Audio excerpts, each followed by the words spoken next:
the chairman's script. First, let me, before I gavel in the first bill, first I'm going to open the hearing, open the meeting. Opening the meeting, and I'm going to have to read the chairman's script, which says, as chair of the House Resources, Recreation, and Development Committee, I find that due to the state of emergency declared by the governor as a result of the COVID-19 pandemic and in accordance with House Rule 67 and the governor's emergency order number 12 pursuant to Executive Order 2020-04, this public body is authorized to meet electronically. Please note, this is a committee hearing. Please note, there is no physical location for members of the public to observe and listen contemporaneously to this meeting. However, in accordance with the emergency order, I am confirming that all members of the committee and select legislative staff have the ability to communicate contemporaneously during the meeting through the Zoom electronic meeting platform. And the public has access to contemporaneously listen and, if necessary, participate in this meeting by the Zoom platform or by telephone. All necessary access information has been made available in the House calendar and through the electronic calendar on the General Court website. The notice for this meeting complies with House rules and RSA 91A. Anyone who has a problem accessing the meeting should call 271-3600 or email hcs@leg.state.nh.us. In the event the public is unable to access the meeting will be adjourned and rescheduled. I want to introduce the staff that are on the meeting assisting us. Brad Greenland, committee researcher. Please note that all votes that are taken during the meeting shall be done by roll call vote.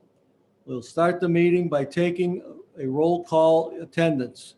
When each member states their presence, please also state that whether there is anyone in the room with you during this meeting. This is required under the right to know law. All right. I will ask the clerk to please call the roll of the attendees. However it's written. Michael Gunsky. You have to speak as loud as you can. I don't know how well is it here? Can you hear it when she speaks? No. I don't have a microphone. Oh, well, okay. Representative Gould. Here.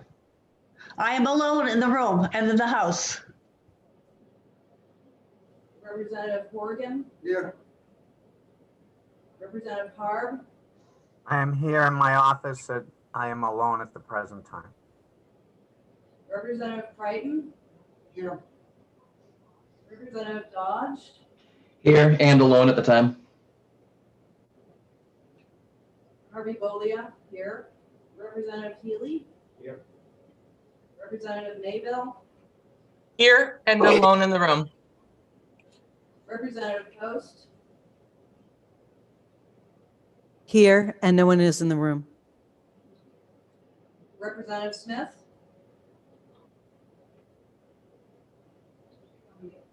You have to unmute yourself, or is you? Representative Smith is here, and I am in my office at home alone. Representative Spang. I'm here and I am alone. Representative Grassi. I'm here and alone. Representative Gottling. At home and alone. Representative Cohen. I'm here and alone. Representative Ron. Here. Representative Connors, Here. Representative Dale, Here, and I'm alone in my office. Representative Kelly, I am here and alone. Representative Moran. Representative Moran is here and alone. Moran, thank you. And Representative, oh, that's it. Oh, and Chair Renzullo. I am here, obviously. Okay. And are we, is everyone here? Yeah, yes. So, everyone is here. Guess I will open the meeting.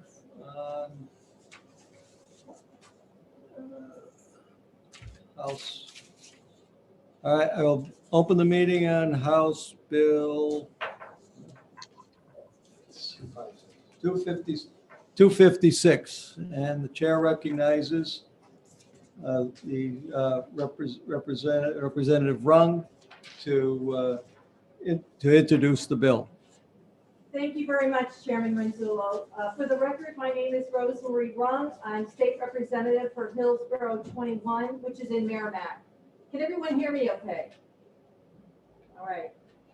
2 years ago, Governor Sununu signed into law HB 737, which established a commission to study the health and environmental impacts of PFAS contamination resulting from the Merrimack operations of Saint-Gobain Performance Plastics.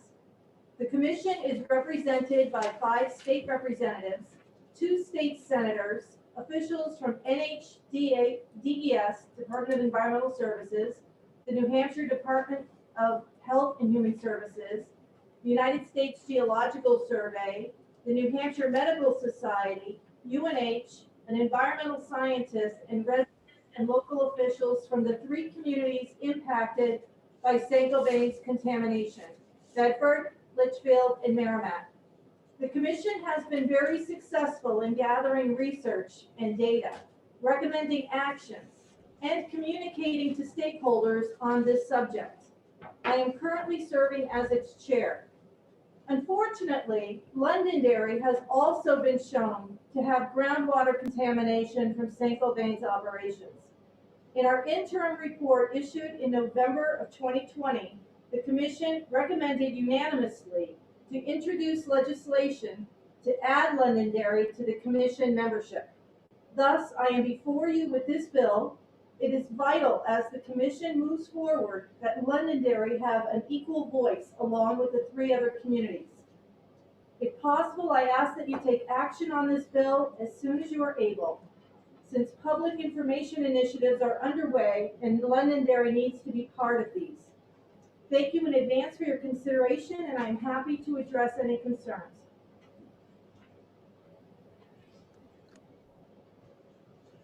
Thank you. Are there any questions from the committee members? Is there any? Is there Representative Crichton? Is there anyone with their hand up?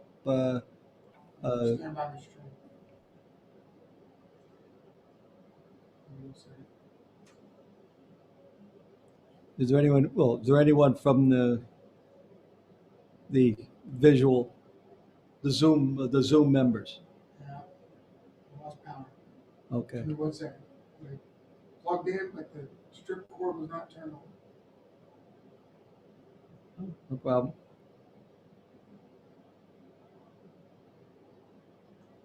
I can.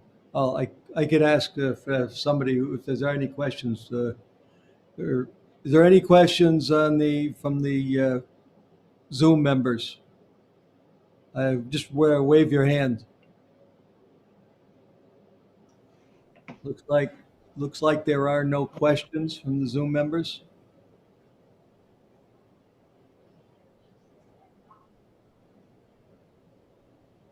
Looks like there's no questions from the Zoom members. Witnesses excused. And I'll go to the attendees. who have asked to testify. Is Representative Betsy McKinney? Is, do you want to see if she raised her hand?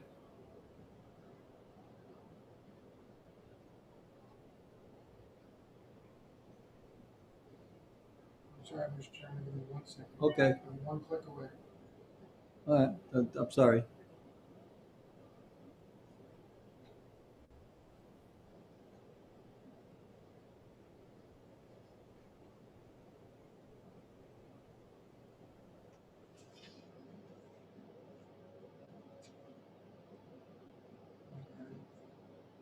Okay, 12 attendees, Betsy McKinney is up.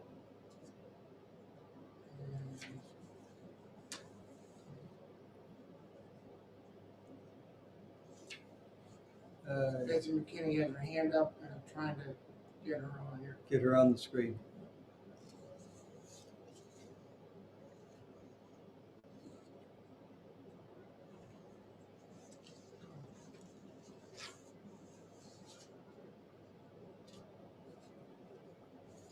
Betsy, are you up? Can you hear us?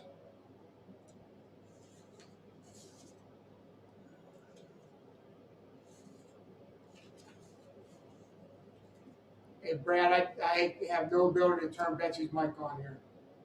Her hand is up, but I don't have the prompt to let her speak. Is she? Sorry, can you repeat that, Representative Creighton? Betsy's hand is up, but I do not have a prompt to allow her to speak. Okay, I can allow her to speak on my end. I'll do that. All right, I just enabled her to speak. She just needs to unmute.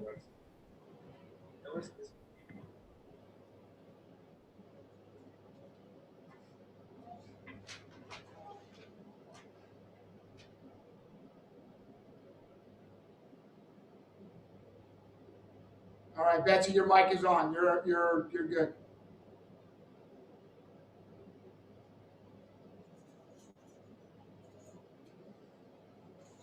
Betsy McKinney, your mic is on and unmuted. If you unmute, you should be able to talk.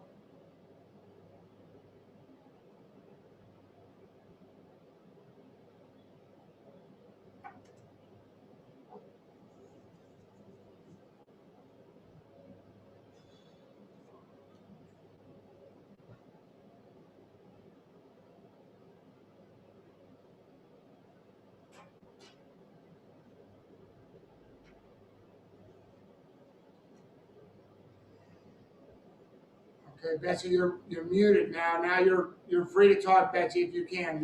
Your mic is on.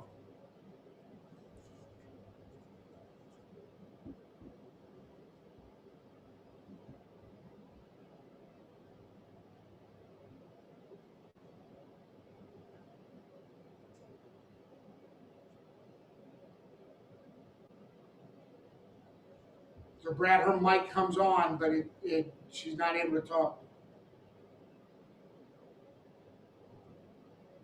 You may need to just leave the meeting and come back in. It might be just a connection issue.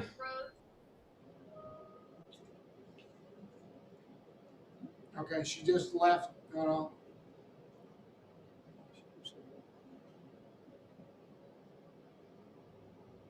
right, Betsy, your mic is on.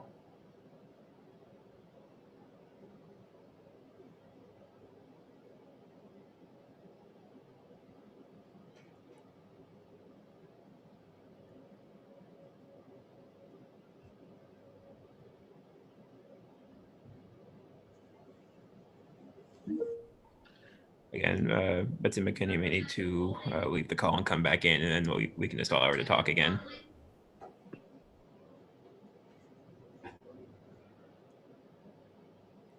Okay. She just left. She's signing back on.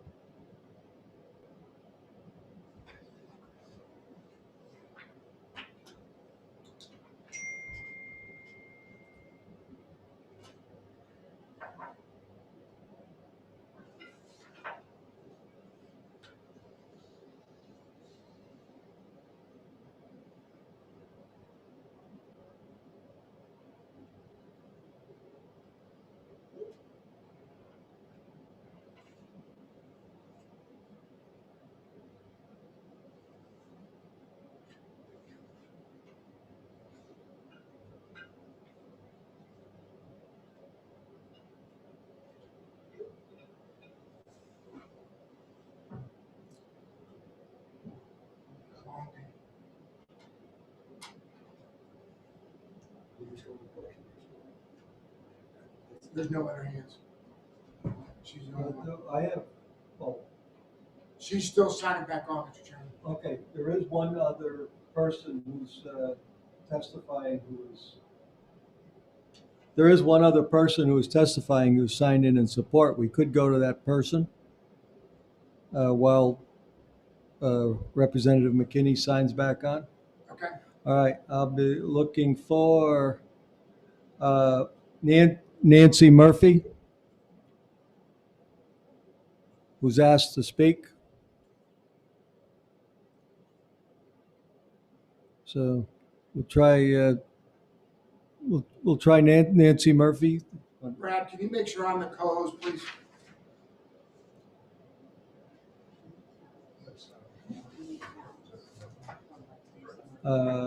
Yes, I think. I don't know. She just Thank said you. for herself. Representative Murphy, your mic is on. If you unmute, you can talk. Good morning, Mr. Chair and honorable committee members. My name is Nancy Murphy. I'm a Merrimack resident.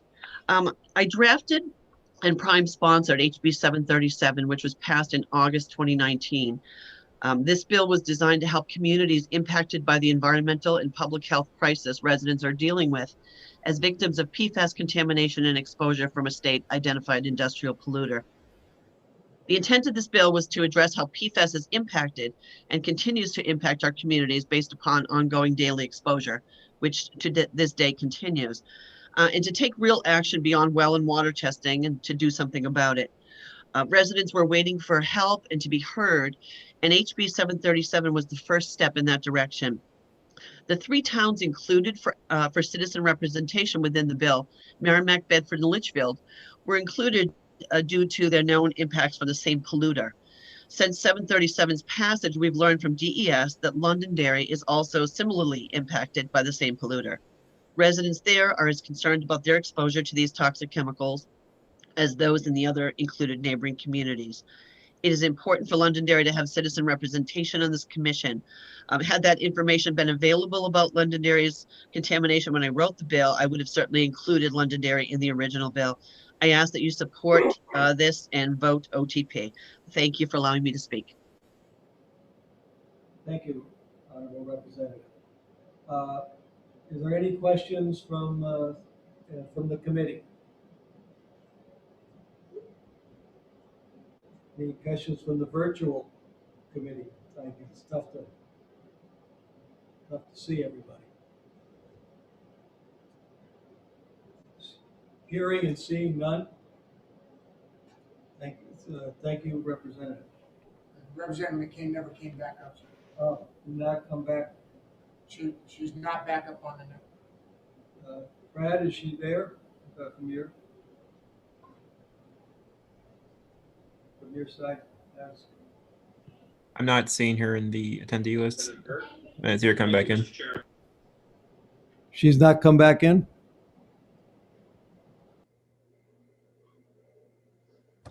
That's correct. I haven't seen her come back in yet. To help businesses get back on their feet because of this long drawn out.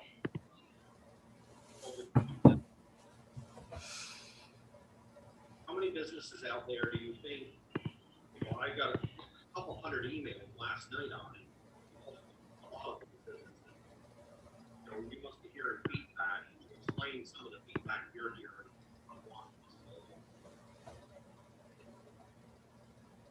Well, right now we're still at a small number of businesses directly impacted. The numbers I'm getting from they were 8 businesses with a total fine of Can't hear you. aggregate fines of $10,000. Some of that was negotiated away. But I think what you're seeing from the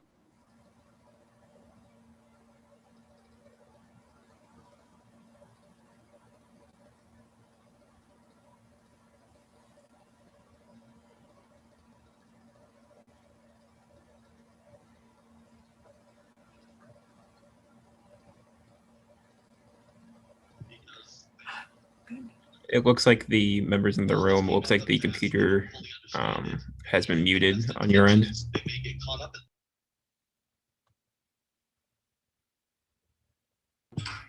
and I think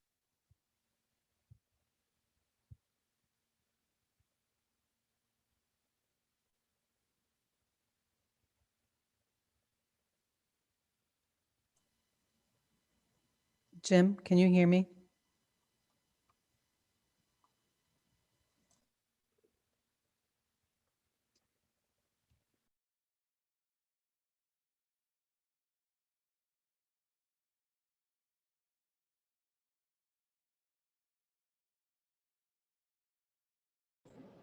There you go.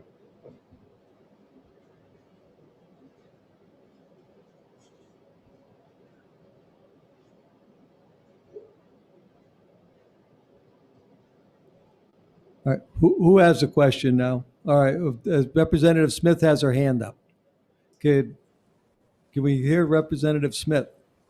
Yeah, Representative, Mr. Chair, I wondered if it's possible, I don't know if it's something we're doing or if it's the way the system is set up, but we're not seeing any of the people who are testifying. Like, and I don't know if that's the people testifying not having their camera on or whether it's something in our system. But if we could, it would be nice to see who is testifying. Thank you. So, Representative McKinney, she had her camera off, but she was on the screen. Representative Murphy, I could not see her, but her mic was on and her camera was off. Okay, So All right. I think you can turn it on. all right, but in other words, she had her camera off. That's what I believe. I will, okay, but next time, yeah, remind me that if you can't see them, so that I will request that they turn their camera on. Okay. Any other questions? So there was, can you raise your hand on the system? There are no hands raised on the system. Somebody's raising their hand over on the, Representative Vale. yeah, because I can't see who that is. This Representative Vale is, yeah,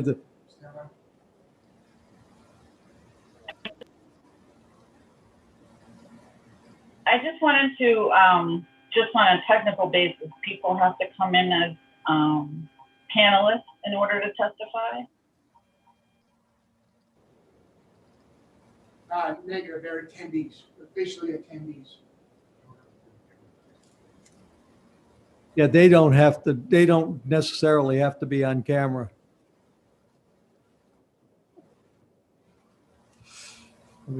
I would prefer them on camera. I testified in another committee yesterday, and the chair said to me that he was going to move me up to panelist so that I could speak. And then I was on the screen, and then I don't know if I was put back down, but I left.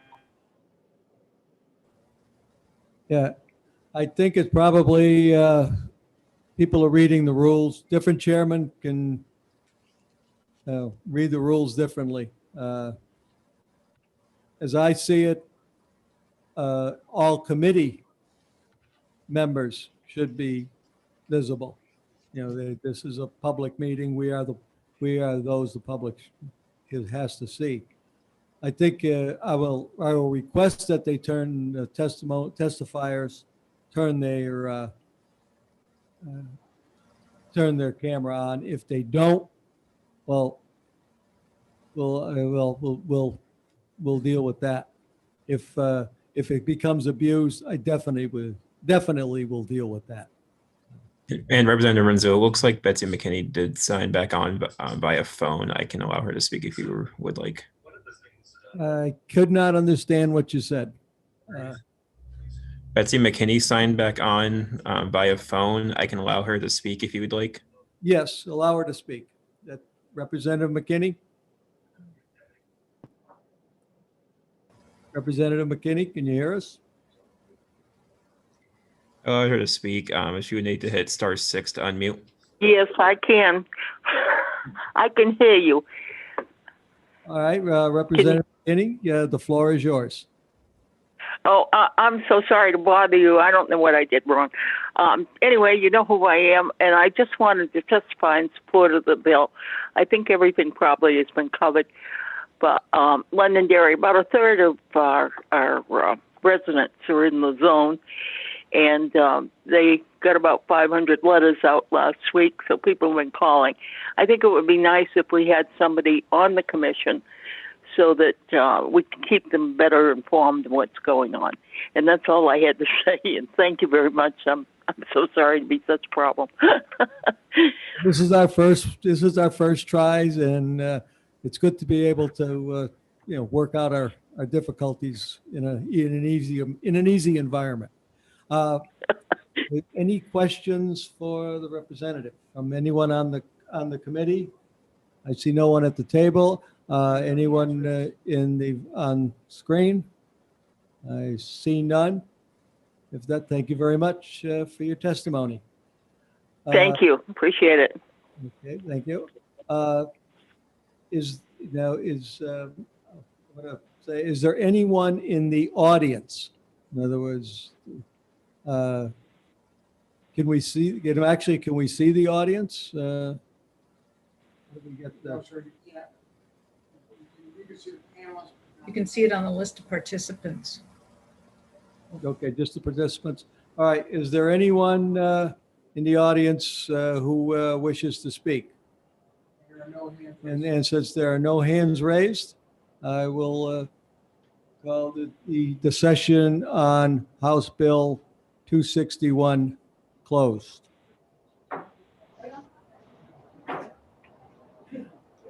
I now would like to go into executive session on House Bill 256. Yes. All right. At the moment, I would just like to have open discussion. I think you've already testified. Is there any representatives who would like to discuss this bill or have any comments? How about anyone from? I could see people here. Anyone on the in the virtual side? No, I see. Representative Smith, hand raised. Representative Smith. Yes, thank you, Mr. Chair. I just wanted to say that I think it would be since we have no negative testimony and all of the people who testified seem very inclined to want this bill passed. And it's a very simple bill that just adds Londonderry to an existing commission. I think it would be a good time to exec. Okay. Thank you. Thank you. Anyone else? Oh, and I've already screwed up a bit. I should have read all those who had sent in to the what would be called the blue sheet, which is this a sign in on this bill, and I should read that forth. Maybe I can come out of executive session, read it in, and then go back in. How's that? All right, I'm going to come out of executive session, and I'll go just to reopen the hearing, just to read in the people who have signed on in support. Nicole Fordney, a member of the public. Sue Mullen is an elected official. David Muse, representing an elected official, Rockingham 29. Maureen Mooney, again, an elected official, Representative Mooney. Betsy McKinney, elected official. She obviously has spoken, excuse me. Eric Rathbun, member of the public. Nancy Murphy, she has spoken. That's it. I'll again close the hearing on House Bill 256, and reopen the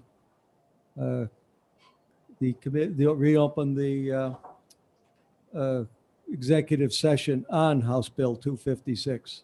I will recognize Representative Rung for a motion. Yes, I move that HB House Bill 256 be ought to pass. Second that motion. Motion by ought to pass by Representative Rung, seconded by Representative Connors. Is there any additional comments on any comments on the motion? Seeing none, will the clerk please call the roll with the vice chair first and me last? Representative Gould. Representative Gould. It's hard to, I did not hear the first person voting, you know, if it were an important vote, so to speak. Make sure they speak up. Representative Gunsky voted yay. Okay, Representative Gould, aye. Yeah, I think maybe it's best you repeat back when somebody says, just say Representative Gould, aye. Oh, okay. Yeah, so that then it gets, everybody can hear it. Representative Gould says aye. Representative Horgan. Yes. Representative Horgan says yes. Representative Harb. Yes. Representative Harb says yes. Representative Crichton. Yeah, yes.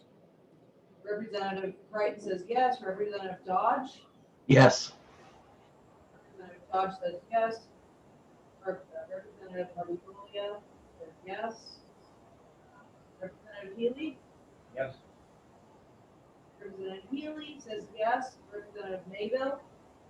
Yes.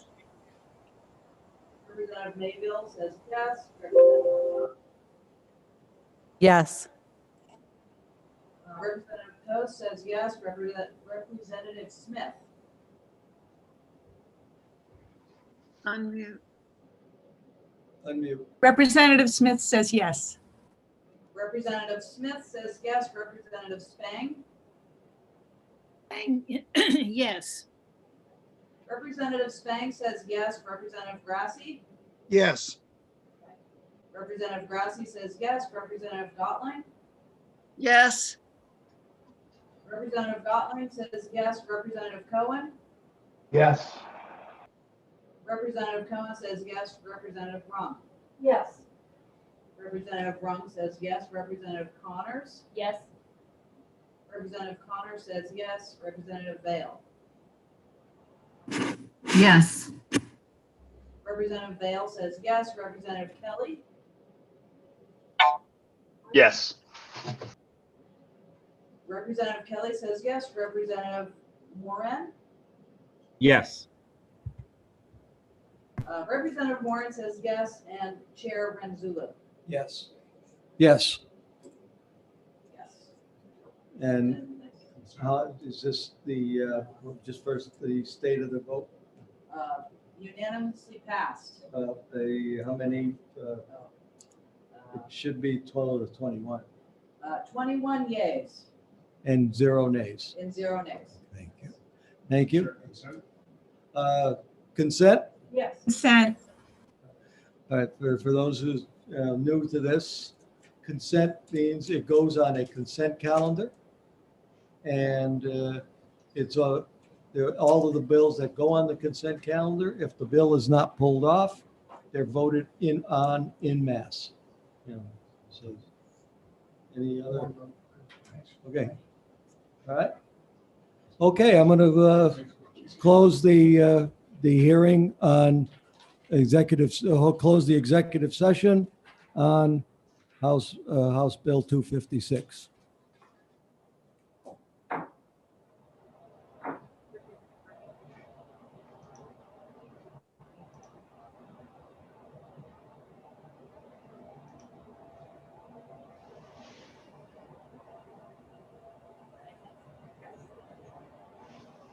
anything that makes it easier.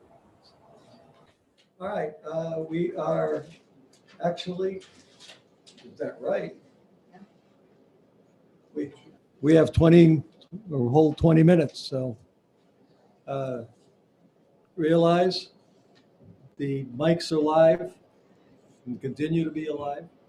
So you can, you know, you can go out and do whatever you have to do, or you can wait. Chairman, I can mute the mic in here if you like.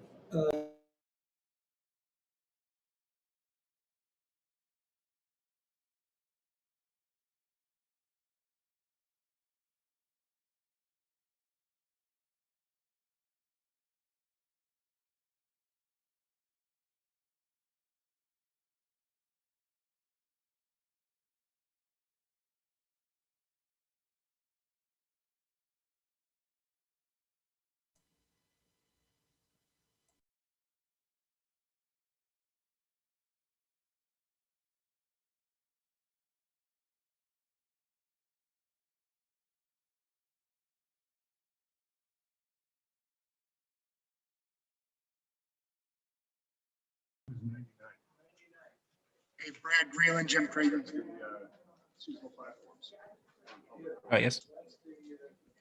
Yeah, so, executive committee. I just need to know how to turn off the attendees for executive committee. What do you mean? Like how to disable them talking, or? Yeah, so if it's executive committee, should they be able to hear the discussion? If it's an executive session? So if you're executing, or I got it, Brad. I'll call you back.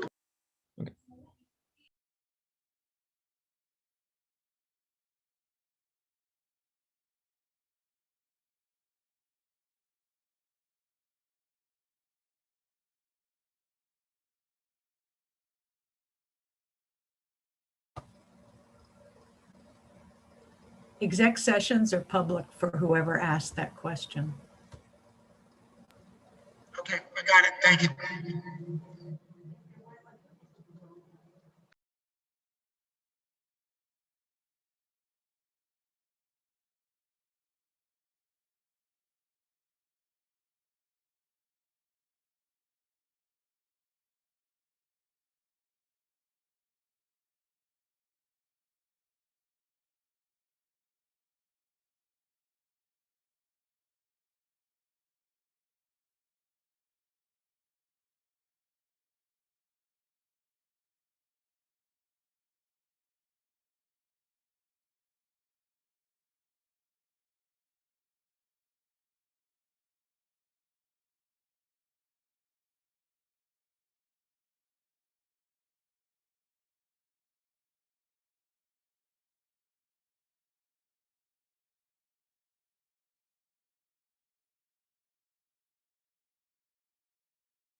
Oh, okay. She's, yeah, okay, that's good, because she's like the boss of the bill holders, and she is the one that transferred them over to the other Paul's office. So really, how she wants the bill holder is how it should be. Right. Would it help if I move this mic up a little bit? Yeah, that would be, yeah, might be Like better. that. We still got some flex. How's that? Probably, it probably should be, like, if we could direct it to, there we go. How's that? I think that's all you got.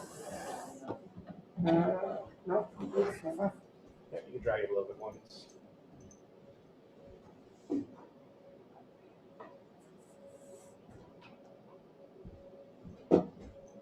How about if I could just put it, you've got one right there, right? Yep. How's that? Is that better? Oh, that's good. Okay. Thanks. Let me do the same here.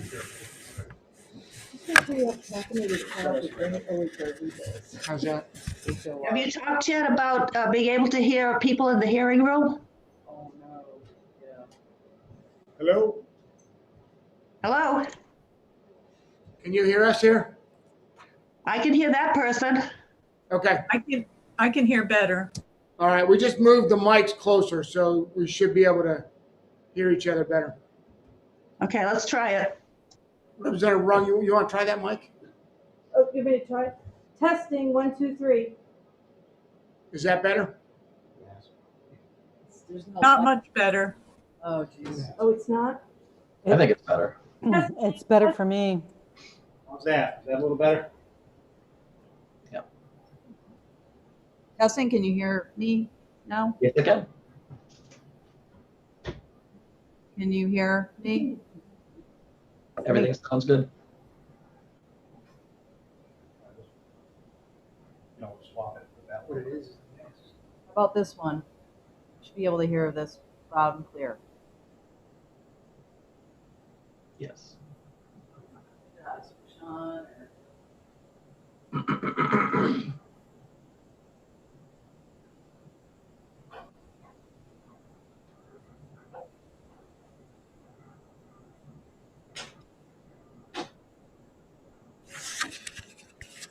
Representative Dodge, can you hear me? Yes, I can. Loud and clear. Okay. Stand by. good.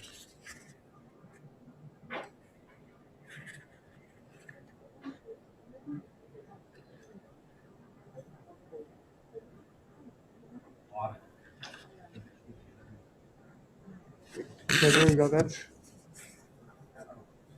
We know that one works.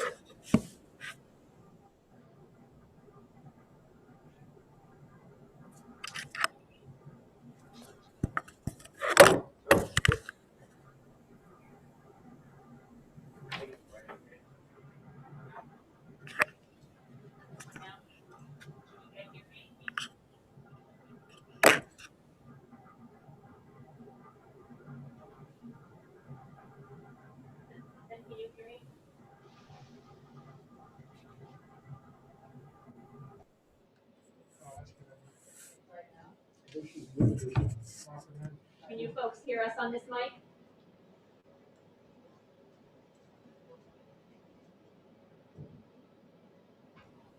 Representative Dodge, can you hear me on this? Yes, I can. Not as well. Okay, can you hear me now? yeah. There you go. That's that one. Yeah, that's good. You got that one? You got this one? Should be better than we were.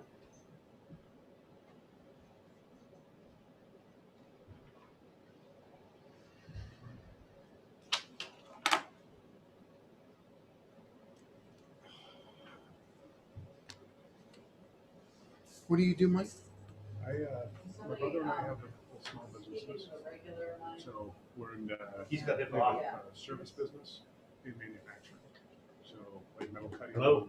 machine Can you hear me? tools. Testing, So one, we two, service a three. component in machine tools. That's one of it. Good. We also have a couple partnerships with the Italian manufacturers. Yep, One is testing actually this mic. Can a you guys hear me? spindle system manufacturer in Italy.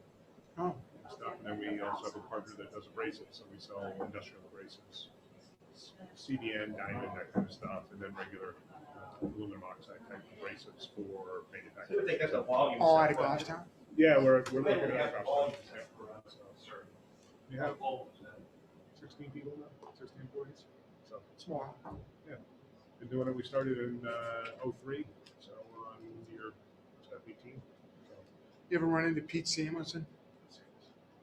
He runs New Hampshire Machinist out of, he lives in Francistown, but he's in, he's right near Milford. Runs it like a machine shop. It's the size of this, it's the size of this room. Okay. But really high end. I mean, you go into his machines are like always cranking and they're Putting out parts. Yeah, they're not inexpensive. CNC type machines. Yeah. Yeah. Okay. That's primarily our business. Like the old, like what they call an email, a Bridgeport email, which is a little manual thing. Those are really not cost effective for us to fix them. The spindle assemblies are really it's less than $1,000 kind of thing to fix. So some of our repairs they range from $3,000 to $4,000 on the real low end up to I think the whole legacy repair we did was probably $65,000-$70,000 Really? for a service job. Wow. It all depends on. So. It's been fun. I enjoy it. So we enjoy it. We've been fortunate to make a living working for yourself. You know what I mean? That's I kind of awesome. like that. So this is like trying to keep two balls in the air a lot. It's been challenging for me. But this committee though, it's not heavy lifting. Usually, I mean, we'll have some bills that are a little contentious. Sensitivity way up. The people in the last session, we had. All right, testing this mic. You know what I You mean? guys hear Just this? Really nice people. We all get along very well. Anybody? You know, I had a woman sitting next to me to my right last year in Maryland. Her and I went head to head on a few bills, and it was just no hard feelings. That's the way it goes. Yeah. How about that side? Can you hear this mic now? Yeah, this one was good. I think, That one's good. This one, testing. Can you hear me? Testing. Yes, we can hear you. yeah. That was Brad. Looks like anybody else is muted. Oh, okay.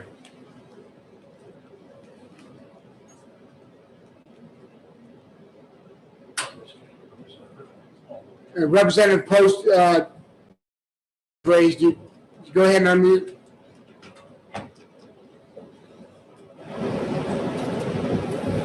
Hi, Jim. Can you hear me? So is there any, I realize this is a public meeting and probably the reason we do not have a chat function is because the public can't see it. But is there any way that we can pose questions or things like that when we're having trouble unmuting and things like that, that we can put somewhere for someone to look at?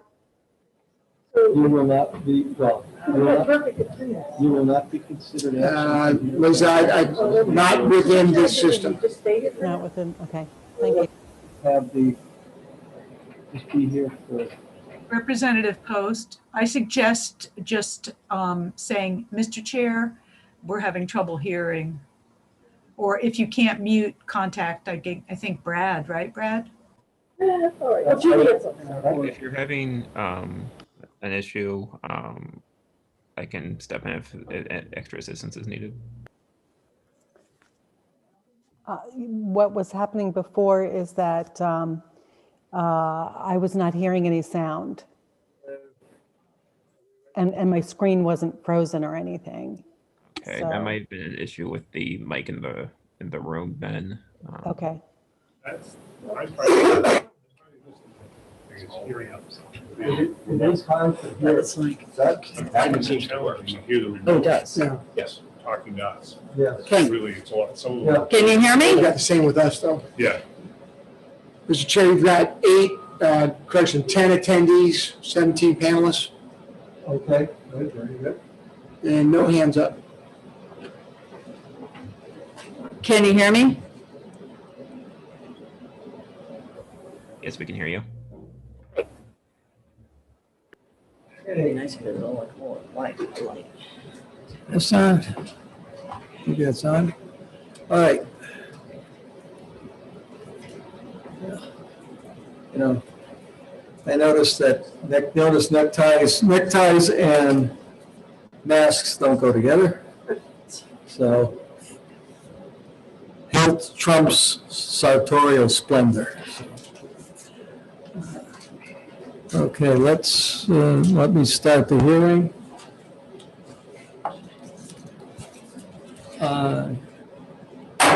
Start the hearing on House Bill 99.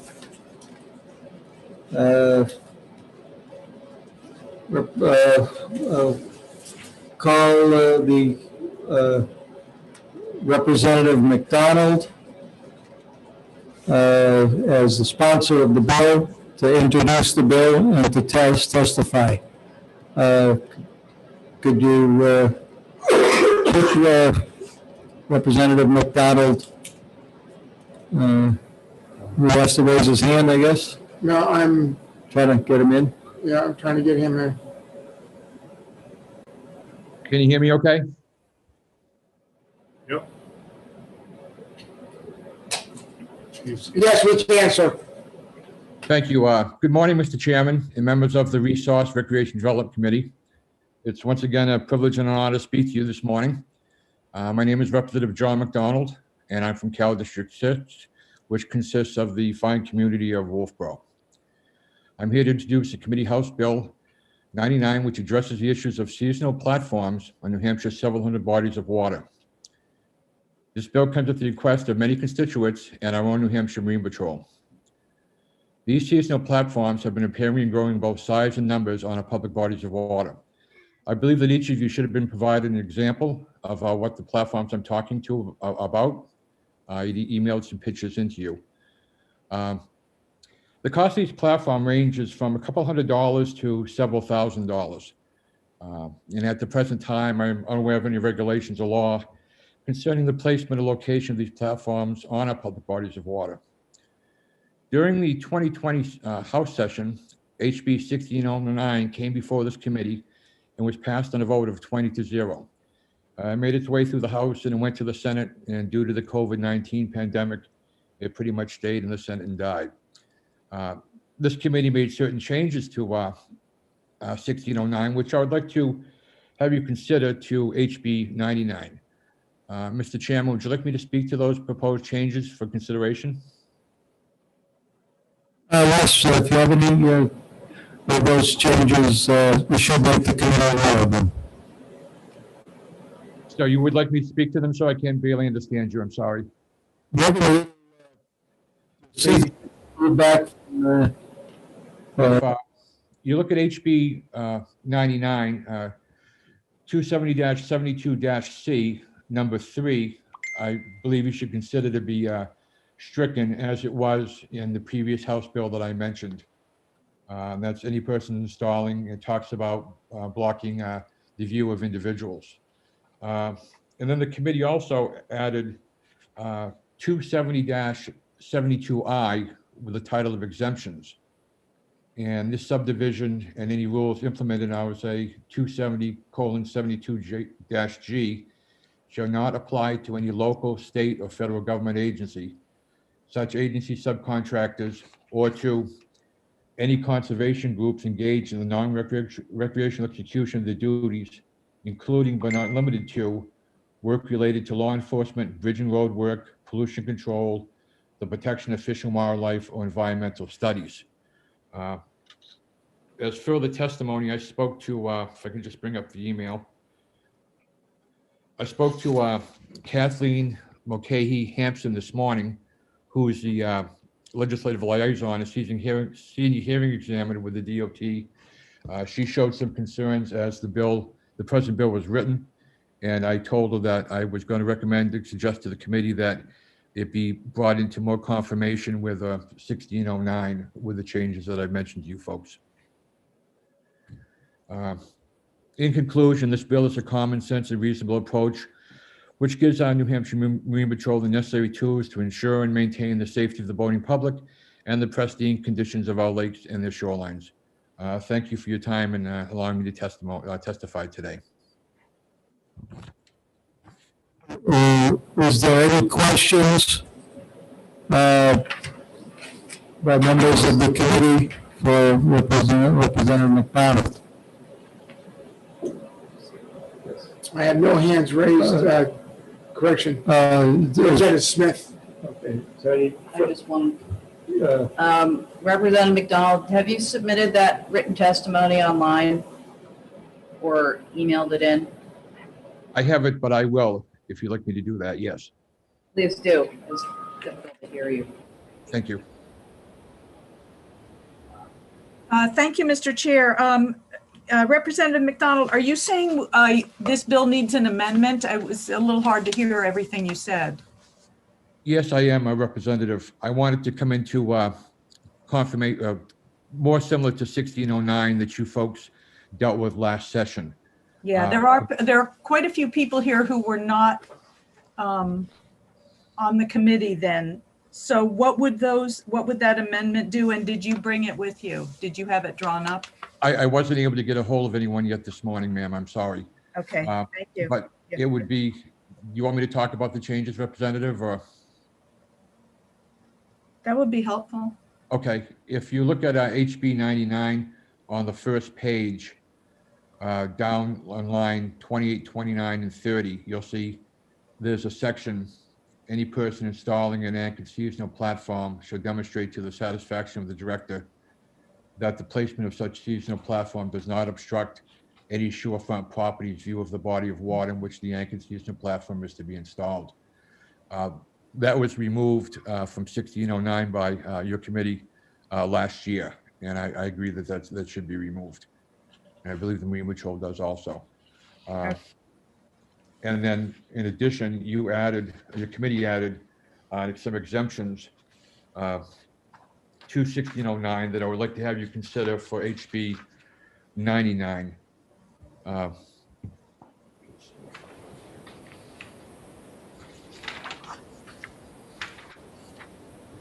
And that was titled 270:72-I exemptions. This subdivision and any rules under RSA 270:72-G shall not apply to any local, state, or federal government agency, such an agency subcontractor, or to any conservation groups engaged in the non-recreational execution of the duties, including but not limited to work related to law enforcement, bridge and road work, pollution control, the protection of fish and wildlife, or environmental studies. Representative Smith, Representative McDonald, maybe it's time I got involved in this.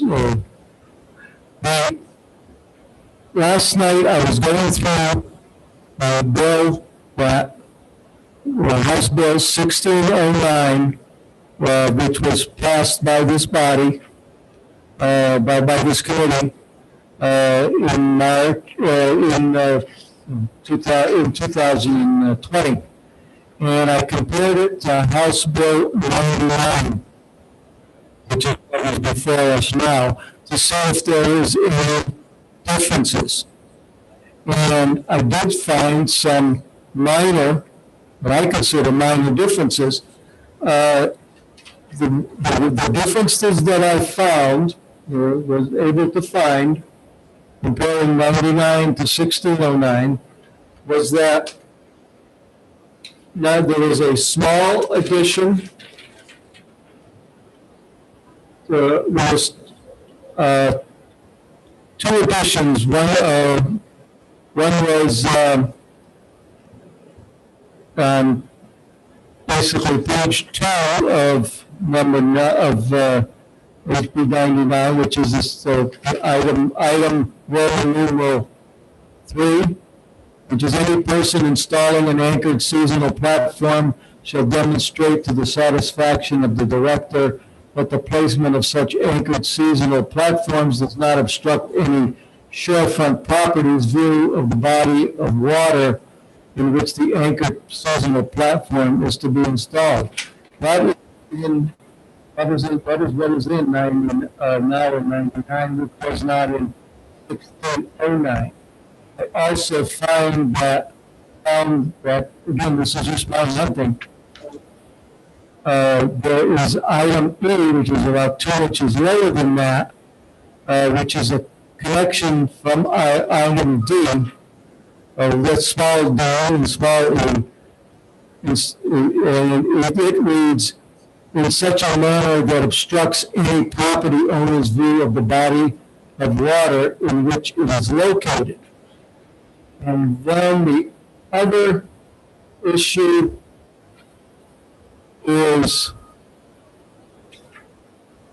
1609, there was a list of exemptions.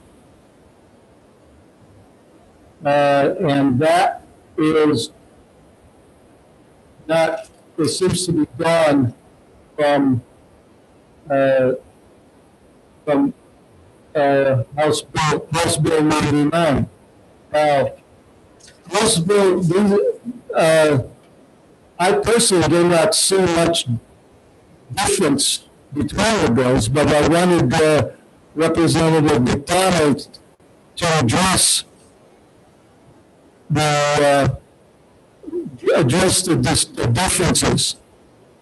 If there are differences of an outcome, I mean, I'm not justifying, I'm just giving, giving the committee what precipitated this discussion, and really, it's about a minor variation between House Bill 1609, which is the last year, and House Bill 99. We can talk about whether or not it needs whether it needs House Bill 99 needs an amendment at all. Executive session. Any questions on that?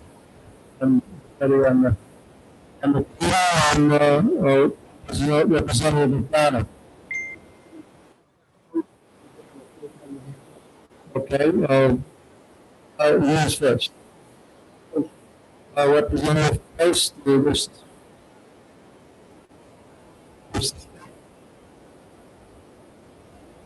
I'm sorry, I can't hear the representative's question.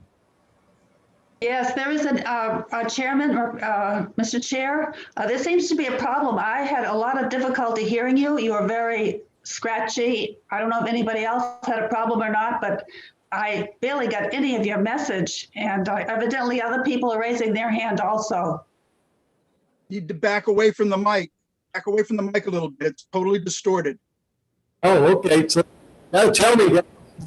No, I mean, I lost it, like, I don't know how much of that. I'm sorry. All right.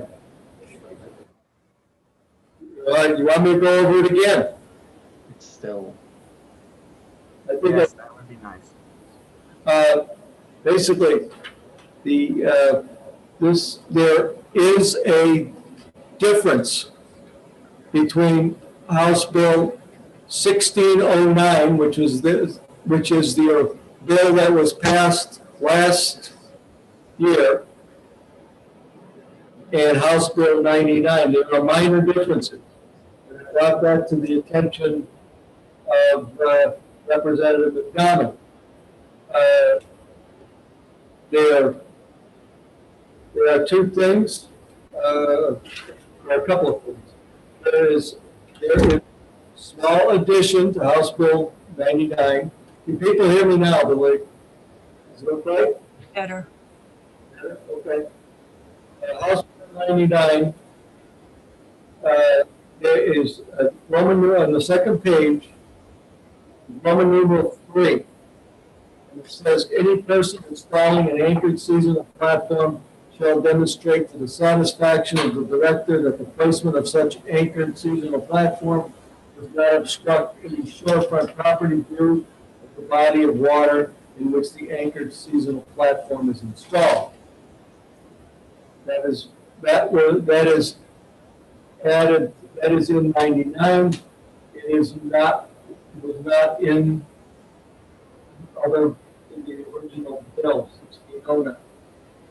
Also, there is a couple of inches down from that, is a small letter E. Yeah, it is attached, it is the small letter E, and this small letter E says, in such a manner that obstructs the property owner through providing the water and okay. I didn't find that in item 1609, and it is in item, it is 90. Finally,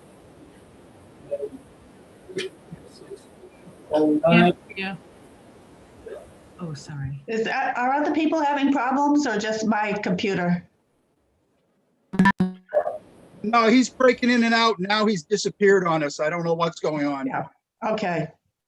Whatever the setup was for the last public hearing, we heard maybe Representative Renzullo much clearer than we have in this public hearing section.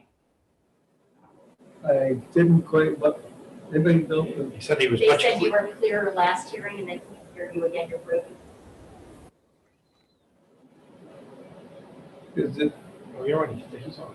Is it on the screen? I know well, I don't know if I'm on the screen or not. I'm not trying to be on the screen. You are on the screen. I'm on. Yeah. Second row. Second row, second person. Should I take myself? Try taking yourself off. Oh my God. Yeah. Sorry. Am I off? All right. Is this better? You're still there. You're still there. You're still on the screen. All right. All right. Do I take myself off the screen?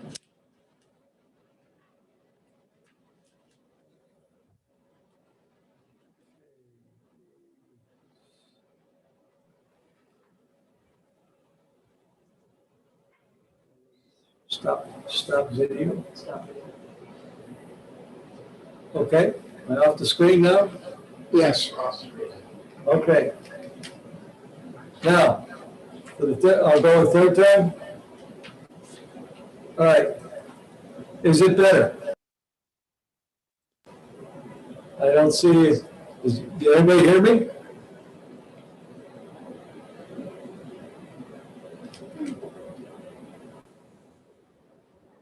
You are slightly distorted, but we do hear you, but not as clear as in the first public hearing this morning. I'm finding a reverberation coming through. Getting a lot of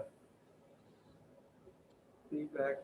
Mr. Chair, we could try using this mic and turning that mic off. All right. I know this is a good mic here. All right. How's this? Is this better? If you're gonna use that mic, you do need to speak up though, because it seems like you're a little far away from it, but it is better. All right. Is this better? Yes. All right. That one is just off. Try this one, Mr. Chair. Okay. How's that? Much, much better. Thank you. Very good. All right. Well, it's a struggle. All right. What I'm saying, I'll start over again. I looked back at this bill, House Bill 99 is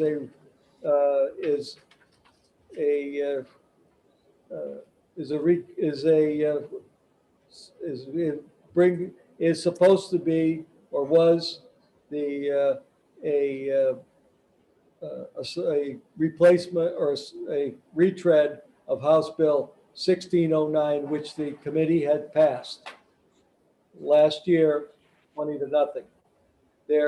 I took the liberty to go through 1609 with the previous year's bill with 90 House Bill 99, and there are some differences. The the first difference is item 3 on the second page. It's Roman numeral 3, and it says, any person installing an anchored seasonal platform shall demonstrate to the satisfaction of the director that the placement of such anchored seasonal platforms does not obstruct any shorefront property view of the body of water in which the anchored seasonal platform is to be installed. That was one apparent addition, and from to House Bill 99, that differs from what is House Bill 1609. The other addition is there is about 2 inches lower than that on the second page, item E, small letter E, and it goes and reads in conjunction with item D, which actually is in both bills. Item E, small letter E, says, in such a manner that obstructs another property owner's view of the body of water in which it is located. Okay, so those are the additions to 90 House Bill 99 that that were not specifically in 1609.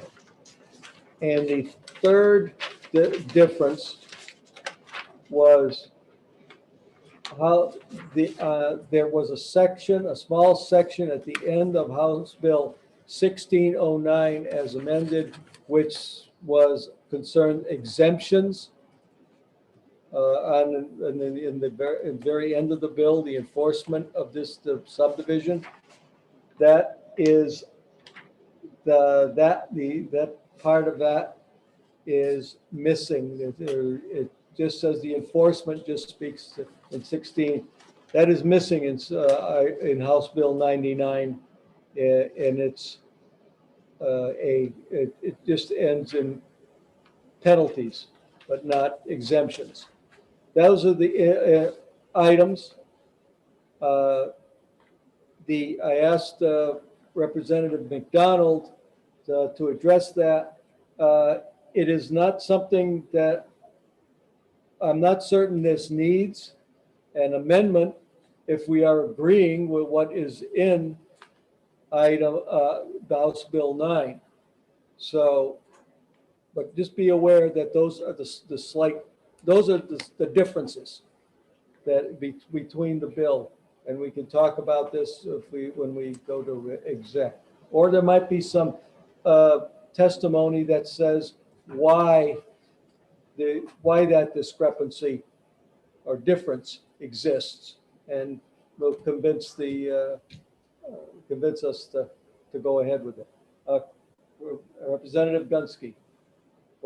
Yes, Representative McDonald had made a comment about somebody asking for an amendment or language change. Could he repeat that statement? Because I didn't get that information. It was kind of mumbled. Yeah, could you repeat that, Representative McDonald, concerning someone asking? I wasn't asking if you're referring to me. I certainly wasn't asking for an amendment. No, he brought up another party. Oh, okay.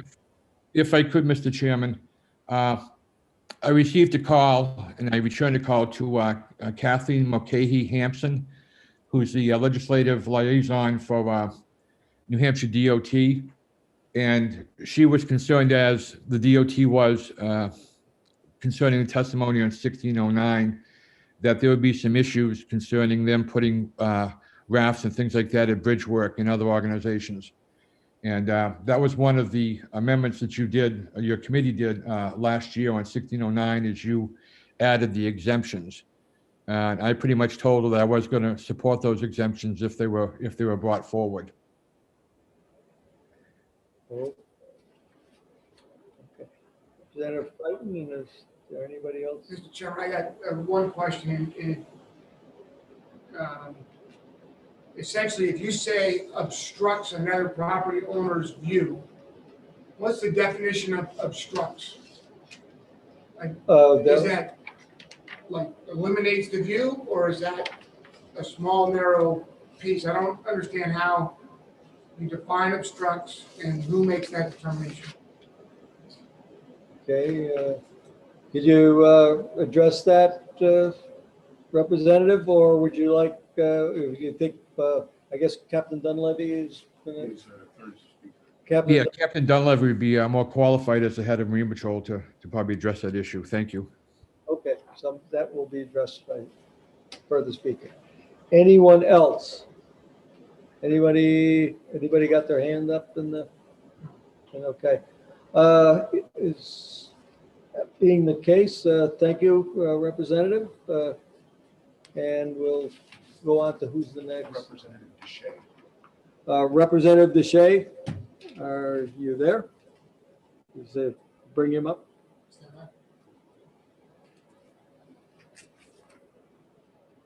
Okay, you're authorized and he's ready.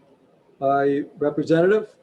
This is Representative Deshays. I accidentally signed up to speak. I just meant to sign up to support, to register and to support it. But I'll say that I'm also from Wolfboro. I'm a representative representing Carroll 6.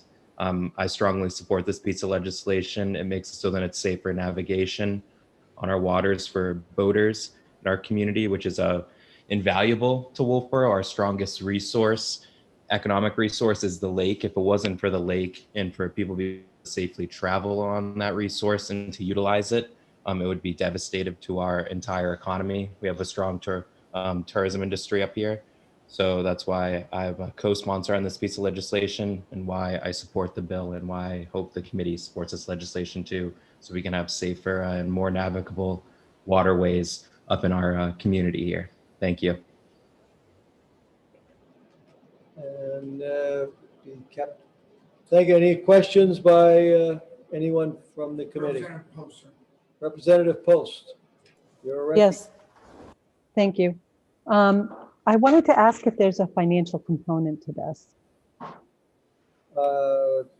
There was none. I can address that. There's no fiscal note onto this legislation from what I saw, and I believe it'll stay that way without any fiscal note. So I don't think there'll be any fiscal impact upon the state or our budget. Can I follow up, please? Yep, go ahead. Yeah, so in terms of all these big floats and things that are in the water, I do go on the waterways. We have a boat. There are lots of them. I don't know how often they come loose or the problems that they have, but I would assume this would take more time of our the people who monitor our waterways, and wondered if that would have a financial effect. In now adding these to, because there are so many, to their responsibilities. I can, I don't think, I think the following speaker may be able to answer that question. Yeah, I was just going to say, I think the next person to testify, who I believe is from Marine Patrol, they'll be better suited to answer your question. But I think it's a good question, worthy of asking. Thank you. Okay. Anyone? Was there someone else? Anyone else? No one else has their hands up. No one else has. Anyone else? Nobody. All right. Thank you very much. Captain Dunleavy, are you there? Good morning, Mr. Chairman and honorable members of the R&D Committee. My name is Tim Dunleavy, and I am the captain of the State Police Marine Patrol Unit. Can everyone hear me okay? Yes. Thank you. I come before you this morning in support of House Bill 99 and respectfully ask that you entertain the amendments or changes that have been discussed by the chair as well as Representative McDonald. The history behind this bill goes back a few years, as you've heard, and it addresses what currently exists as what some would consider a problem on our public waters as it relates to inflatable devices, particularly trampolines, icebergs, climbing walls, and the like. The proliferation of these somewhat affordable, somewhat not affordable, depending upon your budget, items has raised concerns where they are unregulated at this point. Absent them being placed as a hazard to navigation or impeding navigation of boats, anyone who has legal access to the water can install these in front of anyone else's property, and there's nothing we can do about it unless they are blocking someone's access to their own dock. So this bill would allow the Marine Patrol to enforce the installation of these devices and regulate their placement.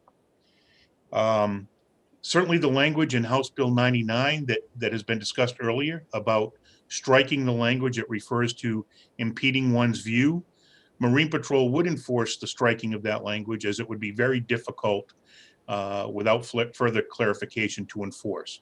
Simply saying obstructing a view certainly means just about any neighbor could complain about the placement of an inflatable, whether it's in front of their property or not. The second change that has been discussed regarding identifying exceptions to this statute was initially brought forth by DOT last session.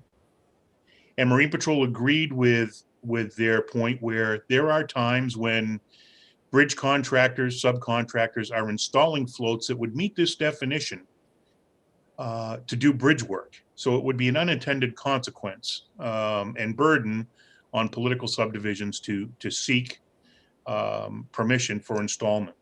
So we expanded the exceptions to also include those who might be involved in water quality studies that use floats, certainly the placement of floating nests for our loons. And so those items have been captured in that exception, which I, again, would encourage you to consider. To go in and address Representative Post's question about the financial impacts, this statute or this language, this bill, would require people to put their name on these floating devices and a contact phone number. Right now, Marine Patrol spends more time trying to track down the owner, and if they don't come to claim their property, Marine Patrol has to engage in the process of bringing these devices to storage facilities and then on to the state surplus white farm where they would go to state auction. So it certainly is in everybody's financial interest to be able to return them to the rightful owner and ease our burden of having to go through that auction process by simply being able to make a phone call and allow a person to claim what is rightly theirs. So with that, I'm happy to answer any other questions, but Marine Patrol is in support of the language, particularly as it appeared in 1609 last session. Any questions, members of the committee for Captain Dunleavy? We have two panels with their hands up. Okay. Representative Post is first. Representative Post, you have a question for Captain? Yes, thank you. I would like to know how people would apply for a permit to do this. What would be the mechanism? Thank you for your question. This language does not require a permit. It simply allows the enforcement of what is in the language before you. Should a person install it in a manner that is not in front of their own property, perhaps extends beyond the dimensions of their shorefront property, or is placed where it impacts navigation or the recreational uses of a neighbor. So it's not restricting a shorefront property owner's ability to install it. It just allows some control as to the placement and how it impacts other users of the public resource.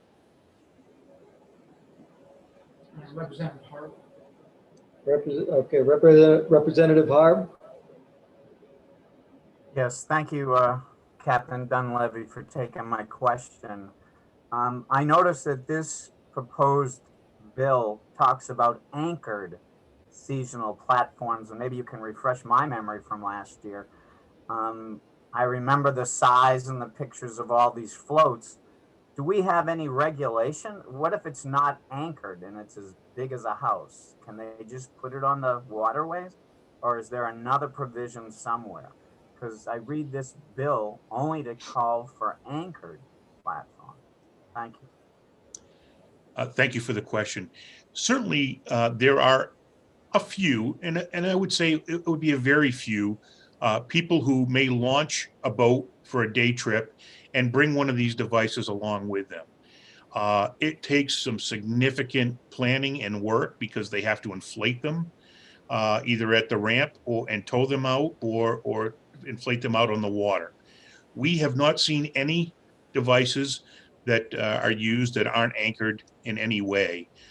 When they would be afloat, it would be a very temporary situation, and they would fall under the same regulations of any other floating device that somebody may look to put out on the water. Essentially, it would be a navigation issue at that point. And we already have the ability through statute to address any safety concerns with that scenario. Thank you. You answered my question. Thank you. Anyone else have a question of Captain? Representative Post still has her hands up. I don't know if she has a follow-on or not. You have a follow-on, Representative Post? Yes, I do. So normally, I believe that boats and docks that you're mooring, putting on an anchor, have to be approved. Would that be the same with these floats that we're discussing? No, ma'am, it would not. Some of the language that you find in the mooring law, which by the way only applies to about 7 of our lakes, has been borrowed as far as who is eligible to install these. But beyond that, there is no permit requirement, no permission that needs to be sought. This language simply allows us to enforce those things that might be installed and misplaced or impact, like I say, the users, the outside users of the resource. That answer your question? Yes, thank you very much. Representative Creighton. Thank you, Mr. Chairman. Captain, I heard you say it, but it was muffled. So I guess, what was your take on the obstruction comment? I know you mentioned it. Currently, thank you, Representative. Currently, there are statutes already on the books that allow us to address any placement of these devices, either floating or anchored, which are impacting or are considered a hazard to navigation. Okay, and so you recommended striking it? Is that what I understood you saying? I would only recommend striking the line that was discussed earlier as it pertains to obstructing a view, and then including the exceptions that were discussed. Okay, thank you very much, sir. Thank you, sir. Okay. Is there any other questions of the Representative Moran, sir. Representative Moran? Are you there? Yes.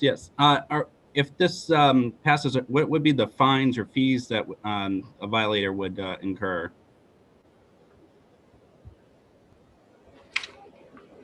Captain? Yes, it would be considered a violation. Right now, there is no monetary amount placed on the fine, so that would be set by the court. Typically, non-safety related fines that are assessed by the court, where there isn't a fine schedule in place, usually run about $75. Follow-up question: if a fine is levied, where do those funds go to? The general fund is my understanding. Thank you very much. Thank you, sir. Sir, you have no hands raised. Okay, thank you. There being no more questions, thank you, Captain. Is there anyone else? Nobody's scheduled to speak. There's nobody else scheduled to speak. Is there anyone? You got no one raise their hand. Stand by. Matt Urban. Right, Mr. Urban?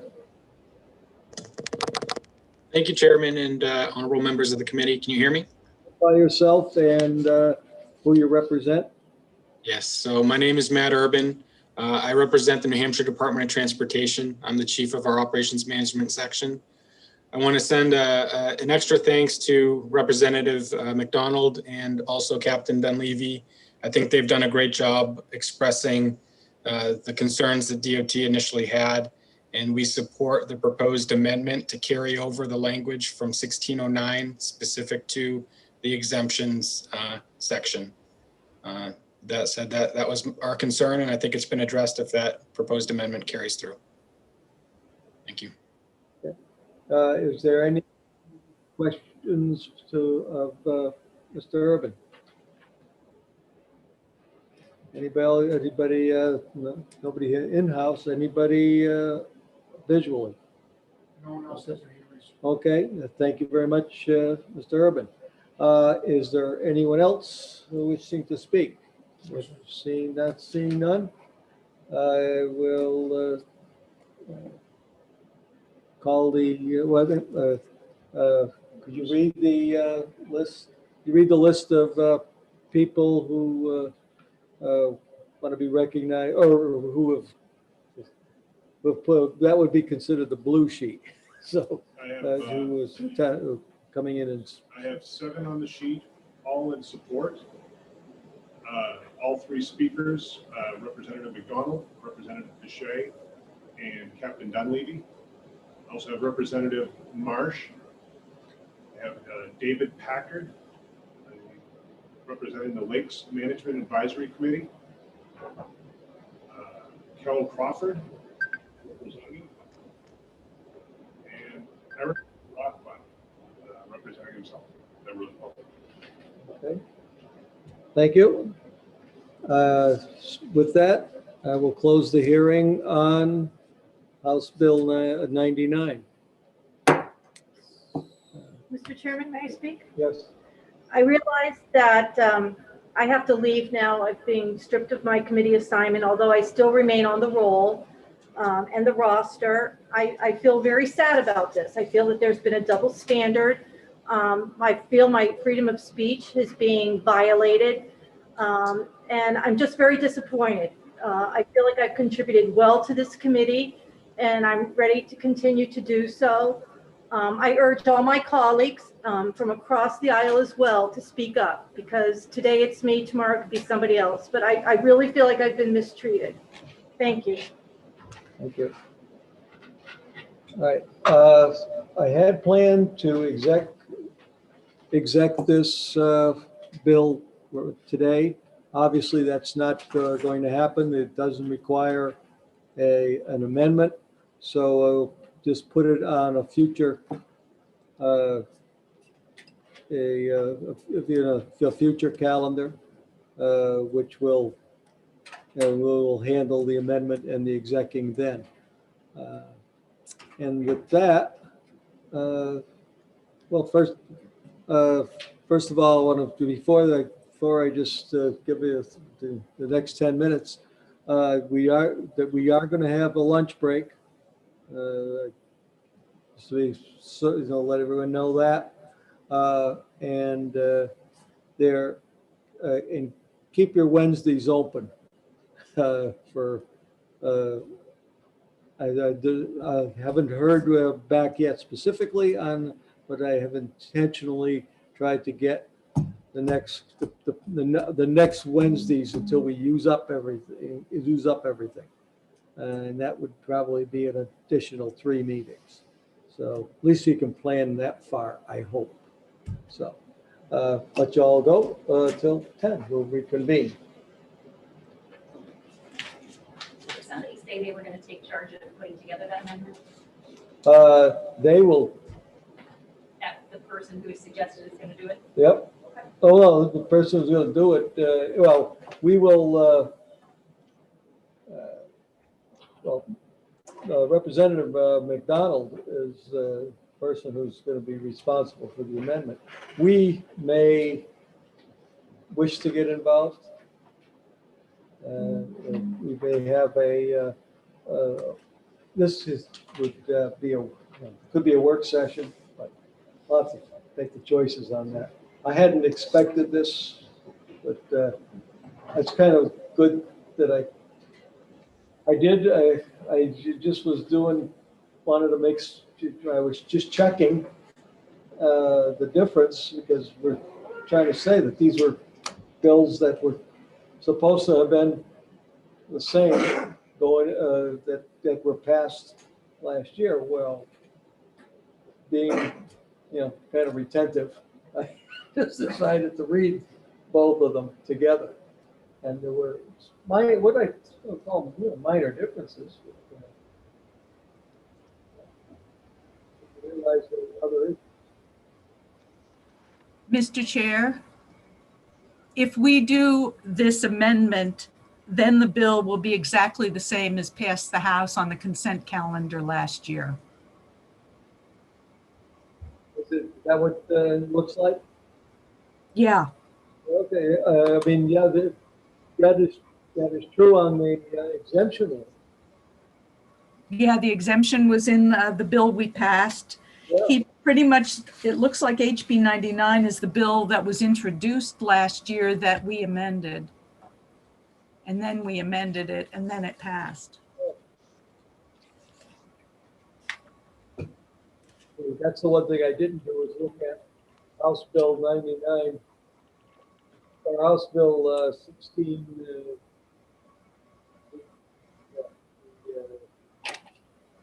I didn't look at 1609 as submitted. I would have thought that it was going to be going right from the way we had passed.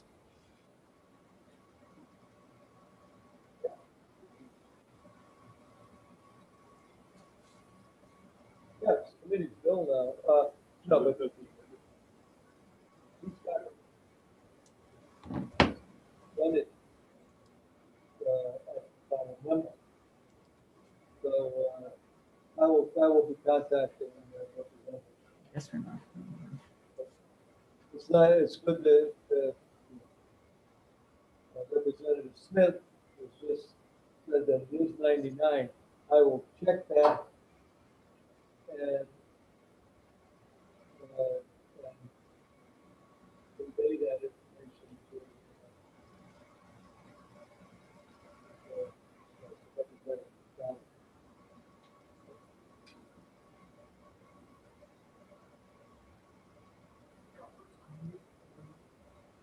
Yeah.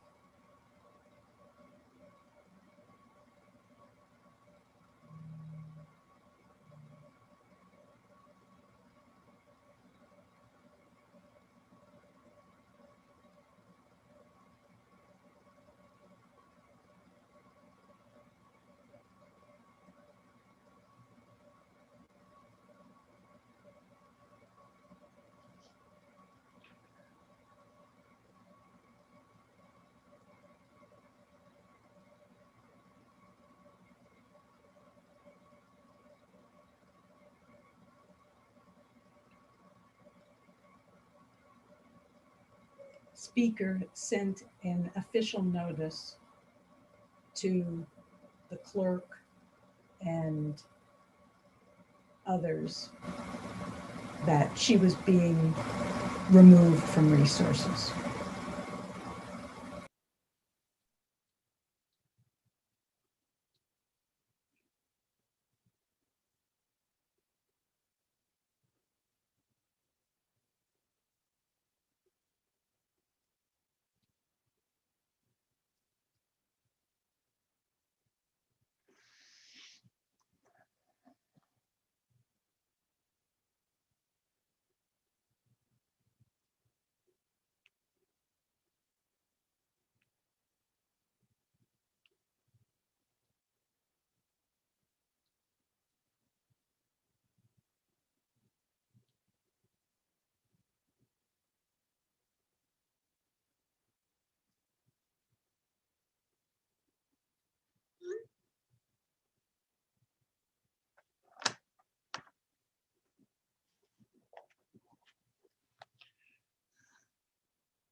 Mr.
Chair, you're unmuted.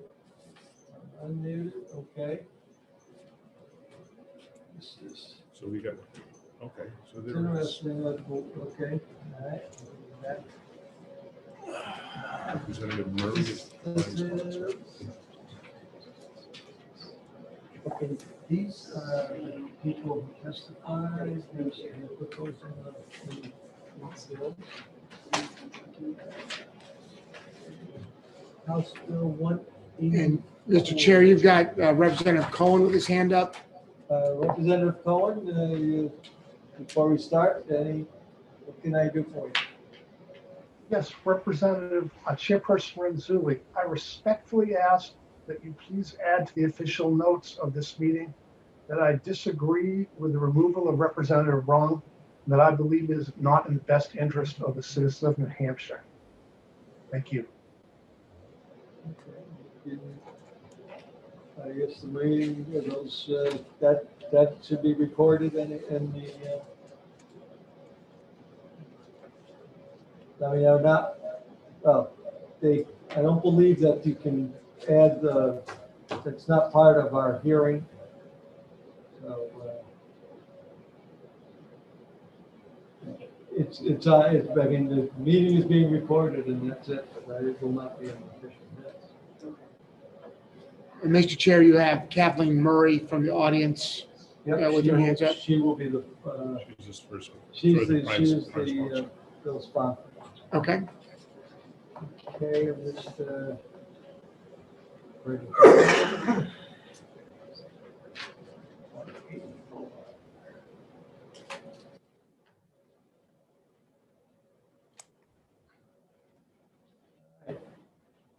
House Bill 184, call the meeting to order. Back in session. All right, Representative Murray, the sponsor of the bill, you are recognized. Good morning. Good morning to you all. Nice to see you all, even if it's in this strange situation. Hopefully in several months we'll be vaccinated and we'll be back together, but good to see you all. Thank you for hearing this bill. As many of you know, this was a bill that was passed unanimously about this time, maybe last year. You did field trips coming out here, which was great fun. I think you do terrific field trips. Hopefully you'll be able to do those again. The bill basically is prohibiting certain watercraft in marshlands, in Rye, and in the back channel in Newcastle. You took field trips out here, so you have an idea of what that looks like. These watercraft leave pretty much lasting damage. The damage that they do to the ocean bed and the floor does not go away with one tide or two tide or three tides. These marks tend to stay there. They're basically scars that will last for years. Newcastle has worked very hard to bolster its environment in terms of protection against storm surges and climate change. You know, we're an island, we're about 50% rock. People have worked very hard to build up the marshlands, protect them, bring them back to a good state of health. And this is one step to ensure that some of these marshlands, these sponges that protect us from flooding, are not damaged in the future. The same thing with Rye. I think you received a wonderful letter from Representative Groter. You've got 65% of wetland is in Rye. And again, these are barriers and protections against climate change, storm surges. They're also used by, I guess, benign recreational users for paddleboarding, for fishing, kayaking, canoeing. And the watercraft that we're talking about here is very disruptive to the people who are trying to use those non-invasive types of recreational activities in these estuaries and in the back channel of Newcastle. So I'm happy to take any questions. I think most of you are quite familiar with this. Many of you were on the field trip that we did last year. I am happy to take any questions. I think there are some other people around here too that may be able to answer questions better than I if they become too technical. But I would respectfully ask that, as you did last year, you pass this bill along to the Senate so we can continue the discussion there and hopefully maintain the protections that we've already put into place for Rye and Newcastle marshlands and waterways. So thank you. We'll take whatever questions I can. Representative Murray. Hello, Representative Murray. Yes. Okay, we finally got through to you. I'm sorry, I couldn't hear. Okay, well, we were trying to tell you that we had very hard, difficult time hearing you. Oh. It was actually, I think you're probably too close to the mic and it was too fast. And it was too fast, but we caught enough, I think we caught enough of it that Should I recap major points? Yes, why don't you? Newcastle is an island. We've worked very hard to maintain our marshlands to their maximum health. And these types of watercraft do great damage to the floor of the ocean. It impacts the ability of the marshland to protect us against storm surge and rising water. This is one step in a larger environmental program in Rye and Newcastle to protect our marshlands against these sorts of issues. There's also, is this better, by the way? Okay, thank you. We have recreational users, kayakers, swimmers, paddleboard, fishermen who use these channels, and the watercraft that's described in the bill is very disruptive and dangerous. We also have several swimming locations in these areas, and these watercraft go by so quickly that it's quite a danger to the people who are trying to use these in a non-invasive fashion. So we're looking to protect the people who use these in this non-invasive fashion. And this bill, as I said, is an important step in protecting the environment for Newcastle, which is subject to flooding since we are an island. We're about 50% rock. And Newcastle, where you have about 65% of the wetlands, and again, important areas that need to be protected against flooding. Is that better? Yes, very good. Yes. Okay, thank you. Sorry. I have a question. Okay. Oh, I have a question, but Representative Connor. Oh, okay. I didn't- She was up first. Representative Connor, Thank for a you. question. Thank you, Mr. Chairman. Just a quick question for you. Do you have the definition of personal watercraft that's being used for this bill?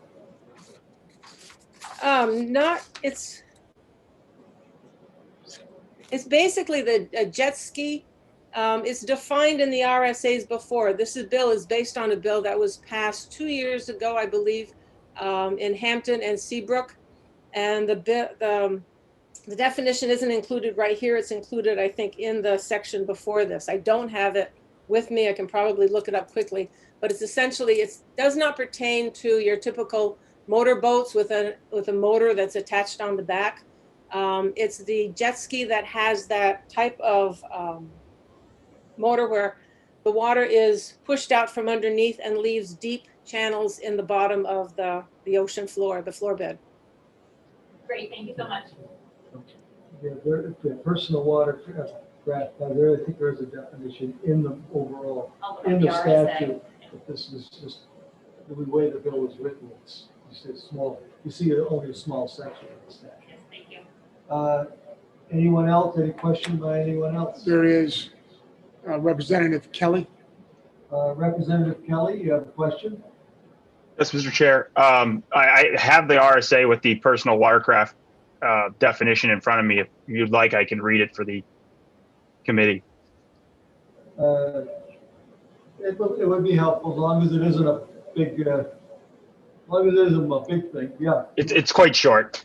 Personal watercraft means a motorboat 16 feet or less in length that is propelled by jet pump, not propellers, where the operator and riders stand, kneel, straddle, or sit on rather than inside the craft.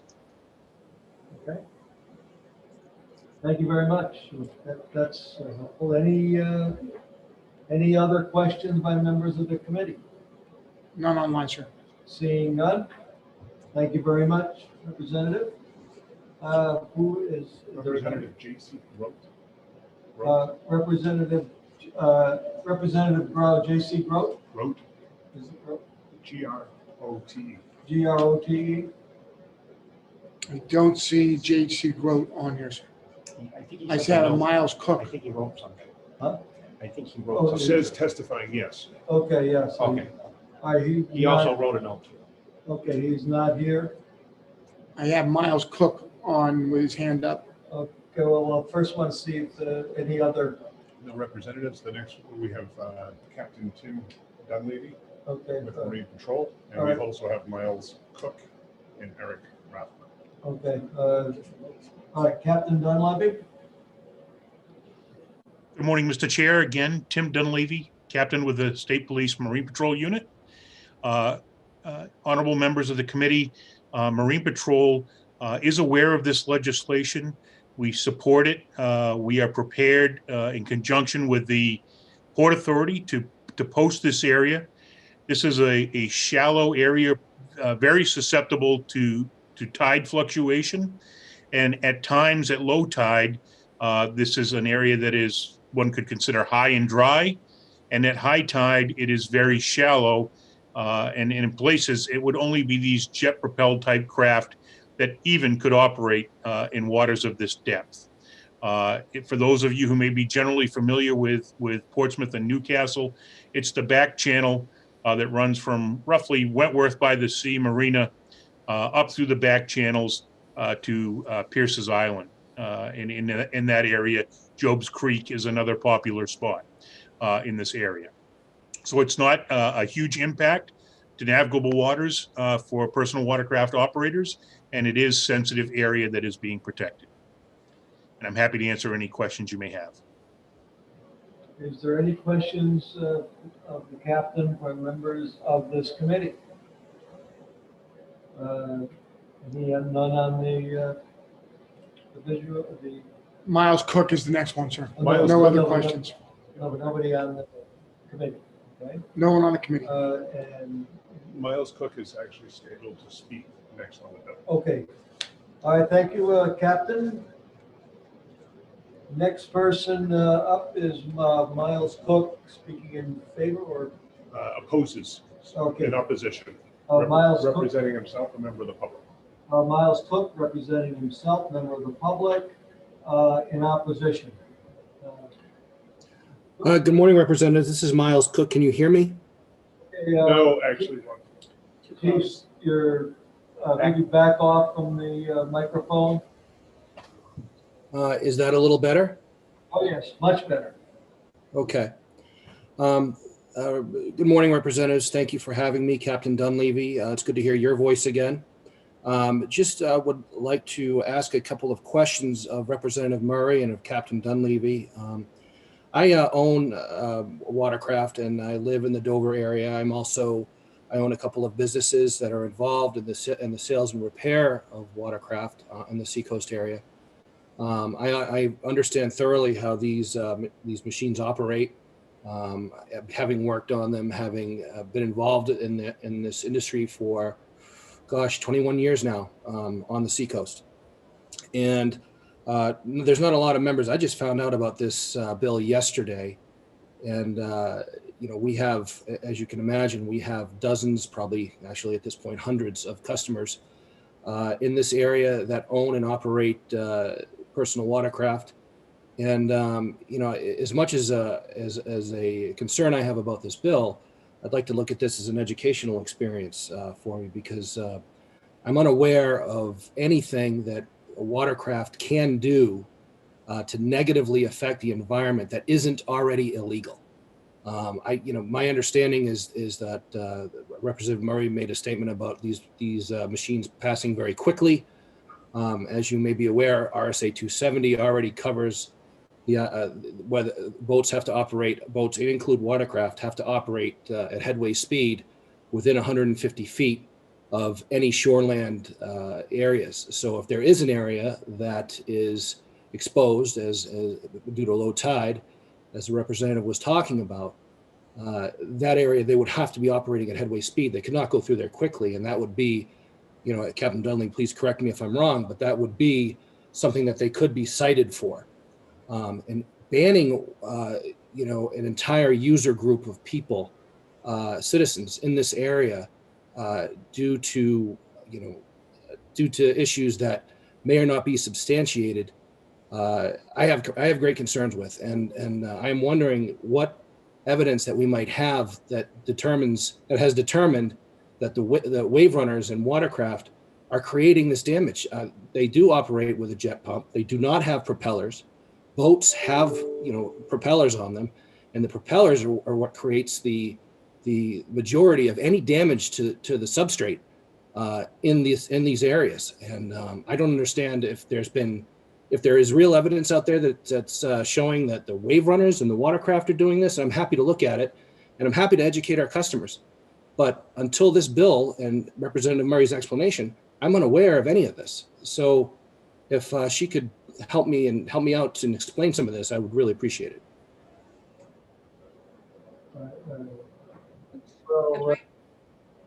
Am I good to talk? Nope. Does either Representative Murray or Captain Donlevy wish to respond to that? I realize I'm not going to want to have a back and forth going on. This is you can respond or you can just not. Can you hear me? Am I ready to respond? This, Murray. Representative Murray. Okay. You can respond, but I'm not going to go over the back and forth. Okay, go ahead. Mr. Chair, this is Representative Smith. I object. People who come to give testimony at a public hearing don't usually get to ask other people who are giving testimony questions. Usually it's the representatives who get to ask the questions. Others are just observers. That is true, but I was just allowing the representative or captain to respond if they wished. I would only say that there's a video, which I would be glad to send Mr. Miles, which shows the damage from jet skis. Okay, I'm happy to see that. I would very much like to create a dialogue with you guys, with you, Representative Murray, outside of this committee meeting. The idea that a jet ski could create damage to the substrate in protected and sensitive areas just doesn't make sense to me. And I'm informing the committee of this. And if I know that we're saying that they damage areas and we're saying that they're operating quickly and we're saying that they're disruptive, but I don't know how. And I would. Mr. Cook, you hear me? I said I didn't want a back and forth. I didn't want to have an argument going on. Obviously, this is my first one of these hearings, and this will not happen again. So you have Representative Post and Representative Moran in that order? All right, we're still he's still testifying. Mr. Cook, are you finished with your testimony? He has to unmute. Stand by, sir. He has to unmute? I apologize. I'm unmuted now. I apologize. I guess I was muted. I'm sorry. Doing this on a Zoom meeting is difficult, and I don't mean to create the back and forth or do anything disrespectful. I would just suggest to the committee that I have not seen, and I am unaware of any evidence to suggest that the wave runners are disruptive to the substrate to sensitive environmental areas. You're banning an entire user group from being able to use public areas. I don't think that is warranted unless there is real, significant evidence to show that it is actually wave runners doing the damage. And that's my testimony to the committee. Thank you. Sir, you have two questions.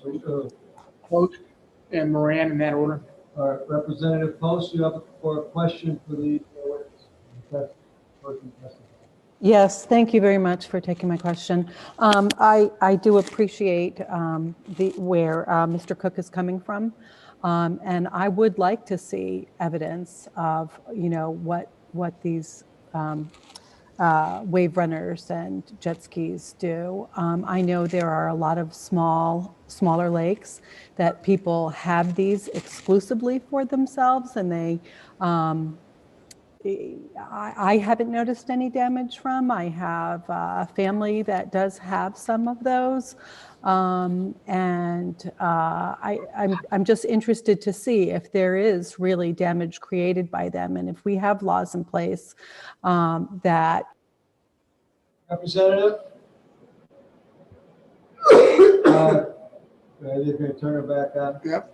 Representative? You hear me? Yes, now I can, yes. You have the form. This is for a questionnaire. So I would like information on that would be my question. If we could gather information, and how do we do that, to see what kind of damage these actually do have on the environment.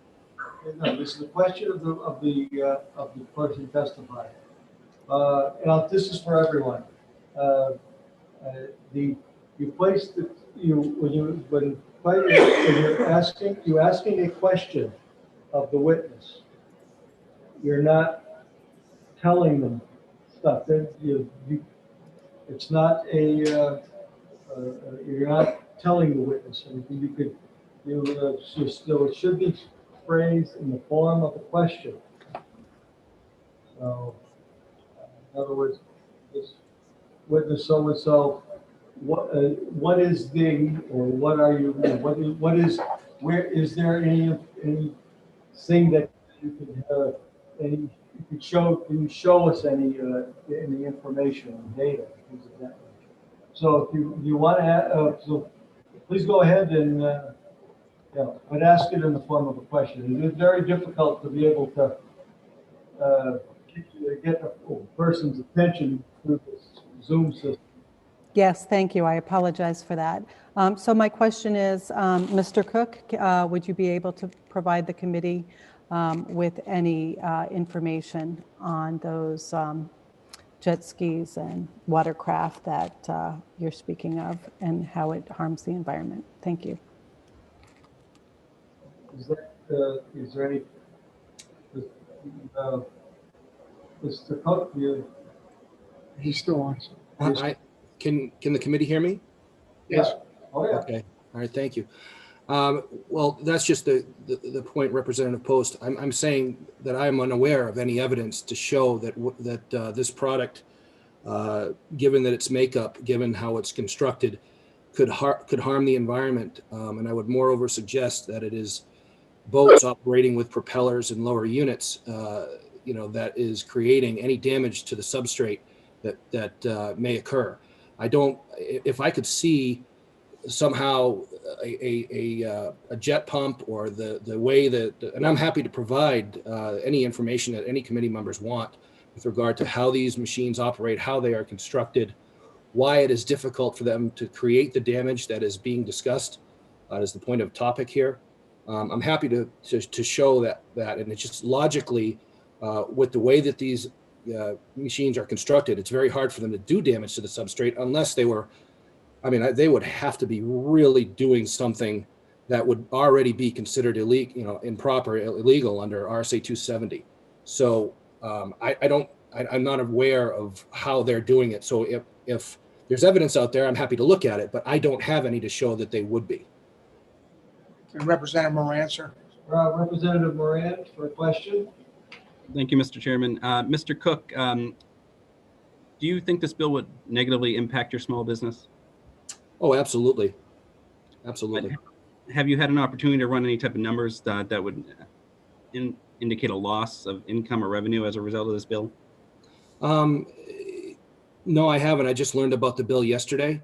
That's the issue. Most people in this area, we didn't know about this bill, or I haven't heard about it. And my customer group hasn't told me anything about it. So I just know that it would greatly diminish, the user, the users of this product in this area, and anything that does that would have a negative effect on our small business. And have you been negatively impacted by COVID-19? We were at first, but then we also sell other products, off-road vehicles, that sort of thing. And as we got into the year, it seemed like more and more people, because you can, utilize this product and socially distance, get outside, go and enjoy what New Hampshire has to offer. We actually saw a little bit of a spike in business late in the year, as probably, well, not lately, mid-May, June. Early in the year, yes. May, June, no. Things actually started to spike a little bit. Do you think this bill would reduce your revenue again after seemingly having a small increase from the COVID-19 impact on your small business? Yeah, so it would not only in the short term, but in the long term as well. Do you think this bill will impact your local economy? Yes, I do. Thank you. Representative Moran? Yes, Mr. Chairman. Again, there's another learning thing here. You're asked one, normal, what procedure is, you ask one question, and then when you want to follow up, you just say follow up, and because all questions have to come through the chair. My apologies, Mr. Chairman. This is a learning experience for me to be able to do this by Zoom. It's so easy if you're here, we just talk. So that for everybody, that's the, you have to come back to the chair and just say for a follow-up.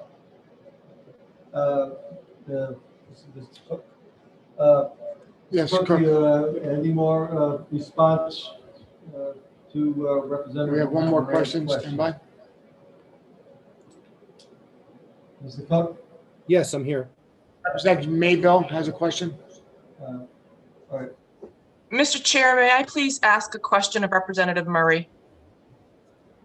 Not Ms. Representative Murray? She presented the initial bill. What? She was the initial presenter. She introduced the bill. Oh, you have a question, Representative Murray? Yes. Oh, you want a question okay. First, let's finish with Mr. Cook, and then I'll ask Representative Murray if she will take a question, additional question. Is there any other questions for Mr. Cook? I have a question. Who's that? Who's that? Mr. Chair, this is Representative Linda Gould. I'd like a question to ask of Miles Cook. Okay, Representative Gould for question for Mr. Cook. Okay, a few people have brought up the financial aspects to your business, and I was just wondering, would you say a high percentage of your customers actually jet ski in this particular area, or do they go throughout the state? Well, it's both. We have a lot of customers in the local area. The dealerships I own, one is in Hampton and the other one is in Rochester. And we have a number of customers that will take their wave runners and operate in both areas. But we have a large amount of them that do operate on the seacoast. I hear stories of them taking their families out and their friends out and going down the Swampscott River over to Exeter and going through the back channels of Newcastle, going over to BG's Boathouse, and just getting out and enjoying the summer and the weather and getting through those areas. And this bill would have a serious impact on that. And I would just hate to see that happen for those folks. Representative Smith, sir. Smith. Susan Smith. Representative Smith, you have a question?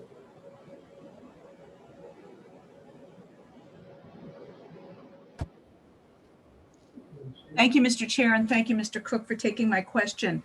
Have you read the bill and looked at a map of exactly the area that it would include, i.e. the Newcastle Goat Island back channel mooring field?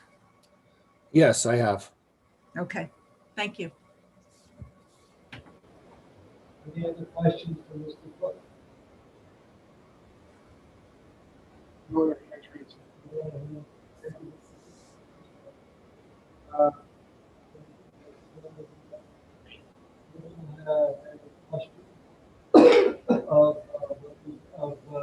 Representative Murray.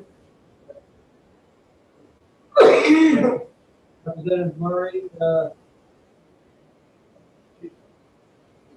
I'm here.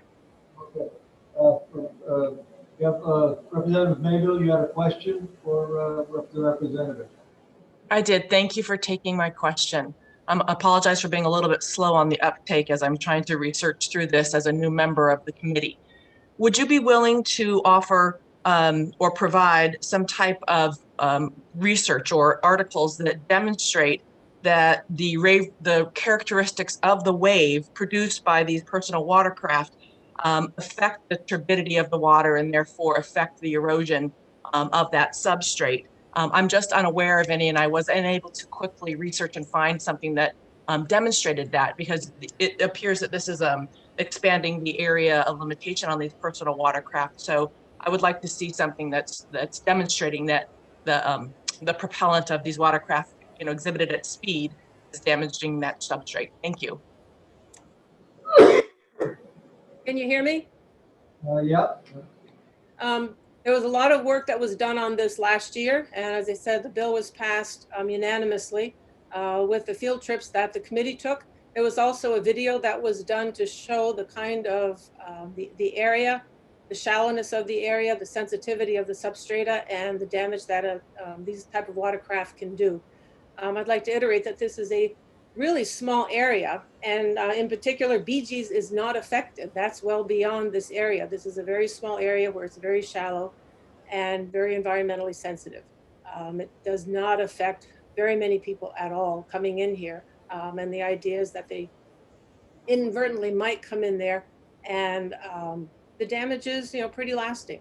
But I'm sure I can dig out that video if you wanted.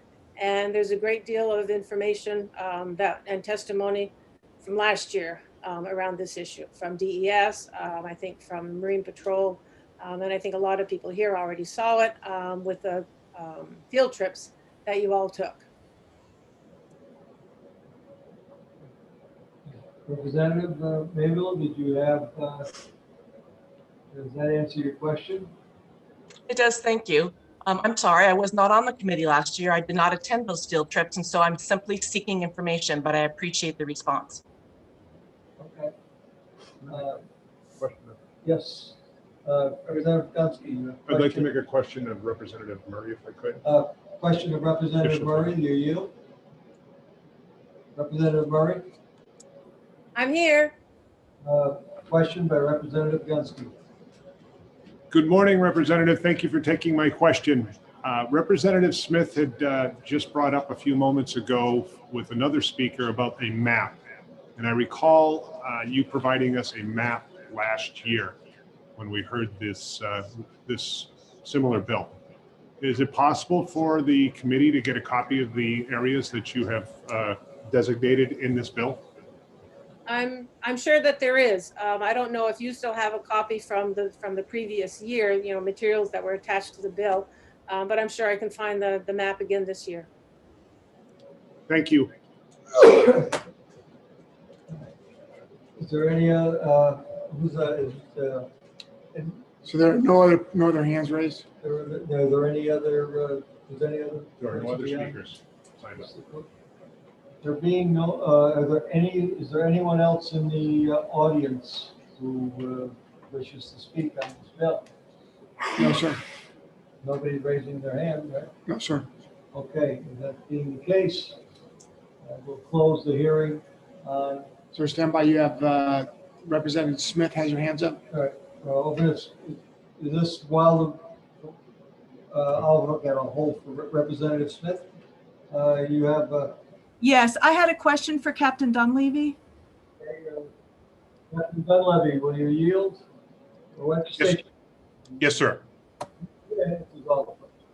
Captain Dunleavy, I know that the bill that we passed last year refined the area that was going to be included in the bill. And could you tell me what the water depth is in those areas and what the damage is that has been being talked about?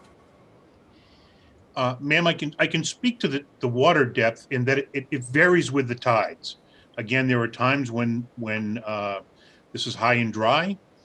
Depending upon the tide height, it could range from 6 inches to a couple of feet in some of these areas. It depends on how close to shore you are, rather than how close you are to the navigable channel. As far as the damages are concerned, I don't have the science. I don't feel qualified to speak to the science. I do know that certainly at times of tide, these are shallow areas that are difficult for our regular patrol craft to access due to the fact that they are prop driven and there just simply isn't enough water depth. Okay, thank you. And Captain Dunleavy, follow-up question, Mr. Chair. The discussion of what which watercraft we're talking about. Could you describe how the propellers work or how the water is funneled through the motor or the engine on these watercraft? Certainly, I'd be happy to. This is a jet pump or a jet propelled craft by definition. And essentially the engine of these machines, through a grate in the bottom of the machine, sucks in the water, and through an impeller, IM impeller, pushes a jet of water through a nozzle out the back of the machine. So it is water pressure that is pushing or propelling this machine. And this nozzle will go side to side, which accounts for the steering. So there is no hardware such as a shaft or a propeller or a rudder or a lower unit beneath the surface of the hull of this machine.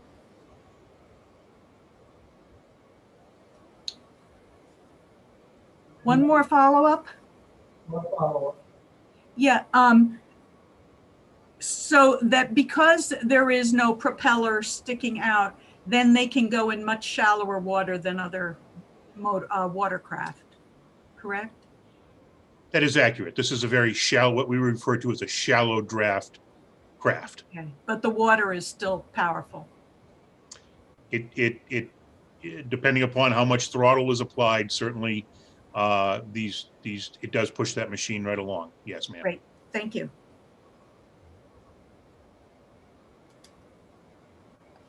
We have a couple of questions here. Representative Vale. Representative Smith, are you finished? Okay, so now it's done. Representative Vale is next. Representative Vale for a question, or who? Thank you. My question is about the pressure of the water and how fast is this water coming out and how many pounds per square inch are we talking about that would move a machine like that? I'm just curious. Thank you.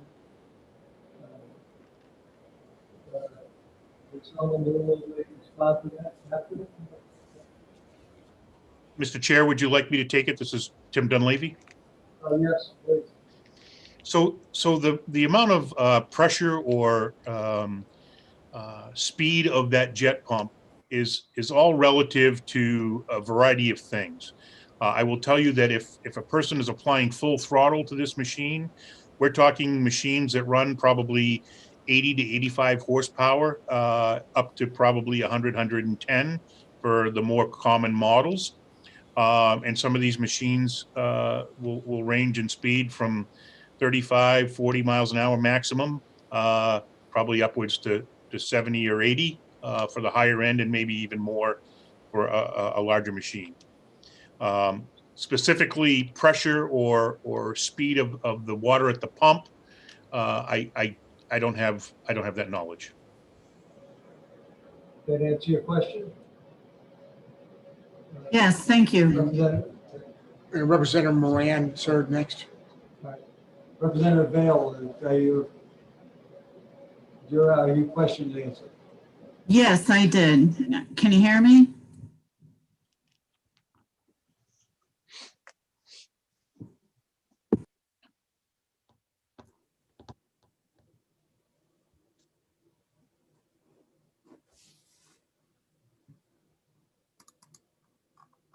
I am all set with questions. Thank you so much, Mr. Chair. I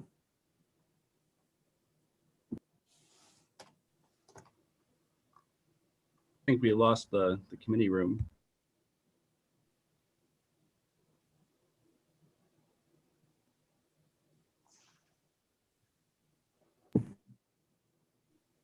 Yes, we did.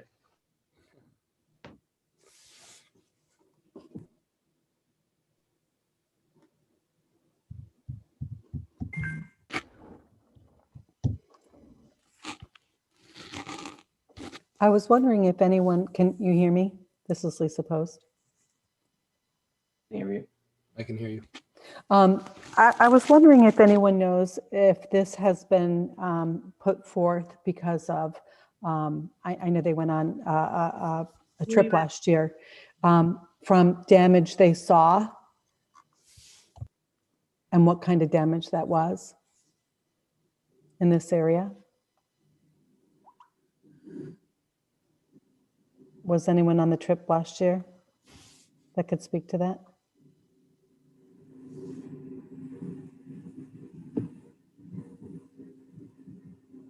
Oh, okay. Oh, Everybody, we are having technical difficulties. The main system here went down. So we're just trying to get back online.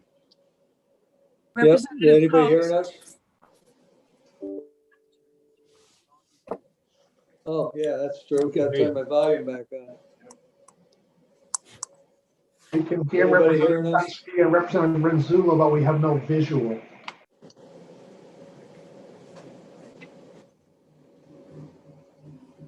We don't have the committee room All right, anymore. hello? Yeah, this is Andy, the chairman. We're off on this side. The screen is, we're trying to reboot it.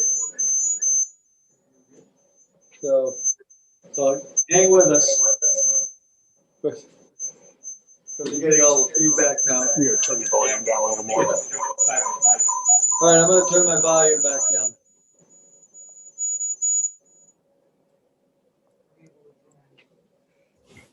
All right, where's Greenwood?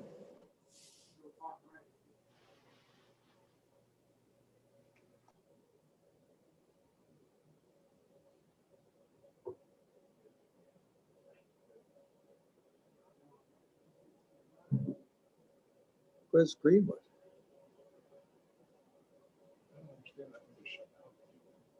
Yeah, it just died. But did Greenwood go to lunch?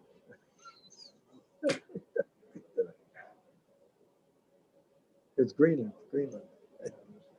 Yeah.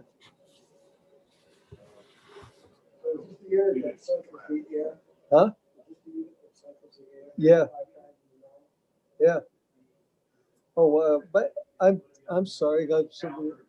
Open up some windows. Okay. No, as long as the windows would be, yeah, you can open them up at least. Yeah. If it doesn't bother you, just leave them open. Period. But yeah, if it doesn't bother you, huh? Oh, yeah, but but you're like an outdoorsman.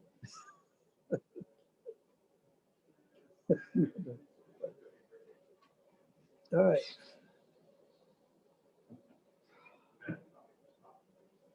Where is? Let me call.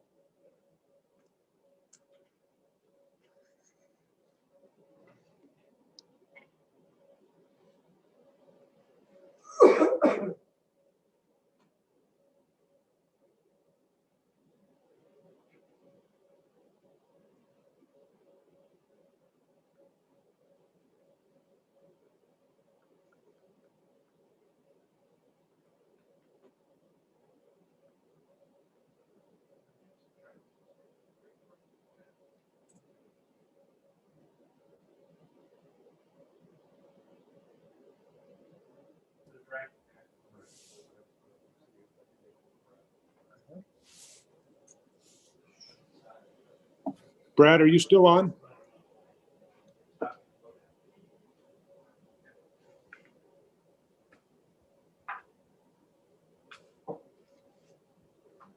Brad, are you still on? Yes, I am. I'm sorry. I was communicating with my other committee as well because they were having the same issue. The general clerk. Okay, yeah, we had a shutdown here of the main system. So. Okay.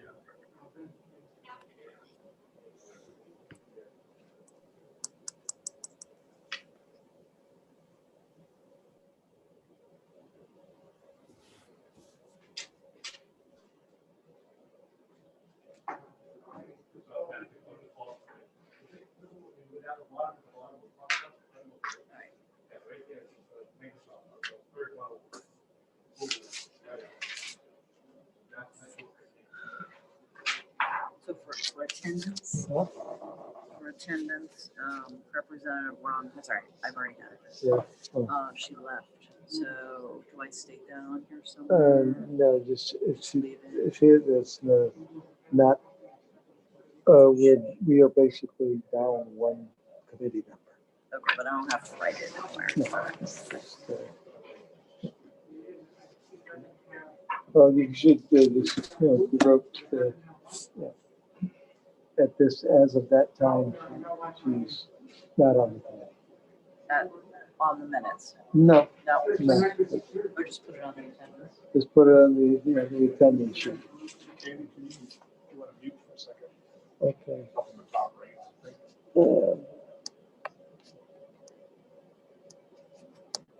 Oh, okay, move to.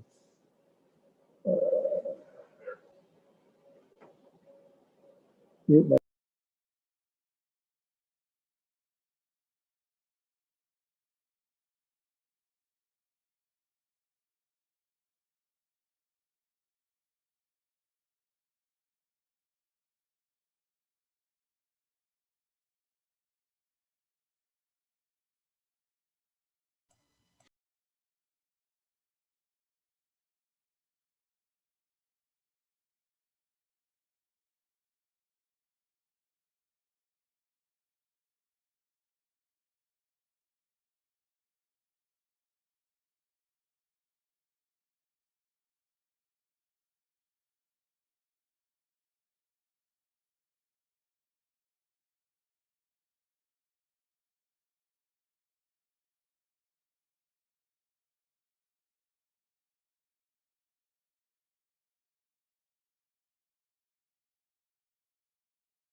Okay.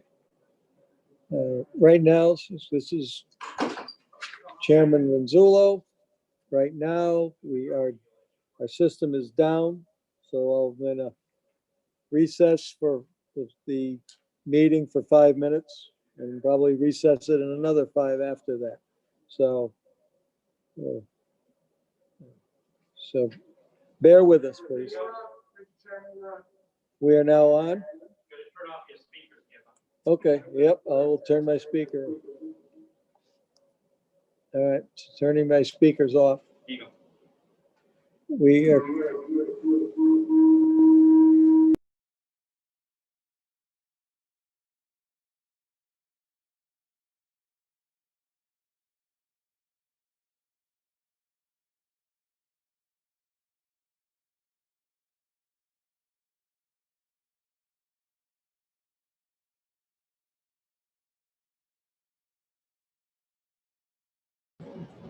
Yeah, we are unmuted, so we should be back up.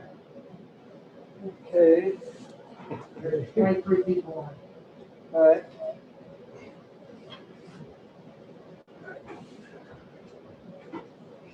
All right, we're starting up again. All right, look. Thank you, Representative Crichton.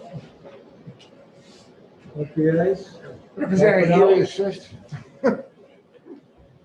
You know, as they say, in the land of the blind, the one-eyed man is king. Is king, yes. That's what I did for a And living. believe me, I'm blind.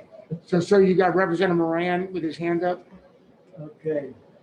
Representative Moran? Thank you, Mr. Chairman. I have a question for Captain Dunleavy. Captain, are you back? I am back and available. Yes, sir. Thank you. Okay, thank you very much for bearing with us.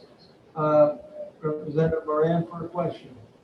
Captain, how would you be able to tell us how many people utilize this area with jet skis? Maybe observations of yourself or your team?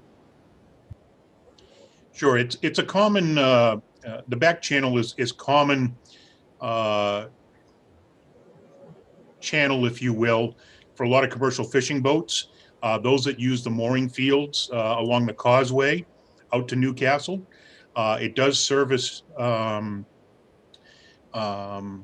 several marinas. One was BG's Boathouse, which serves a restaurant.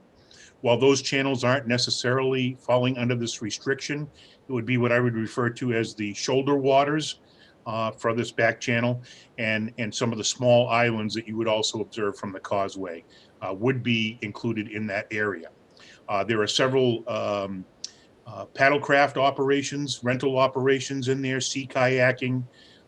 So you're seeing a very good mix of the type of watercraft that use the area. Follow up, Mr. Chairman? Or follow-up. And would you say these jet skis would, in your opinion, have you seen these jet skis being used to impact anyone else's business that may operate in these wetlands? We do not see a lot of personal watercraft traffic in that area. There is some. It is one of several routes that a person can take from the main Piscataqua River to reach the open waters of the Atlantic. So, you know, depending upon what route the person chooses, they may or may not use these waters. So it's a variety of levels. It is not overwhelmed with any one specific craft. Thank you so much. And sir, Representative Post. Representative Post for a question. Thank you very much. This is for Captain Dunleavy.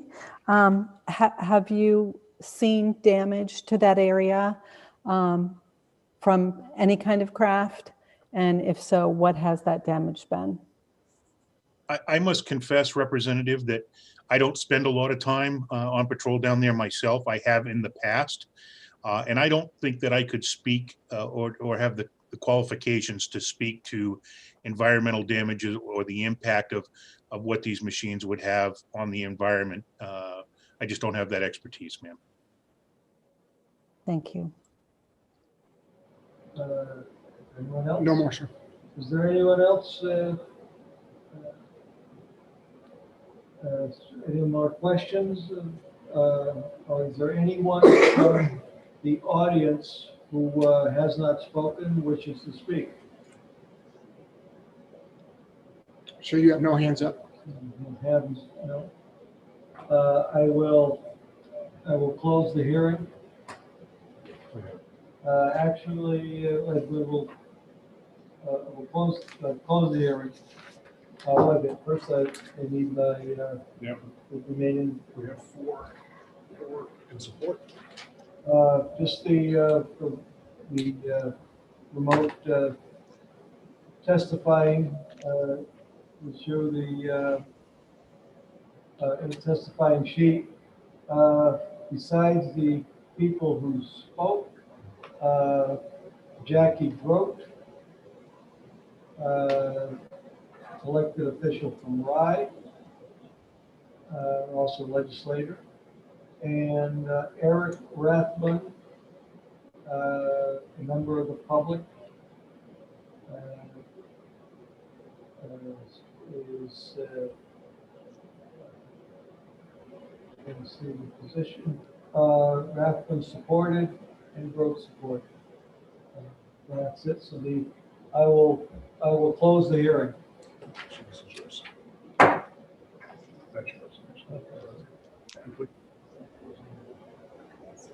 It is 5 up. I had originally considered placed enough time to put this bill to exec this bill. I don't think that's going to happen. Advisable. We will look to. Maybe I should. I will look to continue the. Maybe I think I will. I think I will reopen the hearing and then continue it to another day, so that additional information can be gotten. It seems appears to be some questions that need to be by some representatives. I don't want to. I realize we have heard the bill, the majority of the committee has heard the bill. And it was a 20-0 vote. However, all fairness to the new folks, they have questions. I think they deserve to get answers to their questions. So I will just continue this bill to a time to a future committee meeting, a future meeting. Have a continuing hearing. So maybe I'll reopen the hearing, and rather than close it, I'll just recess it to a time to be determined. That should be it. I think any questions what I just did? So you have no hands raised? Okay. You ready for lunch? No, everybody, all raise your hands at once. Okay. I don't really have a question, but it's still difficult to understand you, Chairman Renzullo. Okay, And I noticed another head is shaking also. What? Pardon me? But hear you. Can everybody hear me? You seem to be further away from the mic, Andy. First hearing we had in the first part of this last hearing, you were fine after we got you a little bit away from the mic, if you changed mics, but yeah, we the mic seems to keep moving. So now you can't hear you hear me. You hear me? I can hear you, but it's very faint. Yeah. Okay, then we'll change back. We'll change back after lunch. We'll change back to the big one. Yeah, it's almost as if you're way in the distance, just like in the picture on the screen.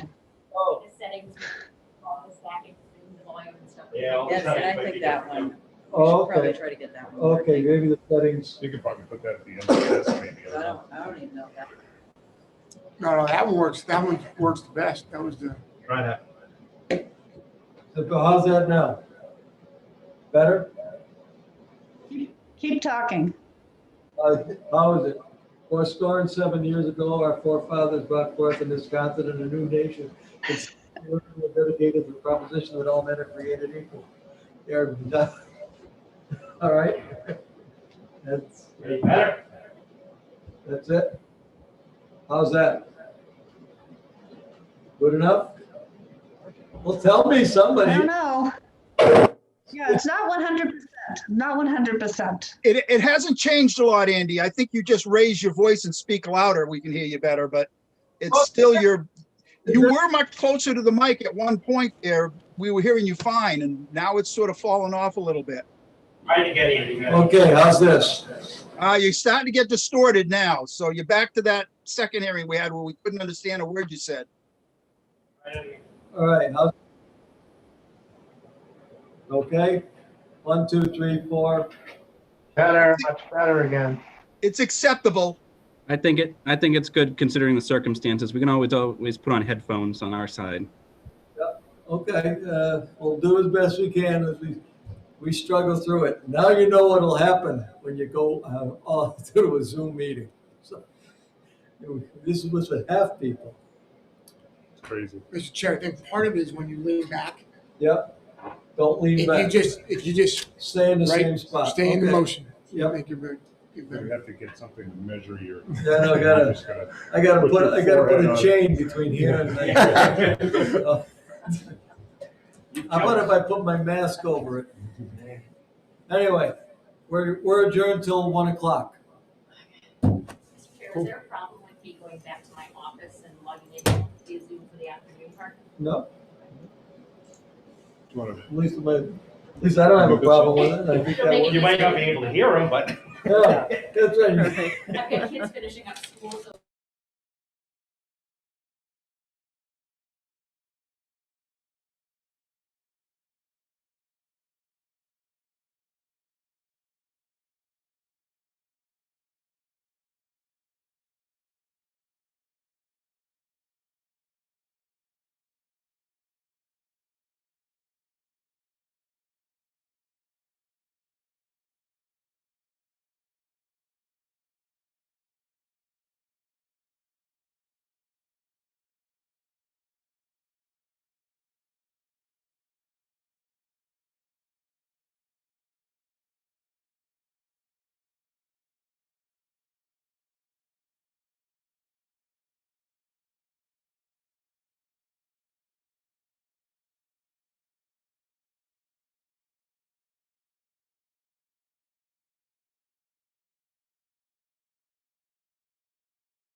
Jim, I didn't even realize that, that little shelf under there until I saw you put your copy underneath there. Yeah, that's always, people do that. I I didn't realize, I was like, hey, that's I don't think I they're there won't, for I won't be that. kicking my drink over anymore. Yeah, I don't think they're there for He's that. gonna have I an think MC, the yes. prices- I like that. I'm like, ooh. Hey, Lisa, just check Mike's back up in this office. Okay. Vanessa. Can you hear me, Lisa? Yes, I can. Okay, great. Thank you.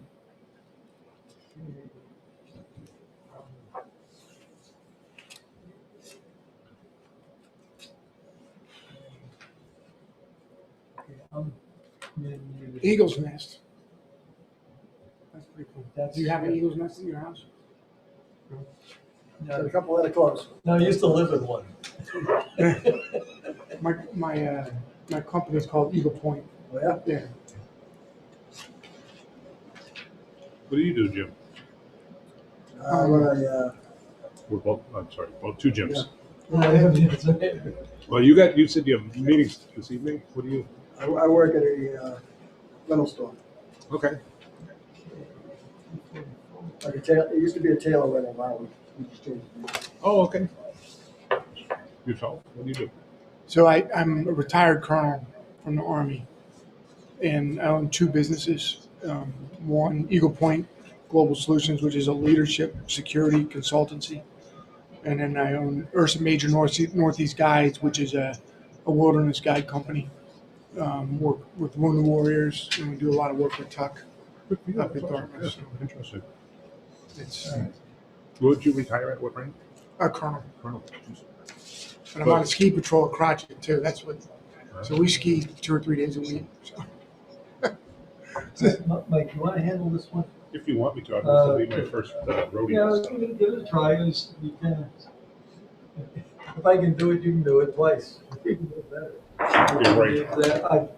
The reason I'm giving the gavel to you because I'm on the bill. Do you want me to? I'll make that known. Yeah. Right? Oh, yeah. Say I'm one of the. Yeah, I shouldn't be. Oh, we said we don't have a clerk. Where's our clerk?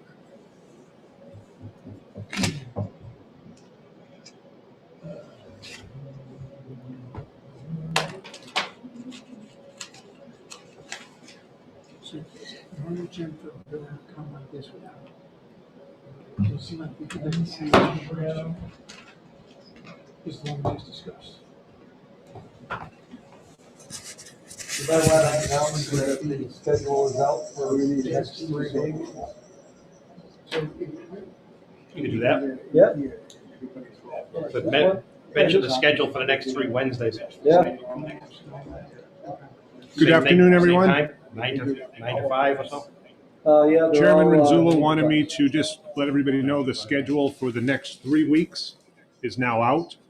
And we'll be having our hearings on Wednesdays, 9 to 5. 9 to 5 on Wednesdays. We are just waiting for the committee clerk.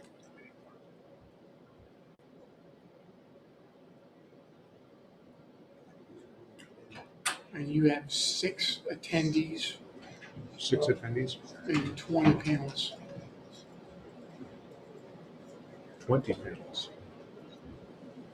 Well, Oh, you got myself. And you're up there.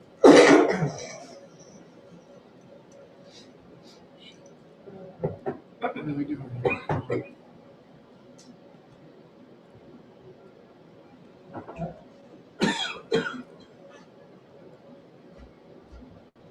We'll wait for it. Give you another 2 minutes. 5 after we start. Okay. I thought it was-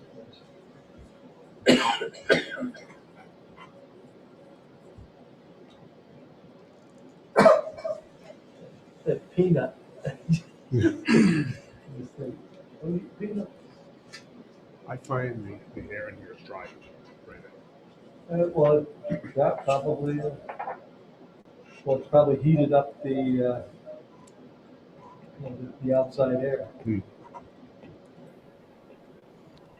Could I ask if we will have each week a new Zoom to click onto, or can we use the one we have today and just put it through our calendar? They'll provide a new link every week. Provide a new link every week? Okay, thank you. I have a question also. Will we be getting the bills on hard copy at home?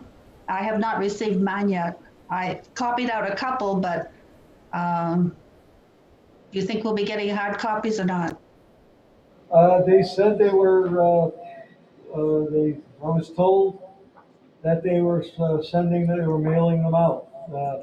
They also said that, I guess, somewhere in the 500s or above, they don't have a lot of copies made. Even for this meeting, they had to make these copies for here. So they don't have a lot of no, they don't have a lot to mail out. But they said that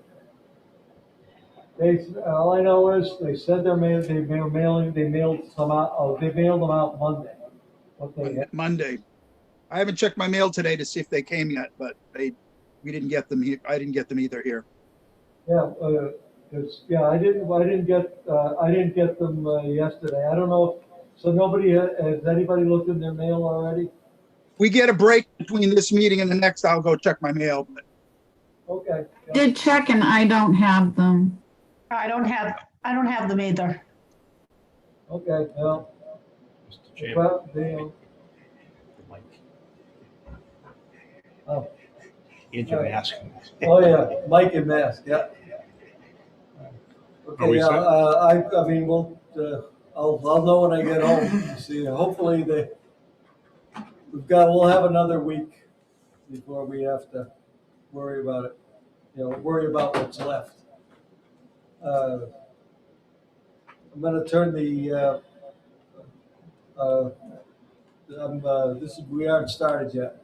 I'm just look, as Mike just said, we have the schedules are out. I just checked the email, and Heather has put out the schedule for the next 3 meetings.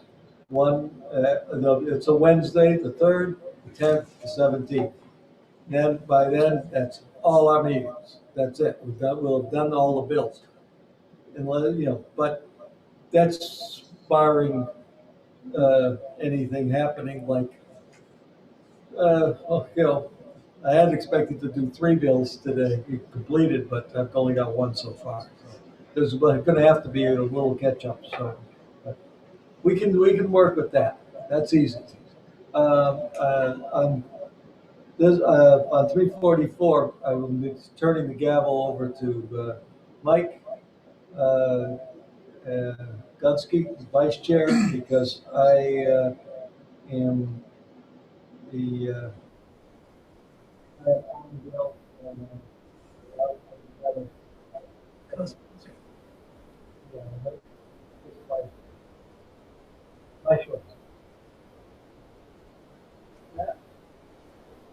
Any questions on that? Okay, with that, I just wanted to make sure, can everybody hear me? Yes? I can hear you. I'd like to open up the hearing for House Bill 344. Chair recognizes Representative Smith, the prime sponsor of the bill. Thank you, Mr. Chair and members of the committee. My name for the record is Suzanne Smith. I represent the towns of Plymouth, Hebron, and Holderness, Grafton County, District 8. And I'm here as the prime sponsor of House Bill 344 relative to temporary docks. This bill was a request of the Commission to study structures in or on non-tidal waters, otherwise known as the Dock Commission. And this bill amends 3 statutes that relate to docks. And I'd say they're housekeeping, but that's usually the kiss of death for a bill, is to say it's housekeeping.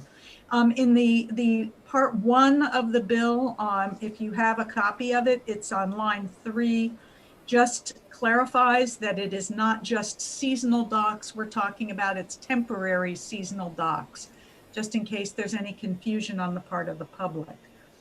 Part 2 removes rivers from the statute that allows you to just get a permit by notification, which means you just write a letter to DES and you can put in your dock without any bureaucratic tape. And so it just excludes rivers from this statute, because rivers where the water is flowing, you would not want a dock heading straight out into a river. It could cause damage to boats, damage to the environment, and damage to the dock. So it just removes rivers from temporary seasonal dock statute that we already have. And then the third part of the bill, which is line 17, pertains to the dock registration criteria. We passed a dock registration process in 2020. And this just clarifies that if you wish to use the dock registration process to install your new dock, if you have pending or final adverse action from a municipal or state authority or pending civil action, you cannot use the dock registration process to get your new dock. So that is the gist of the bill. I can try to answer questions, but I'm hoping that there are people in the audience wishing to speak that can clarify it better than I can. Thank you. Thank you, Representative Smith. Are there any questions, Representative, from the committee?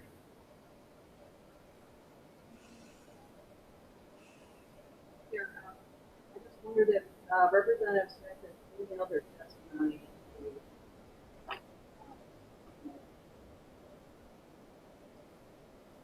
Representative Smith, did you hear the question? No, I did not. It was asked, could you email your testimony to the committee? I don't have anything written. I could write something up quickly, but I don't have anything written. Okay, thank you. Any other questions?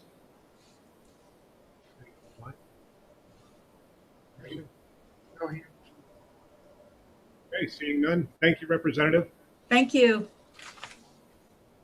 Next, we have Darlene Forst from the Department of Environmental Services to speak on behalf of the bill. Quick sound check. Can you guys hear me? Yes. Thank you.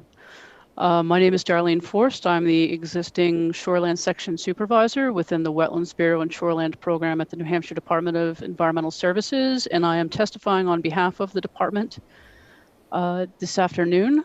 Thank you for the opportunity to speak. I did email a copy of the department's official letter of testimony to supplement today's discussion, which you should have received this morning through the email link provided. This bill corrects language that was changed, unfortunately, last year. Last year, within the Structures on Public Waters Commission, there was a discussion about expanding this process to include rivers. This process is an exemption from the permitting requirements specific to certain single seasonal docks. And they're seasonal docks which have no anchor constructed at the shoreline. So they're for still water areas where you're really just setting a structure in place that you can tie a boat to or walk out and fish off of. So there was a discussion of adding these to rivers and streams, and that may have seemed like a good idea at the time, but after some discussions and after the bill was introduced and discussions with the New Hampshire Rivers Committees, it was decided that such a dock, which has no modification of the bank, would be unstable and be a potential safety hazard on a river or stream because it's likely to break free, especially in times of flood. And where we have so many dams in this state, if something were to break free with a boat attached or without a boat attached, it all ends up in some dam's rack. Downstream, it becomes a safety hazard. It puts stress on that dam, or it ends up in someone else's frontage, or it becomes a hazard to boaters or swimmers elsewhere down current. So it was intended that when the bill which added this language, this exemption to rivers and streams, it was intended that when it reached the opposite side of the legislature. After crossover, it would be amended and those provisions would be removed. But unfortunately, as we all know, last year's sessions were somewhat interrupted and the bill slipped through without an opportunity to correct it and remove the rivers and streams provisions. So that's how we got to this point and why that correction needs to be made. Again, our biggest concerns here when they came up were public safety concerns specific to the fact that this exemption prohibits docks. It only applies to docks that don't have an anchor at the shoreline. And those are exactly the docks that you don't want to have on a flowing body of water where something might break free. And it's where it's most likely to be a risk. So we support this. Sorry that we couldn't get it cleaned up last year, but we very much support this language change for this year. I'm happy to ask or answer any questions for anyone if they have them. That pretty much sums up our position. Okay, thank you. Now we can open it up for questions from the committee. Are there any questions? Any questions online? Yes, sir. Okay. Seeing none, thank you very much for your testimony. Thank you, sir. Nobody else on the sheet to testify. Is there anybody online that would like to testify in support or in opposition to the bill? Seeing none, I'd like to close the public hearing on HB 344. Well, that was fast.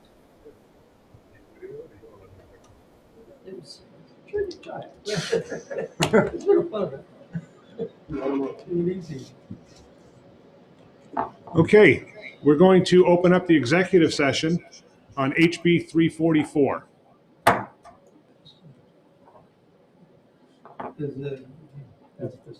Yeah, there's some discussion in HB 344. Anybody have any questions, information they'd like to share? Seems like pretty open. Anything online? No, sir. Okay. Mr. Chair, it appears to me that this is this is an executive session, so I am, as a co-sponsor of the bill, allowed to speak. And I obviously support what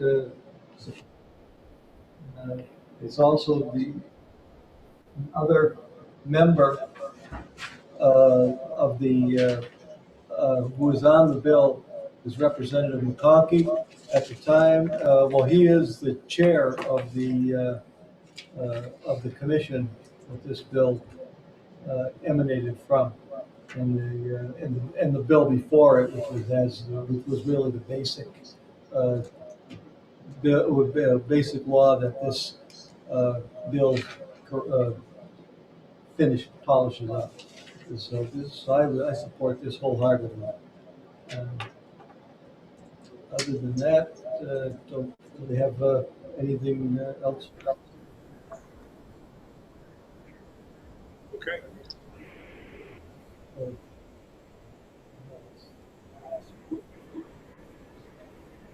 have a motion of ought to pass. Representative Morgan.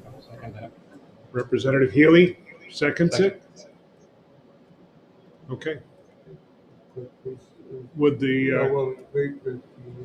we have a motion of ought to pass. We have a motion of ought to pass on HB 344, and I'll ask the clerk to call the roll.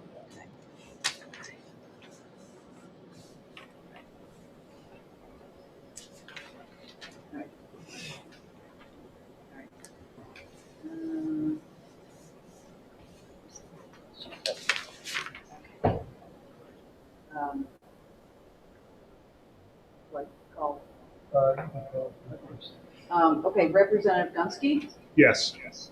Representative Gunsky says yes. Representative Gould? Representative Gould says yes. Representative Gould says yes. Representative Corrigan? Yes.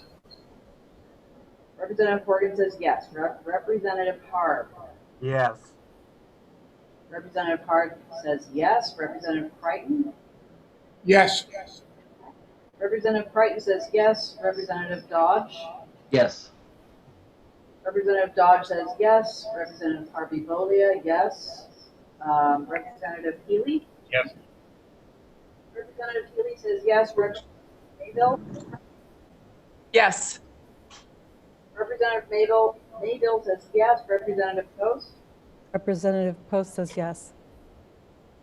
Representative Post says yes. Representative Smith? Representative Smith, yes. Representative Smith says yes. Representative Spang? Representative Spang says yes. Representative Grassi? Yes. Scotland? Yes. Representative Cohen? Yes. Okay, Representative Cohen says yes. Representative Rom?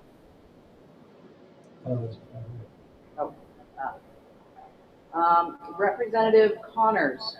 Representative Connors says yes. Representative Connors says yes. Representative Vale? Yes. Okay, Representative Vale says yes. Representative Kelly? Representative Kelly says yes. Representative Kelly says yes. Representative Moran? Yes. And so that Representative Brown. Representative Zulu. Representative Ronzullo, yes. So that is 20 yeas and passes, Zero. and 0 nays. The motion passes 20-0. Now we'll close the executive session. No. Oh, actually, we got the tally. Let me hold on a second. Sure. I'll read the tally. We have Darlene Porsche, she testified, Suzanne Smith testified, and Eric Rathbun, member of the public, he did not testify, and all in support. Okay. Who will write the blurb? Do you want to write the blurb, or do you want you to? Representative Smith, would you write the blurb on the Or do you want? on HB 344? I was off the hook, but yeah, no, I can do that. Thank you. And consent? I'm so excited someone else made the motion. Consent, anybody? Yes, consent. Consent. Seeing no opposition, consent. Will be on consent.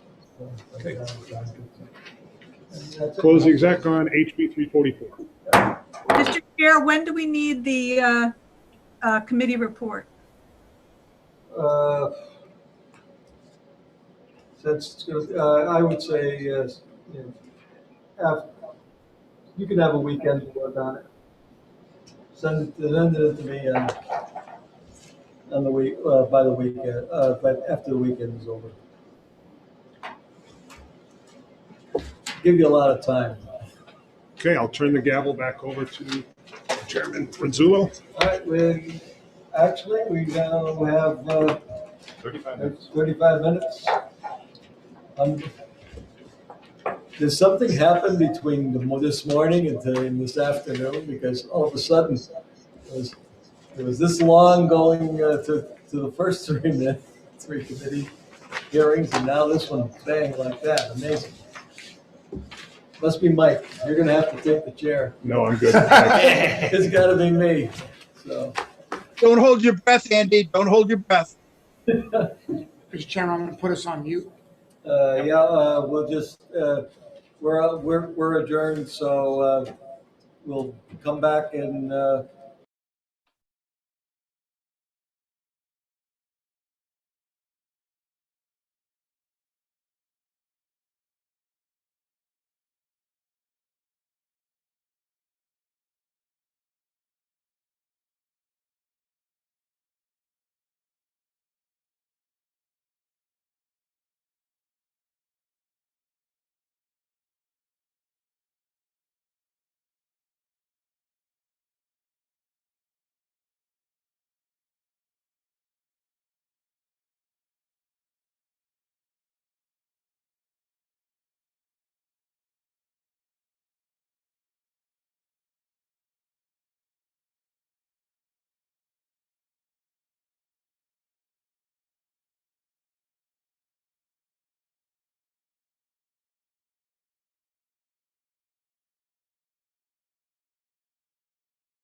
still have that.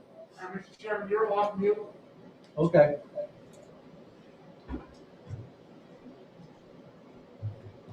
Was that the show time? Yep, just about showtime. Yeah.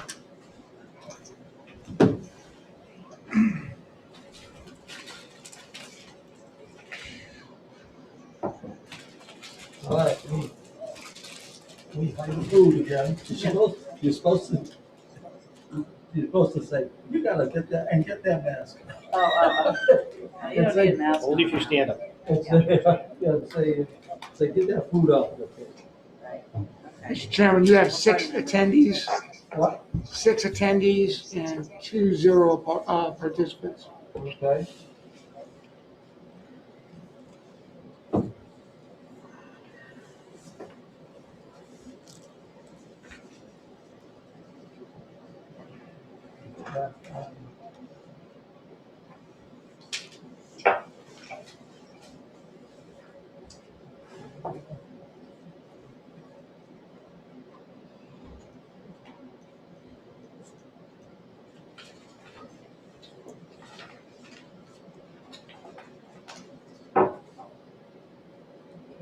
Are you ready?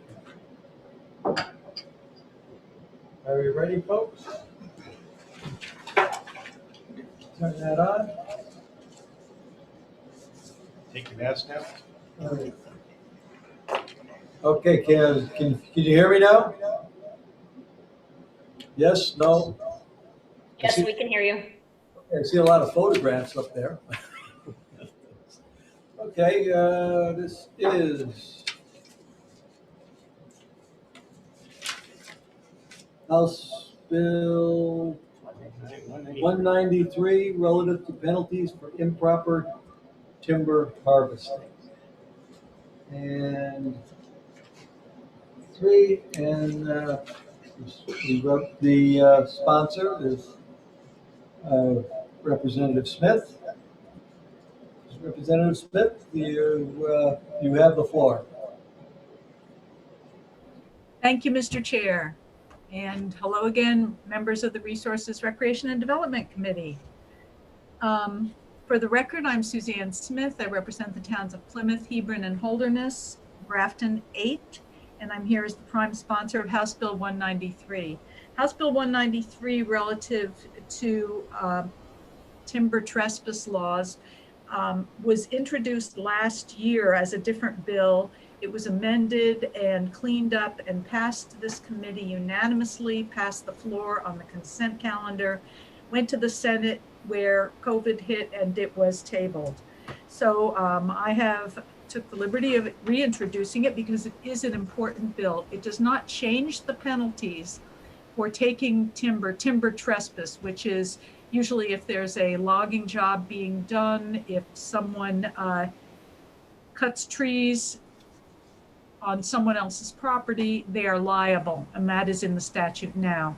What this bill does is it also changes it somewhat so that if you are the owner of the property and you tell the logger, these are all my trees over here, these 2 acres over there, cut those, and they're really not your property, the logger is not liable. You are liable because you told them to cut them there. So who's ever responsible for the trees being cut, whether it's the logger, the forester, or the owner, it would make them liable for the timber trespass, not just the person who is doing the actual cutting. And that's all that the bill does. It does not change the penalties that are already in place. And that's simple, and that's it. And I will take questions if you have any.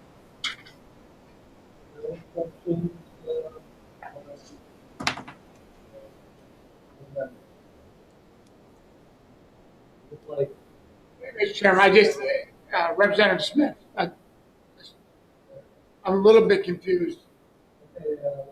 Can you?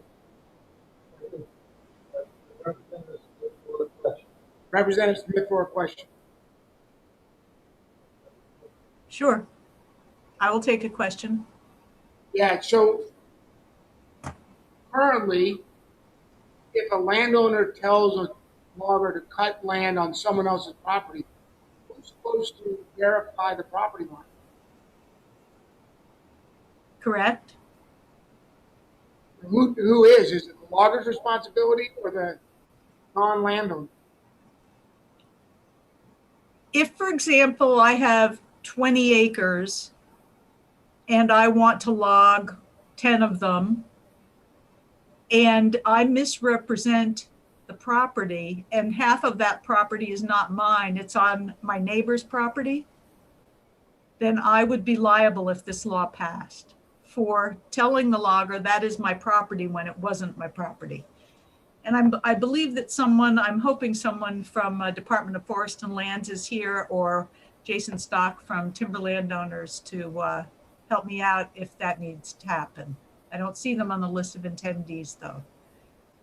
But Okay. yeah, that is what the law would do. It's just that if you're in good faith, the logger, and someone tells you that it's their property, it's their responsibility to know what they own. Okay, thank you, ma'am. There is Jason Stock.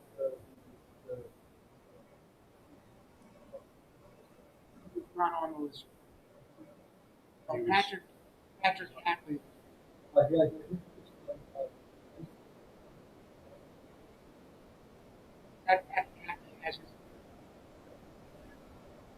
So it's post. I'm not hearing any questions. Are there questions? No, I was just trying to determine who. Okay. I see 2 hands raised. I do have a question. Okay, well, we'll finish with representatives. I think there are people.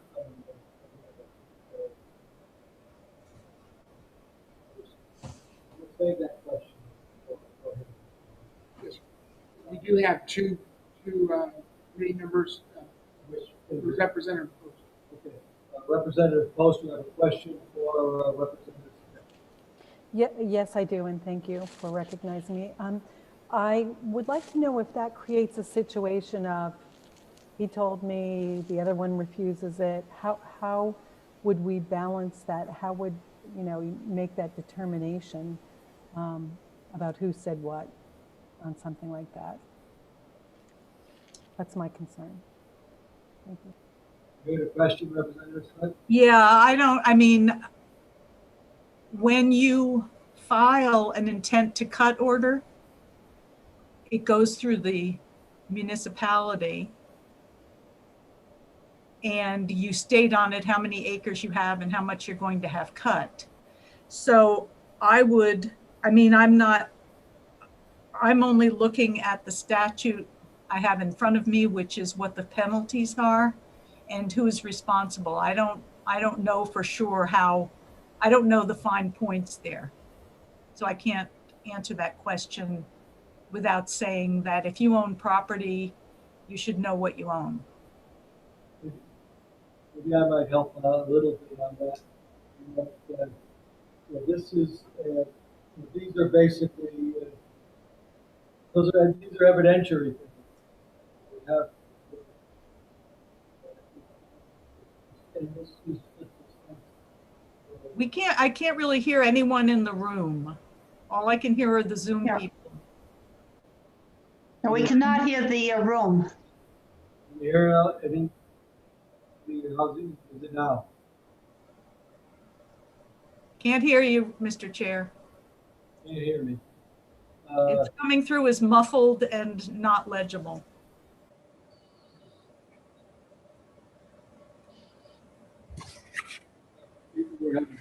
You're getting your exercise today. Yeah. How's that? Better? Good. That's good. Oh, okay. And that, they heard of that one again. Every other time. Yeah, that one works. That works. Yeah, every other time.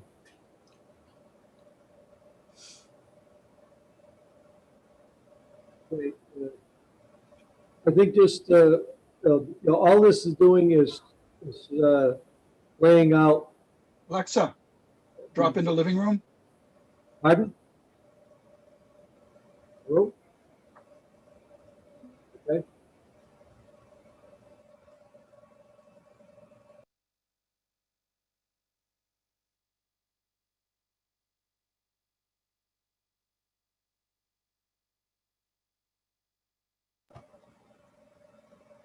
Were you trying to mute me? Somebody's been unmuting us for some reason. Well, I was just muted and I unmuted myself. And I was muted and somebody unmuted me. And the whole general room is now muted. The in-person people are muted. And poor Representative Harb's hand is probably getting tired from holding up there for so long. Representative Smith, I appreciate you recognizing my hand. We should probably do a conversation without the main room. I know. Well, the chair has to, they have to get their act together. Well, it looks like they're unmuted now. We are unmuted.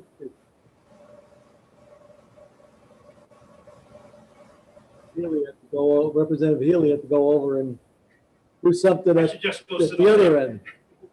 Okay. But, I think maybe Representative Harb might be trying to help, being a practicing attorney, might want to respond to what the question is concerning. Well, Mr. Chair, thank you very much for recognizing me. I don't want to get into details with the evidentiary question, but that is what the court and the judge would decide who said what and what was documented. But I do have a question, if you could take it, Representative Smith. Sure. Taking my question. For the sake of clarity, as the chair mentioned, I am a practicing attorney. I think if you would entertain making a motion on Article 1 to add before you bold or cause, add negligently, because I think by deleting and not inserting negligently, it leads me to question what's the level of cause there. So it's in the first part, no person shall negligently cut. My suggestion is, or negligently cause. I would add the same comment to Article 2.1 that says, or cause to be cut. That article says recklessly. So I would ask if you would entertain putting an amendment, or recklessly cause. That would then be consistent with the first part of the article. As a practicing attorney, I think by putting the comma in there, it doesn't carry forward the negligently or recklessly. I think it's your same intent, but it would be clearer to put it in. Thank you. Right, right. Yeah, as the notes I have written down from, thank you, Representative Harp, the language that is in here now mimics the slash law, which we already have in place. I mean, I believe that is what I have written in my notes. So I would want to check with, I mean, it's fine with me to do it. It means we can't exec it today. It means we have to write a new amendment. But I'm hoping someone is going to speak. Oh, yes, speak on this, and they may be able to clarify that this indeed does work this way. But I understand your concern. I want to go back to Representative Pope. Certainly the question has been asked. Representative Post, did your question get answered properly? Yeah, for the most part, I just find it's a confusing statement, you know, that you'd have to have some way to show that the person misrepresented it, either the landowner or the timber owner, the timber person. Well, it's just that the law, the thing reads is that if you negligently do something, the cause to be done. That's, this isn't what you represent. If you're negligent. I can explain this a little bit, Mr. Chair. If you're negligent, it's a civil penalty. And negligent means you weren't really paying attention and you cut it by mistake.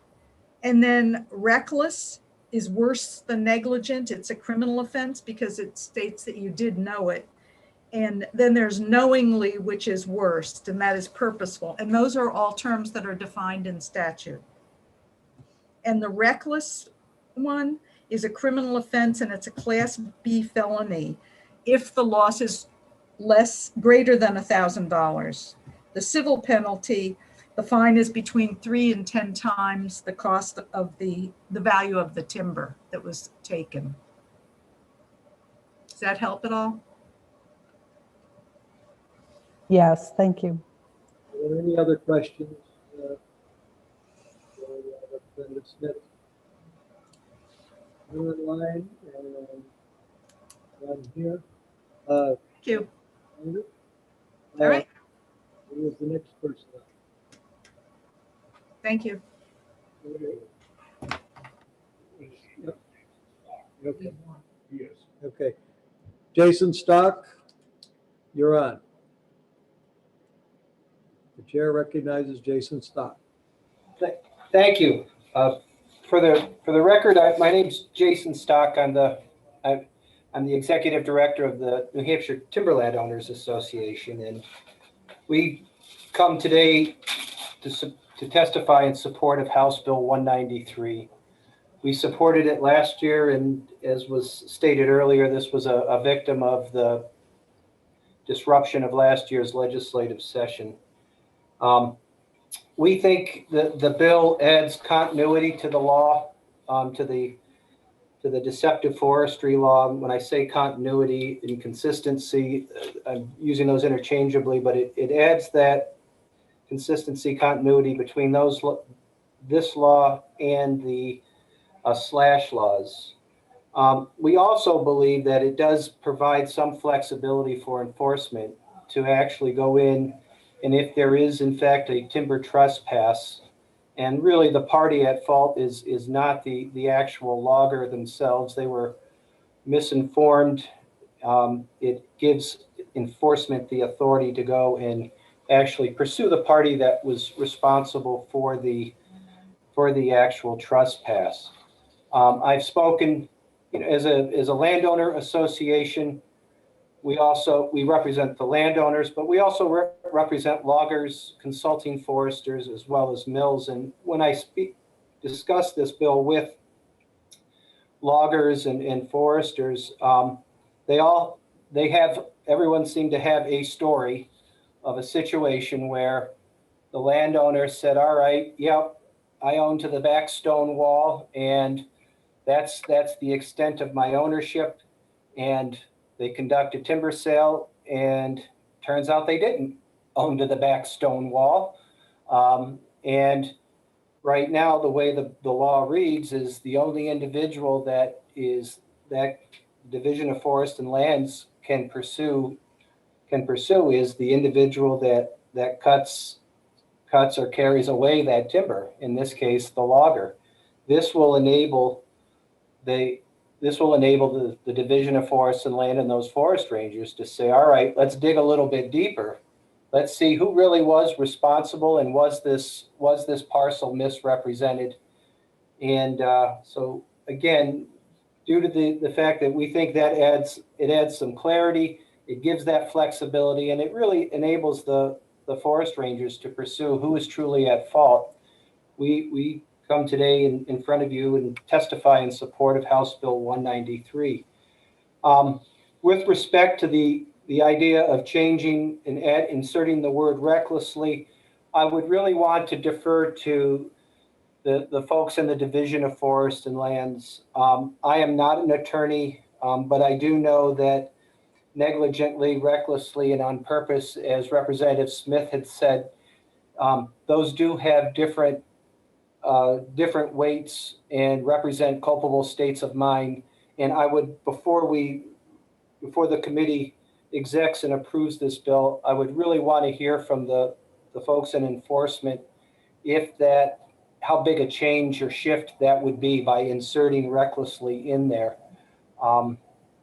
Because I know there are, again, as Representative Smith had mentioned, there are different thresholds. It also affects whether it's a civil versus a criminal penalty. And I think it'd be wise to hear directly from the agency that enforces this, what the insertion of say recklessly would in fact do to this, due to the bill. So having said that, again, I come today before you and testify in support of House Bill 193 as it's drafted, and I'd be happy to try and answer any questions. Is there any questions for Mr. Stock? There are no hands up for questions. Okay, anybody on the chair has a question in your testimony. I think I heard you say that right now it's usually that the only person that the Division of Forests and Lands goes after is the logger, and this would allow them to go after the person behind the logger. Is that what I'm hearing? When I spoke to the rangers about this, and we had this discussion last year, right now, the way the law is written is the only person under a civil penalty they can pursue is that individual that cut, felled, destroyed, injured, or carried away the tree. And that, in essence, the logger. And there are instances and circumstances where the logger may not be the party that really is responsible for that tree being cut or carried away. It may, in fact, be the landowner that misrepresented it, or the forester that misrepresented the ownership to the logger. And so this gives the Division of Forests and Lands, it allows them the flexibility to, yes, look at the logger, but also in their investigation, look at these other parties that are involved in that transaction. Got that? Thank you. Anybody, any further questions? No further questions on the answer. Okay, then thank you very much for your Thank you. Is someone from Forest and Lands available to the Forest and Lands? I don't know where he's from. I think he's from Forest and Land. Patrick Hackley.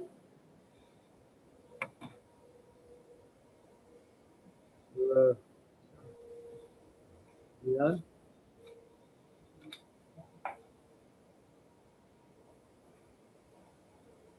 Is he off mute? You there, Patrick?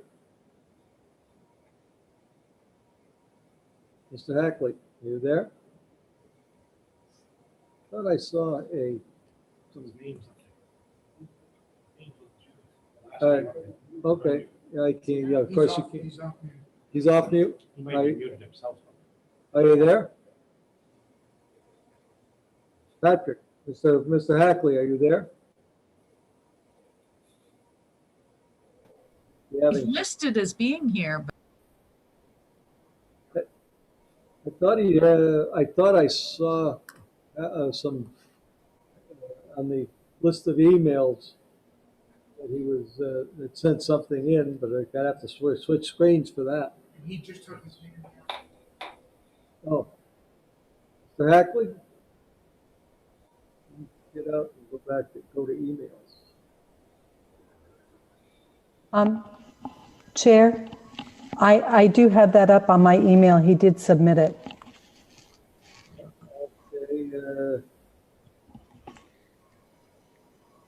Okay, is he there? he's trying to come back in. Okay. We just did.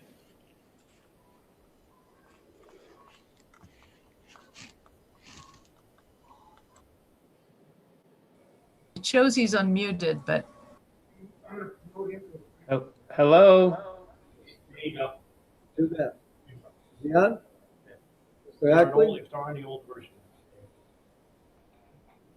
Hi, can you hear me? Yes. Yeah. You can hear me now. Yes, you can hear you now.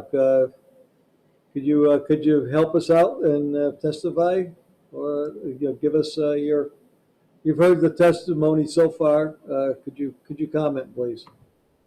Sure, I'd be glad to. Just bear with me. I've got a really weird echo on my computer right now. Thank you very much for allowing me to testify before the committee. I think the discussion's been excellent. If, for those of you who've had a chance to review my testimony submitted earlier, yesterday, we are in support of the bill as proposed. I don't think the addition of the word recklessly to the bill would change the enforcement significantly. Our rangers currently look at all of the parties involved in a timber harvest when they're examining the evidence to determine how the trespass occurred. So the added language extends the culpability to the landowner if they were the causing effect of the timber trespass. In other words, if they provided erroneous maps or gave verbal instructions that clearly were not accurate, this allows the rangers to move that investigation towards the landowner. But they would do that under the current law anyway. This refinement of the language just formally extends that culpability to the landowner if the investigation warrants. Is that helpful? Okay, do we, anybody have any questions for Mr. Hackley? Anybody anybody up there? No questions? Thank you very much. Is there anyone, that's it. There's nobody else with their hand up. He's from the Division of Forests and Lands. And his testimony is was submitted to us. And I'm looking at it right now. Is there anyone else in the audience who would like to participate? If not, There's no one with their hands up right now. there's no one with their hands up, then I will declare the hearing as closed. Now,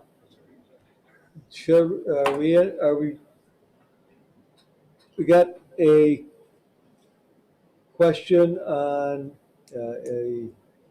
having an amendment to the bill. Do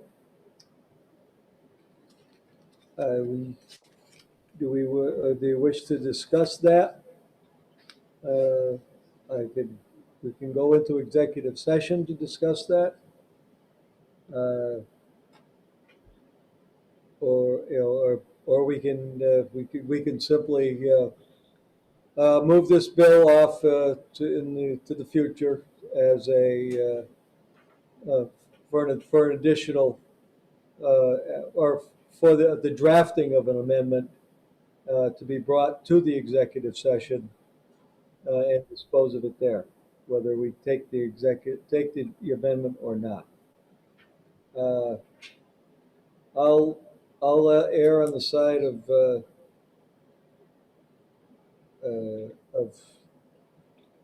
and I don't want to be expedient. I want to be fair. There's two hands up. Oh, there's two hands up. You got Representative Harb, sir. In Zoomland. Representative Harb. Yes, thank you, Mr. Chair. Just to address the issue of an amendment and the comments of some of the other speakers and presenters, a simpler way to amend it would be simply to delete the first or where it says or carry away.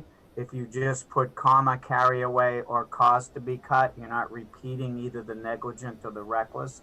But it was just as strict construction with the comma and an or, a second or, that's what concerned me. So I don't think we need to get involved if the representative is willing to amend to add another word again, just delete the first or in either section, in both sections. And that would resolve that. We don't have to get involved with what happens if you add another word, reckless or negligent. Thank you. Thank you, Mr. Chairman. Representative Cohen. Okay, Representative Cohen? You had asked if we needed an amendment or not, and I was going to say, just as my opinion should ask for it, I'd be fine with the bill as it is, but I do respect Representative Harb's expertise, and if he feels there's need for an amendment, I'm fine with that as well. Okay. No more hands. No more hands are up. If there's going to be an amendment, I'm fine with going to OLS to request it. And as to whether it's the or taken out or the negligently put in, on what is the best thing legislatively to do. All right. Well, we could then, we do have executive session scheduled for we can have an executive session on any bill at any time if we wish. So if an amendment can come in at another time, we can take up this bill in an executive session at any time. But I will, there won't be any surprises. Everybody will know that we're going to be doing it. So we'll wait for the executive for an amendment to come in, and when it comes in, we will have the executive session.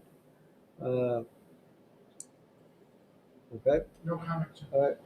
Everybody. I don't know. Did I say that this is just this is not part of the hearing. This is just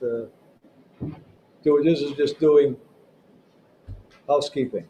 So, sorry. So this bill it'll be held. The executive session on this bill will be held at another time, not today. Okay. So there was an amendment needed.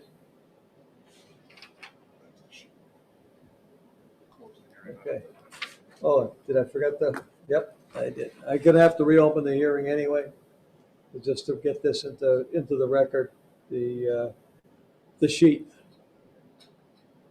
Okay, I'm reopening the hearing. The reading in those who support or those who I guess these it's all cut off. These are all support of the bill. Bob Guida, Senator Guida, Aaron Hennessy, Senator Hennessy, Tom Pozak, elected official, Matt Leahy, a lobbyist, Robert Johnson II, lobbyist for the Fineborough. Leahy was Society for the Protection of New Hampshire Forests. And Jason Stock, you heard. Suzanne Smith, you heard. Eric Rathbun, member of the public. And Eric Sawtell, member of the public. All in support. Okay. And close the hearing again. We have the next hearing is at 3 o'clock. That will be a long one, and that one we will just be hearing. We will not be entertaining any executive session. Mr. Chairman? Yes. You can take me off as a speaker. I did list to speak on that bill, but in the essence of time, I can certainly make my case at executive session on this bill. So I will not be speaking on the bill. Okay, that's very, very good. Representative Gunsky has the 3-page list. So sure. Thank you very much. I appreciate it. All right, sir, I'll put this room on mute. Yeah, put the,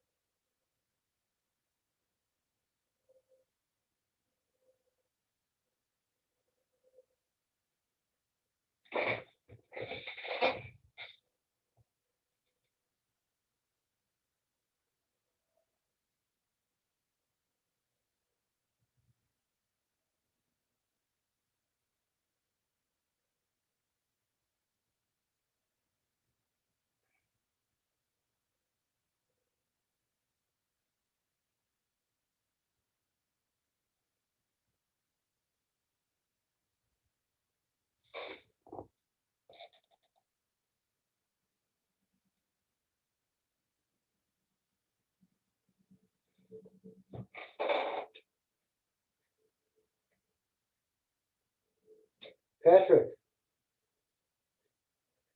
Good. I'm still trying to figure out what happened, man.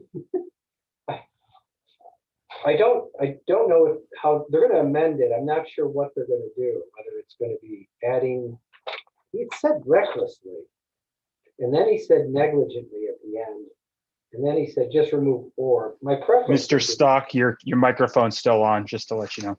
Okay. Thank you. Oh, my microphone's still on.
with the horses. Yeah. What did they come in?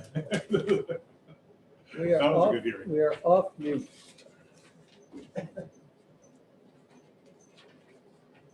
And I heard what was said about me. You're talking trash. I heard people trashing me when the mic was on, but that, I just remember. And I meant it too, Andy. And I did. Oh, Jeff, Every word of it. what makes you so nice today, Jeff?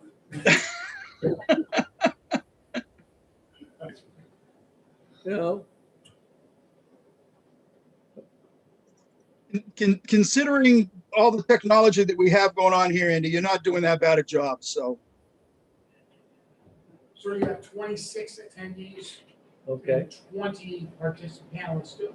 So you have 26 visitors. okay, 26 visitors and 20 people, okay. Okay.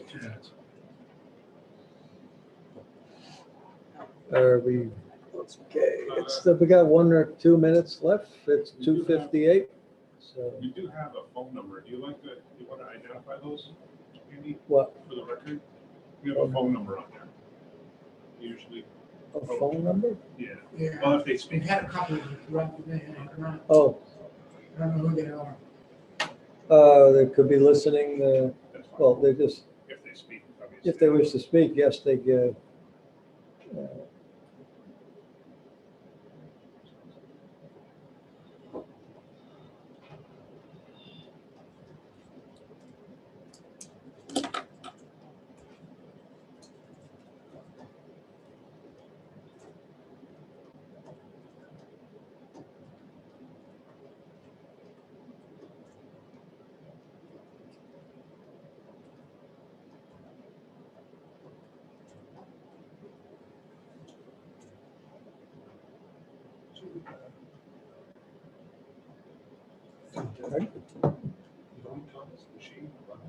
Yeah, she's, fine. Oh, yeah, she's retired. She retired. She didn't run. Yeah, she didn't want to. Yeah. She was a nice lady. Oh, yeah, she's very nice. All right.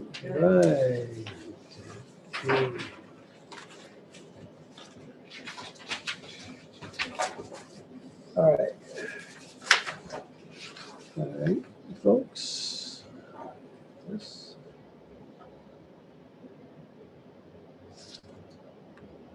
Come on.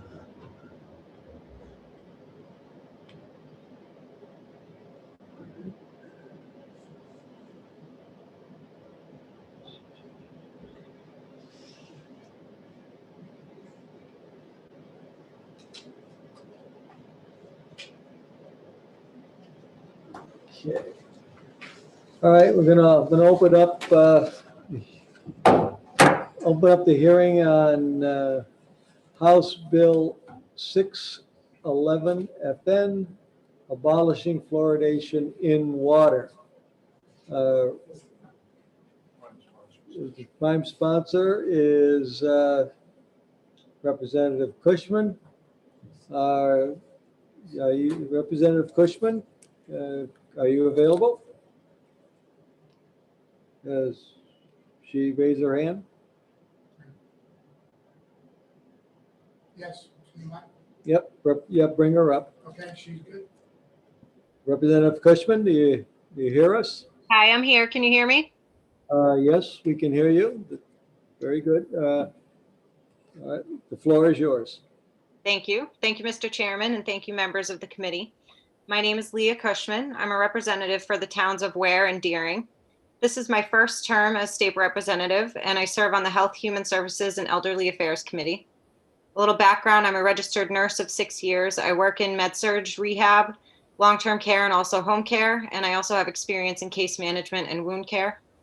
I'm sponsoring this bill, HB 611, which is very similar to HB 192 from the 2019-2020 session. That bill passed out of committee with a 16-3 bipartisan ought to pass recommendation and was placed on the consent calendar. When it came to the floor, the committee chair pulled it from the consent calendar and tabled it, and it died on the table.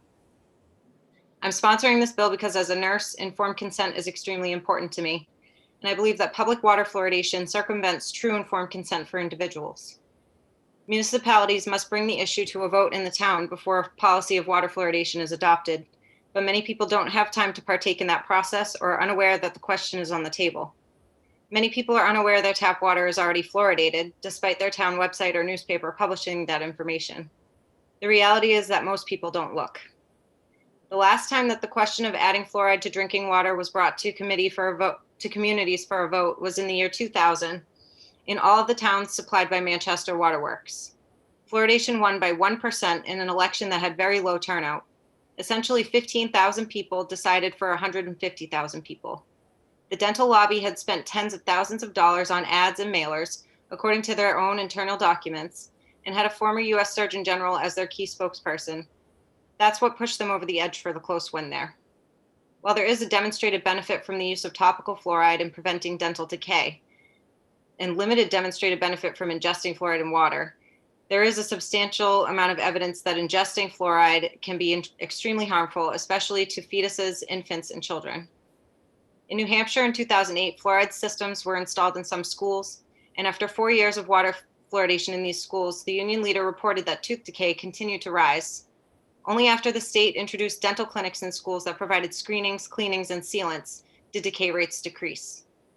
As far as harm, dental fluorosis is internationally recognized as a visible sign of systemic toxicity caused by fluoride. It indicates improper mineralization leading to staining and weakening of the enamel. In 2014, the CDC reported that the rate of dental fluorosis had increased over 400% from the rates found a decade after the widespread start of fluoridation in the 1950s. In 2019, the CDC published updated data showing that 65% of adolescents now had dental fluorosis. This was a 60% increase from the fluorosis rates reported by the CDC when the New Hampshire legislature passed the fluoridation warning bill into law to protect infants.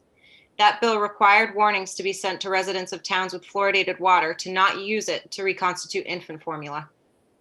On a personal note, my own son has severe dental fluorosis from drinking fluoridated tap water when we lived in Massachusetts. I didn't even know our water was fluoridated until his dentist explained to me why he had staining on his teeth. Other studies have shown a relationship between ingesting fluoridated water and increased rates of ADD, hypothyroidism, osteoporosis, and neurological problems, including decreased IQ. Dosage for individuals is nearly impossible to regulate as it is based on intake. The therapeutic window between the lowest effective dose and toxic level is very narrow. In 2014, the upper limit was reduced by 40% from 1.2 to 0.7 parts per million by the US Department of Health and Human Services after CDC data showed overexposure in fluoridated communities. Regardless of possible harm or benefit, water fluoridation is the only instance in society in which medication is forced on individuals by majority rule, and now in some cases without even requiring a vote. In 2019, a non-germane amendment was made to change the water fluoridation law to allow towns receiving water from towns and cities that fluoridate to only notify residents prior to introducing the water, and no vote was needed. In conclusion, most toothpastes are fluoridated. There are fluoride mouth rinses, fluoride tablets are available, and they're affordable. Dentists routinely give fluoride treatments at semi-annual visits. These are all ways to ensure adequate fluoride supplementation with proper informed consent and with less risk of fluoride toxicity. Those who do not want fluoridated water in these fluoridated communities must buy expensive filtration systems to remove fluoride, or else buy bottled water that isn't fluoridated or seek out spring water. They pay taxes for water treatment, and then they receive water that they can't use or don't want to use. And then on top of that, they have to buy filtration equipment or bottled water. The decision to have fluoride in water should be an individual decision with proper informed consent, not a community decision. That's why this practice needs to be abolished in New Hampshire. I thank you, Mr. Chairman, and members of the committee for your time. Please support HB 611 with a vote of ought to pass. Are there any questions? Representative Gunsky. I have a question. Representative, this is Representative Mike Gunsky.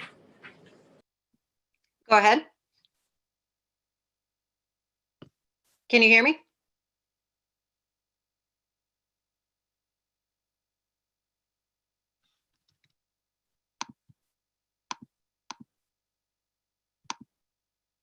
I think the meeting room is muted. I can't hear anything.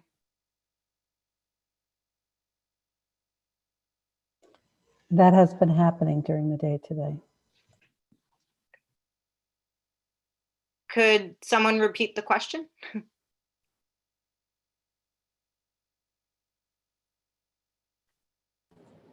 All right, you're good. Okay, can you hear me? Yes, I can. Okay, we had a small technical issue, sorry. No worries. Representative, I wanted to ask you, have you taken some time to look at the fiscal note on this bill? I have. Could you comment on the second page of the fiscal note? It gives us some figures. There's 5 bullet points, and it talks about the cost per child.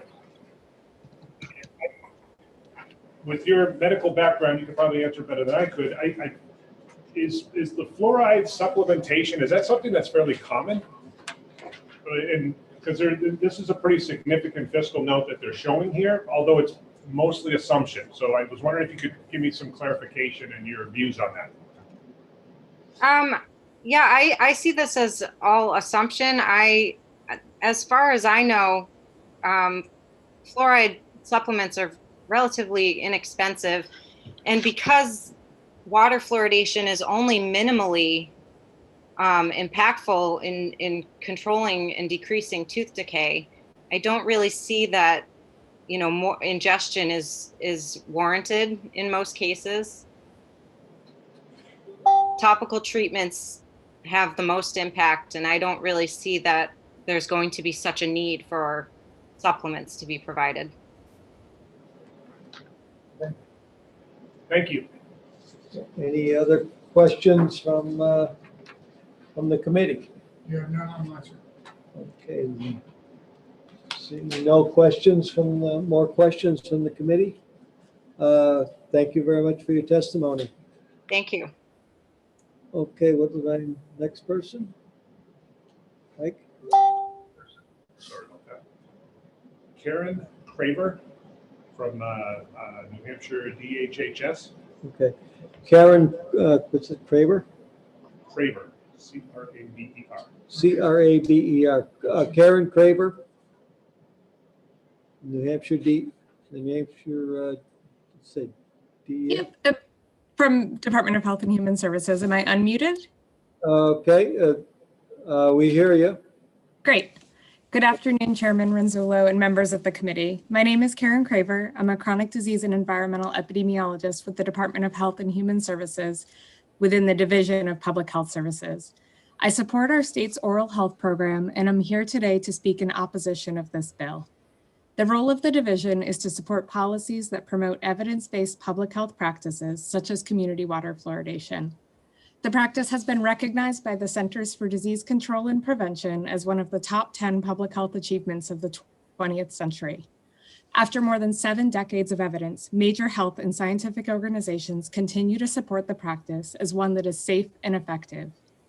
Among the list of supporters are the CDC, the Institute of Medicine, the National Academy of Sciences, the United States Public Health Service, the World Health Organization, the American Dental Association, the American Medical Association, the American Water Works Association, and the New Hampshire Department of Health and Human Services.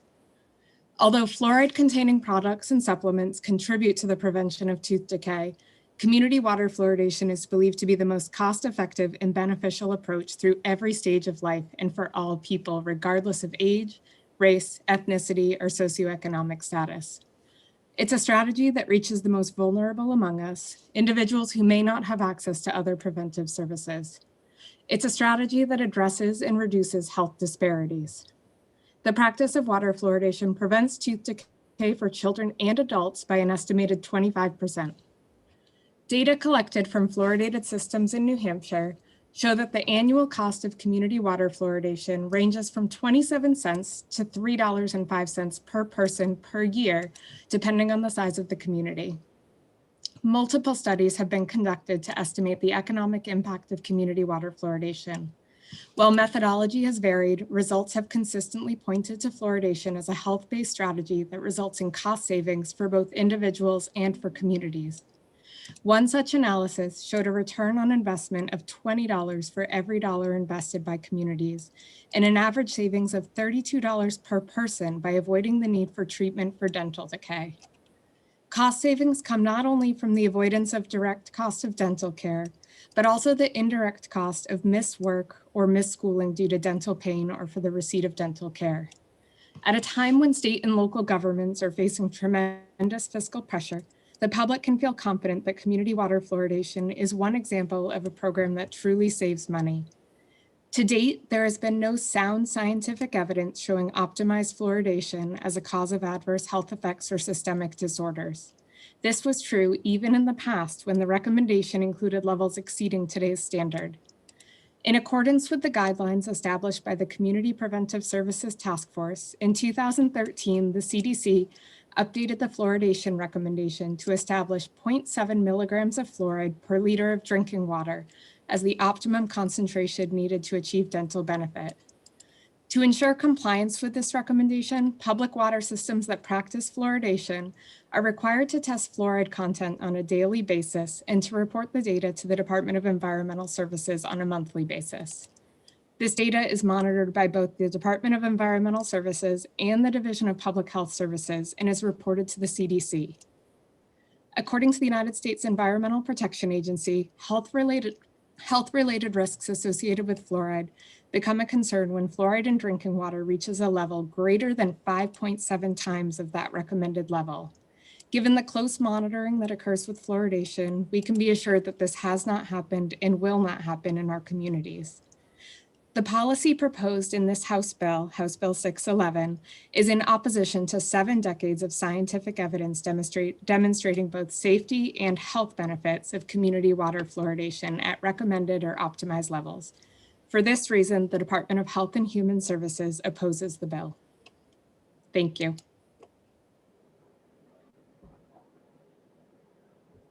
Thank you. Is there any questions for the witness? We have one panelist stand by, Representative Warren. Representative Moran?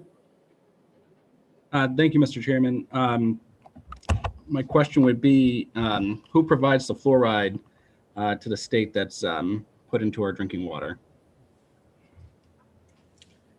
I'm going to ask if there's someone from Department of Environmental Services who might be able to speak to that. I don't believe it's centralized. I think water systems purchase their supplies from different vendors. Follow-up question, Mr. Chairman? For a follow-up. Do you know if the public health regions or DHHS provides education or partners with local dentists to educate their patients regarding fluoride and that they're drinking in their water, local water systems? So we do work with the dental community to offer trainings on water fluoridation, and also with water systems provide training to drinking water operators on fluoridation. And we've partnered in the past with our Oral Health Coalition, our dental society, and also with our Department of Environmental Services on those trainings. Follow-up question, Mr. Chairman. Or follow-up. Are those trainings designed directly to the patients in the community or just to the dentist? So trainings that I have participated in have been for health providers, public health professionals, and also members of the drinking water community. But we do provide education to the community as well, not necessarily in the form of trainings, but through educational materials, and we're available to respond to questions that people have.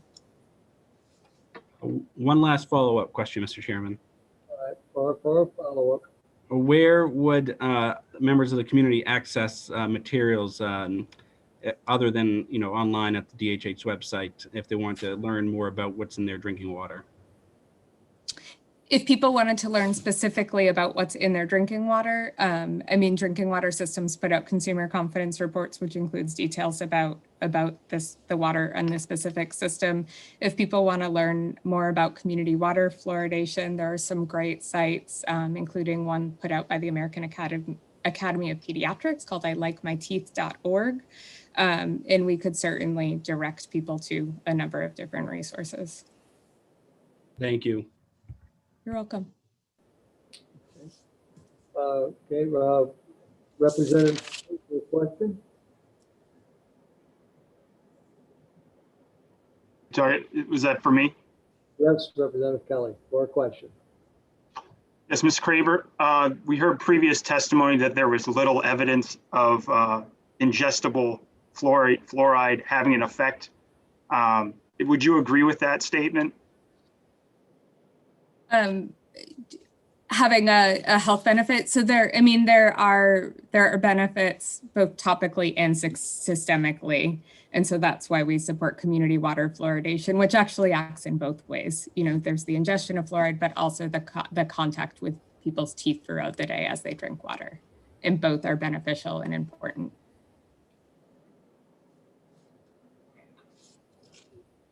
That answer your question?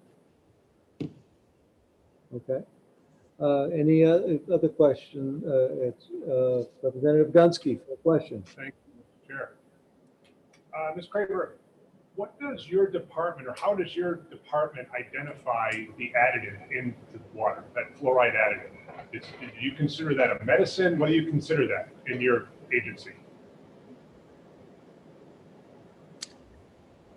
I'm not sure I'm understanding the question. I mean, we recognize it as a public health practice to add fluoride to drinking water. Okay, so it's just you consider it just an additive, or do you? It's part of the water treatment process that provides a health benefit. Okay. Any other questions? Representative Creighton. Yes, ma'am. Ms. Craver, we just heard testimony that fluoride was directly attributable to ADD, hyperthyroidism, lower IQ, and other issues. How would you respond to those assertions that were just made in this hearing? I would stand by the statement in my testimony that there hasn't been sound scientific evidence supporting those findings. Okay, thank you, ma'am. Any other questions by members of the committee? I have a question. Do you find what was it, fluorosis as having no scientific background, scientific basis? So at the level for optimization, 0.7 milligrams per liter, I would not expect to see fluorosis at possibly at higher levels, but community water fluoridation, the practice of community water fluoridation is closely monitored so that water systems are achieving that optimized level. And I would say, the Environmental Protection Agency sets a max contaminant level at which there may be health effects, which I said is 5.7 times higher, or more than 5.7 times higher than that optimization level. And the secondary max contaminant level, which is set for some constituents, including fluoride, where there may be an impact on odor, taste, color, and in the case of fluoride, potential cosmetic impacts, is 2 milligrams per liter. So again, the level for optimization is 0.7 milligrams per liter, and that is a target that is achieved by water systems. Are there any other questions by members of the committee? If not, thank you for your testimony. Fill it. Yep. Representative Grassi. Representative Grassi for a question. Yes, thank you. Are you aware of areas in the state of New Hampshire where the natural groundwater may have higher levels of fluoride than is what is allowed in our regular drinking water, public drinking water systems? That's a question that I would defer to our partners from the Department of Environmental Services to speak to. Is fluoride naturally occurring in the groundwater? Yes, fluoride's naturally occurring in the groundwater. Thank you. Did I see Representative Gould wave? Yes. The answer that you gave to Chairman Ronzullo's question was a little more scientific than I could understand. Do you think you could put it in more layman's term for me? Can you remind me which question that was? Sorry. You'll have to repeat it, I think, about fluorosis. Oh, about the levels at which you might expect to see fluorosis. So so just to very broadly summarize, I would not expect to see fluorosis at the levels of fluoride which you would see with community water fluoridation. So where water systems are actively fluoridating their water, the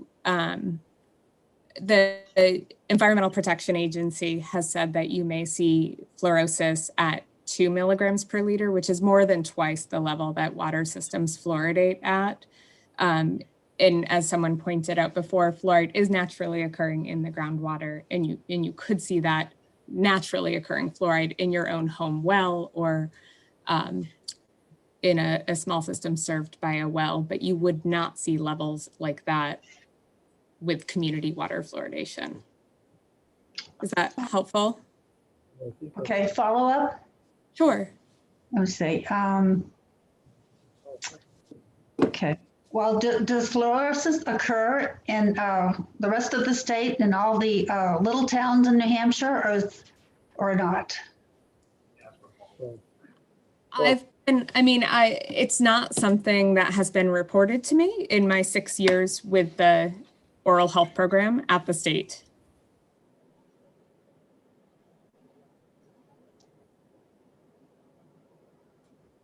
Was that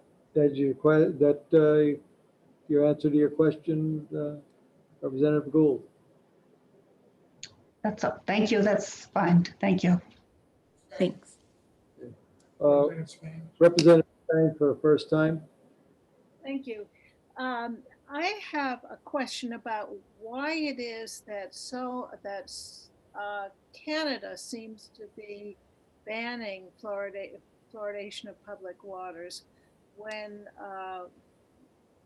you feel that it's completely safe. I'm not positioned to speak about decisions being made by other government agencies. I can speak to our own agency's support of the practice of water fluoridation for the reasons stated in my testimony, but I wouldn't want to guess as to why other governments are making different decisions. Thank you. You're welcome. Representative Moran for the first time, followed by Representative Gunsky. Thank you. Can you describe to me or provide an example of any other mineral, additive, supplement, or drug that is provided to community en masse through a public health initiative?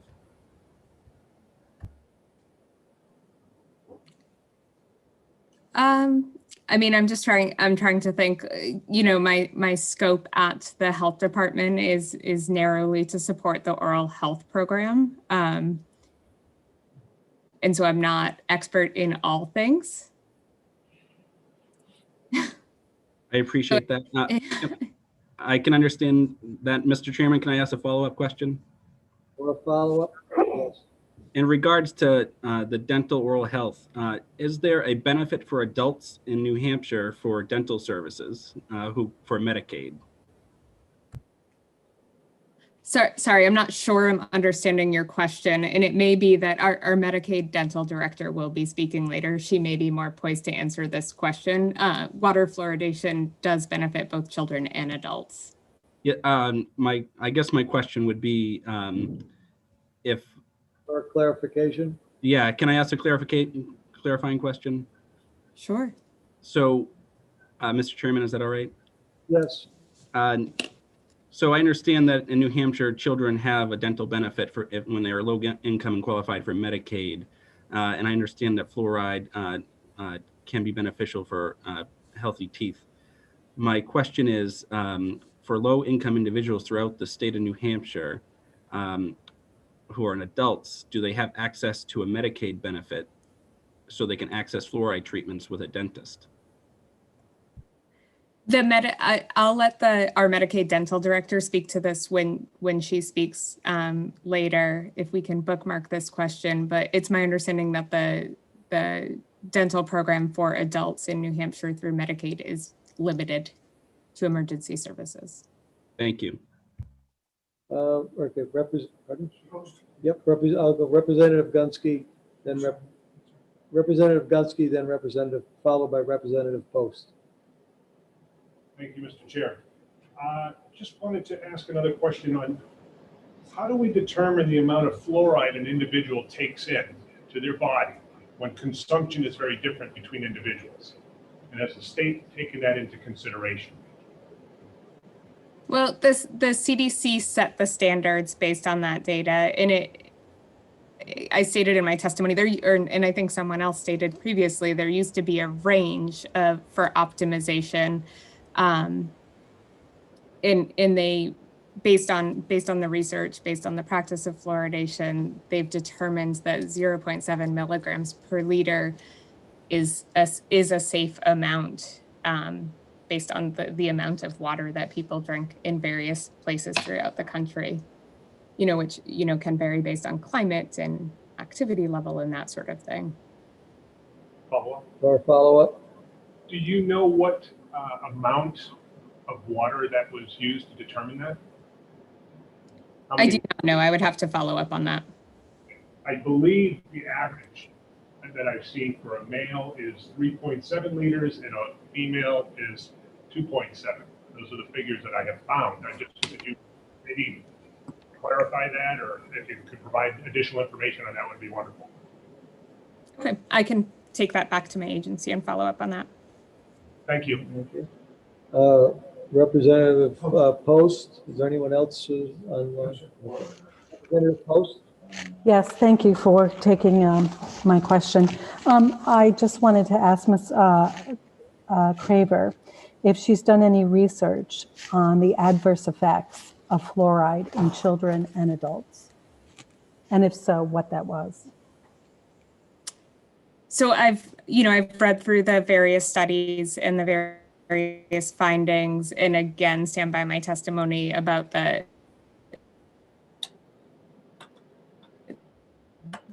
sound scientific evidence. Does that answer your question, Representative Post? That's fine, thank you. Is there any other representatives who have a question? Representative Mayville, sir. Representative Mayville, for a question.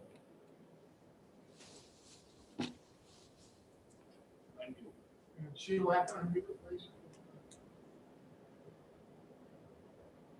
Am I now unmuted? Okay, there you are. Thank you. Thank you, Mr. Chair, for taking my question. This is a question from Ms. Craver.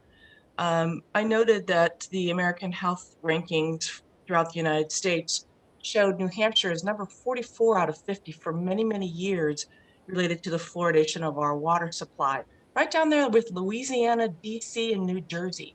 I'm wondering what your agency has done to increase public awareness of the benefit of fluoridation in water, as someone who doesn't seem to have skin in the game other than this being a public health assistance. I'm really interested in understanding that, why we rank so low. So you're correct. We do rank low in the nation. And those rankings are based on the proportion of the residents served by community water systems who receive fluoridated water. And so it's not even taking into account the people who are on private wells. So it's looking just at those served by public water systems. And we have one of the lowest proportions in the country served by fluoridated systems. And, what we're continuing to do through work with the oral health program is to provide education on the health benefits of fluoridation, the safety of fluoridation, and also how it can save money as a practice. And you're right, we don't have skin in the game other than ensuring the health of New Hampshire residents, and that is our goal as an agency. That answer? We would like to see New Hampshire be higher in those rankings. That is a goal. for a follow-up? No other hand. There be any other, I'm just asking, any other representatives have a question? Seeing none, thank you very much for your testimony. Thank you. Next, we have Stuart Cooper. Chair calls Stuart Cooper In support of the bill. in support of the bill.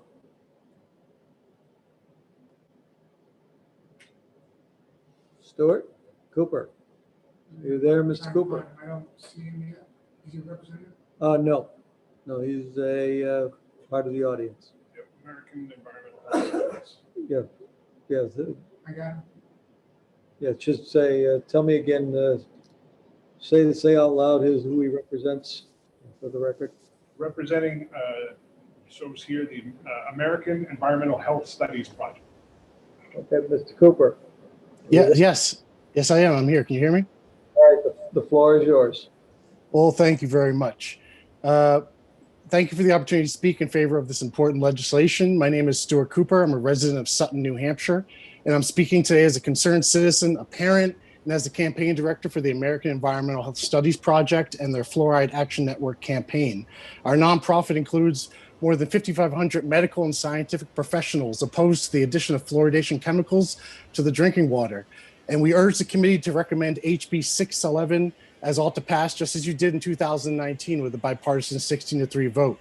This will ensure the state's drinking water remains safe for all citizens, including bottle-fed infants, the developing fetus, residents who are hypersensitive to fluoride, and residents with thyroid, liver, and kidney impairment.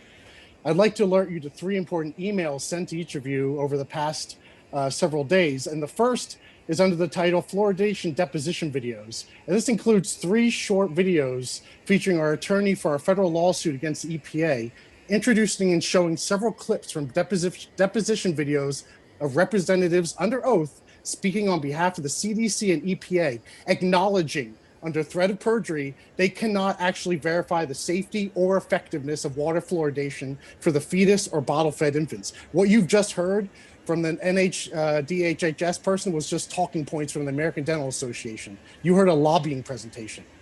The first clip you will see is from Casey Hannon, the oral health director of the CDC, who confirms there is absolutely no benefit whatsoever from fluoride to the fetus or to bottle-fed infants. They have no teeth. There's no benefit.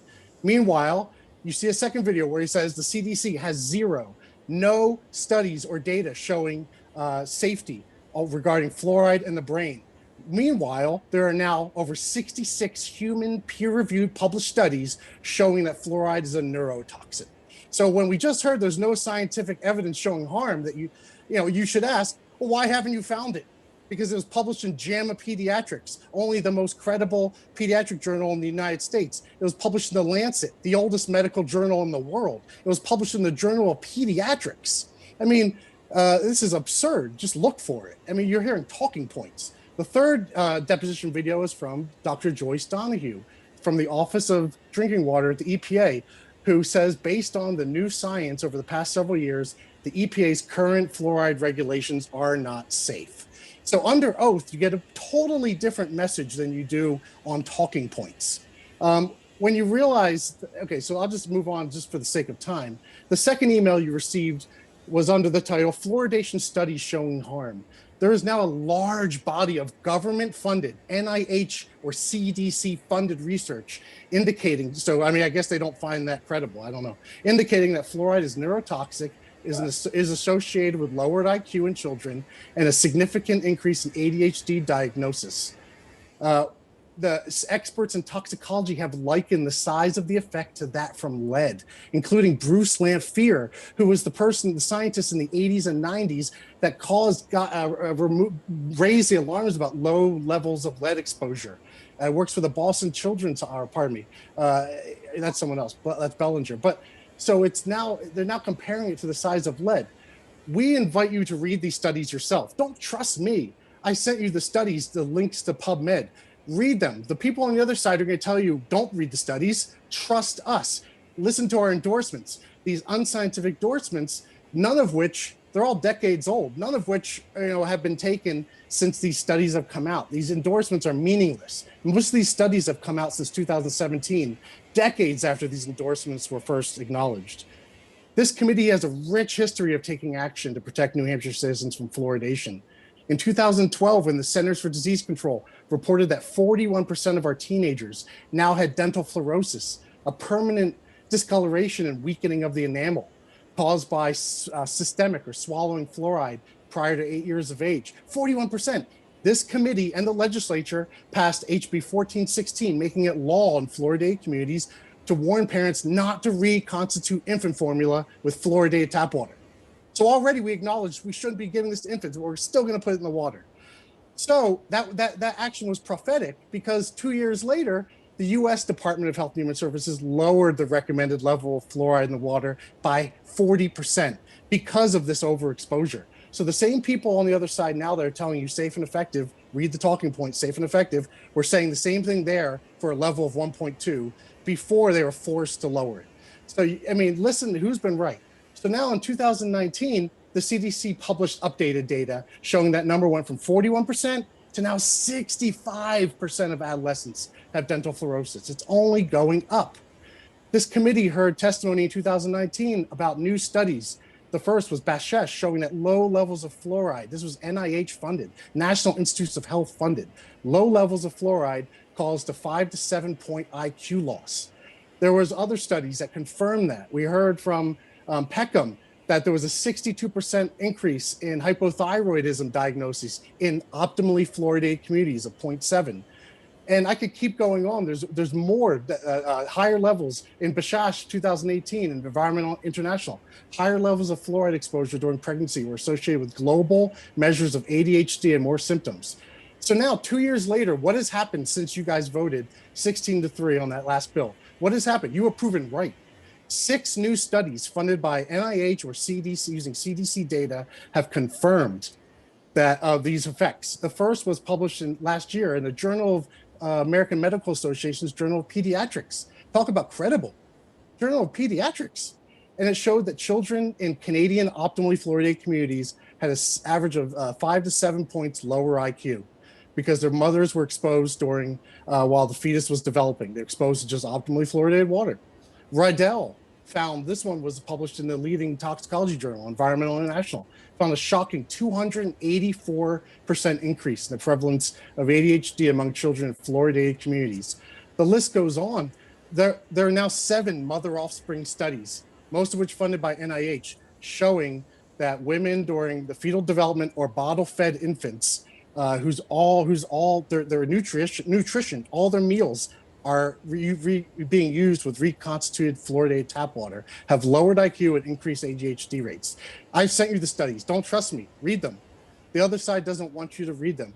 Now, the New Hampshire legislature has proven willing to act before federal agencies on protecting citizens from toxins. You banned MTBE from gasoline, BPA from infant bottles, and created the most protective standards on PFOAs despite inaction by the EPA and CDC and the U.S. Department of Health and Human Services. Let me tell you, when they lowered the fluoride levels in 2014, that was after the National Research Council in 2006 told them those levels weren't safe and that infants were being overexposed. It took them, 8 years to actually implement those actions. Are we gonna wait now and let thousands more citizens just be harmed while we wait for federal action? And let me point out something. We talk about lack of credibility, or just a month ago, the former director of the National Institute of Environmental Health Sciences, that's NIH, and the National Toxicology Program of the National Institutes of Health, her name's Linda Birnbaum, former NTP director, the most renowned toxicologist in the world, wrote an op-ed that was published in Environmental Health News titled, "It's Time to Protect Our Kids' Developing Brains from Fluoride." And she talks about ending fluoridation because of all of these studies. She's not alone. The JAMA Pediatrics editor, a physician from Seattle, said, quote, he would not want his wife drinking fluoridated water if she were pregnant. The co-host, the editor of the entire JAMA Journal network, also a physician, said the same thing and raised the important issue of how low-income women could avoid fluoride while pregnant. They can't. The 2020 study showing that bottle-fed infants were overexposed and lowered their IQ of fluoridated water optimally, lowered their IQ. This was again republished in the Journal of Pediatrics just last year in their column of current best evidence, translating best evidence into best care. So please read those studies I sent. Even leading neuroscientist David Bellinger of the Boston Children's Hospital and Harvard included fluoride in a list of chemicals known or suspected to interfere with neurodevelopment of children. So, and I'll just finish off. Thank you very much for letting me go on. I'll finish off with one last point because it was raised last about how New Hampshire is ranked 44 in fluoridated water. That's true. We are. We're very low in fluoridated water. What the proponents don't want to tell you is that New Hampshire children have the 3rd lowest rate of dental decay in the nation. We're one of the least fluoridated states. We have the 3rd lowest rate of dental decay in the nation. Vermont, which is ranked 39 for fluoridation, so also low, is 2nd lowest rate of dental decay in the nation. So we don't need this unnecessary chemical in our water supply to treat people. And let's look at the 3 most fluoridated communities now end. Kentucky, 99% fluoridated. They have a rate that's double. Their 3rd grade dental decay rate is 60%. That's double New Hampshire's rate of 34%. Minnesota, 98% fluoridated. Their rate of decay is 54% compared to our 34. Illinois, 98.5% fluoridated. Their rate of decay is 52.4. That's so. Listen, I've sent you the science. I've sent you all of these articles and journal articles from the leading toxicologists. This is a really simple solution. We can fix decay, but you can't fix someone's brain after it's been damaged. Let's take action. Let's protect our children. Read the studies. Don't trust me, but read the studies and ask those people that are now advocating this. Ask them. Say, what are the fluorosis rates in New Hampshire? Because they don't have an answer to that. All we know is at the federal level. They don't have an answer. Mr. Cooper, I guess you turn them back on. Mr. Cooper? Yes, I'm sorry. Mr. Cooper? Yes. I've let you go for a long time, for a fairly long time. I tried to get the beginning and the first pros and cons out for on both sides, so I let folks go. But I think it's time we moved on. If you can wrap up. Oh, yes, I'm done. I've spent over a decade studying this issue. So if anybody has any questions, feel free to ask. I could answer just about all of the ones people previously asked, but thank you for indulging me. Any questions from the representatives for Mr. Cooper? Anyone? None from the panel? All right. Thank you very much, Mr. Cooper. Thank you. Okay. Who is the next person? Next, we have Brandon Kernan with the New Hampshire Department of Environmental Services. Okay. Speaking in opposition to the bill. All right, Mr. Kernan. Are you there? Mr. Kernan, you need to unmute, please.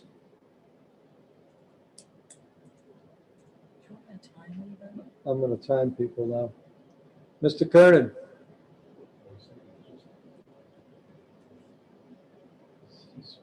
Shows muted on the screen, so. Thank you, Mr. Chairman. Can you hear me? Yeah, you're a little back away from the mic, please. Okay, I apologize. My VPN just crashed right as you called on me, of course. My name is Brandon Kernan. I'm the administrator. Mr. Kernan, hold on. For how long do you wish to speak? About 60 seconds. Okay, then the floor is yours. Thank you. I'm Brandon Kernan. I'm the administrator of the Drinking Water and Groundwater Bureau. Thank you for the opportunity to testify today. The department opposes this bill. We support fluoridation consistent with recommendations of CDC to prevent tooth decay. Most of my points were covered by Ms. Craver earlier. There's a process to allow and abolish at the local level fluoridation. So communities have control over this process at the primary water system level. And also when there is fluoridation, there are rules in place and processes in place to ensure the design and the operations of the fluoridation process meets regulatory requirements and that the appropriate levels of fluoride are maintained. And there's safety measures involved to protect from overfeeding. And we also require operators with higher certification levels oversee the process. As far as the chemicals used, they have to be certified by the National Sanitation Foundation. Our drinking water rules address what type of chemicals, be it fluoride or other treatment chemicals, where they can come from and what certifications they require for drinking water. And I'll just end by pointing out that our toxicologist, Dr. John Alley, is also signed into this meeting, should you have more questions about toxicity issues. And that's it. Thank you. Thank you. Thank you very much. Any questions of Mr. Kramer?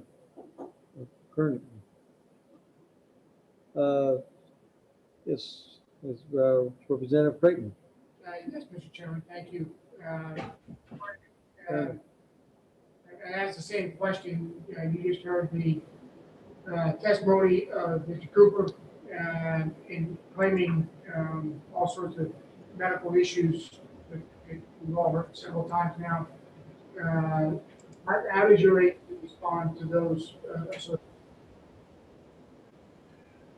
Our agency, first, we have our toxicologist that tracks the science and looks for scientific research that has achieved consensus across the experts. And then we also collaborate with other drinking water programs at the national level to share information. And at this point, we have agreed with the position that EPA and the CDC has taken on fluoridation. That being said, we continue to review the information for this chemical and other chemicals that might be in drinking water and revise policies using the best science. Thank you, sir. Anyone else, Mr. Representative Moran, sir. Oh, Representative Moran for a question. Yes, thank you, Mr. Chairman. Maybe I missed it. Did you offer where it's bought, the fluoride? It's bought from companies that have achieved National Sanitation Foundation certification. And so I could provide you a list of companies that typically provide drinking water chemicals, such as the chemicals used to fluoridate. I don't have that in front of me right now, but that's something that we could certainly follow up with. Yeah, if that would be great. Thank you. Anyone else?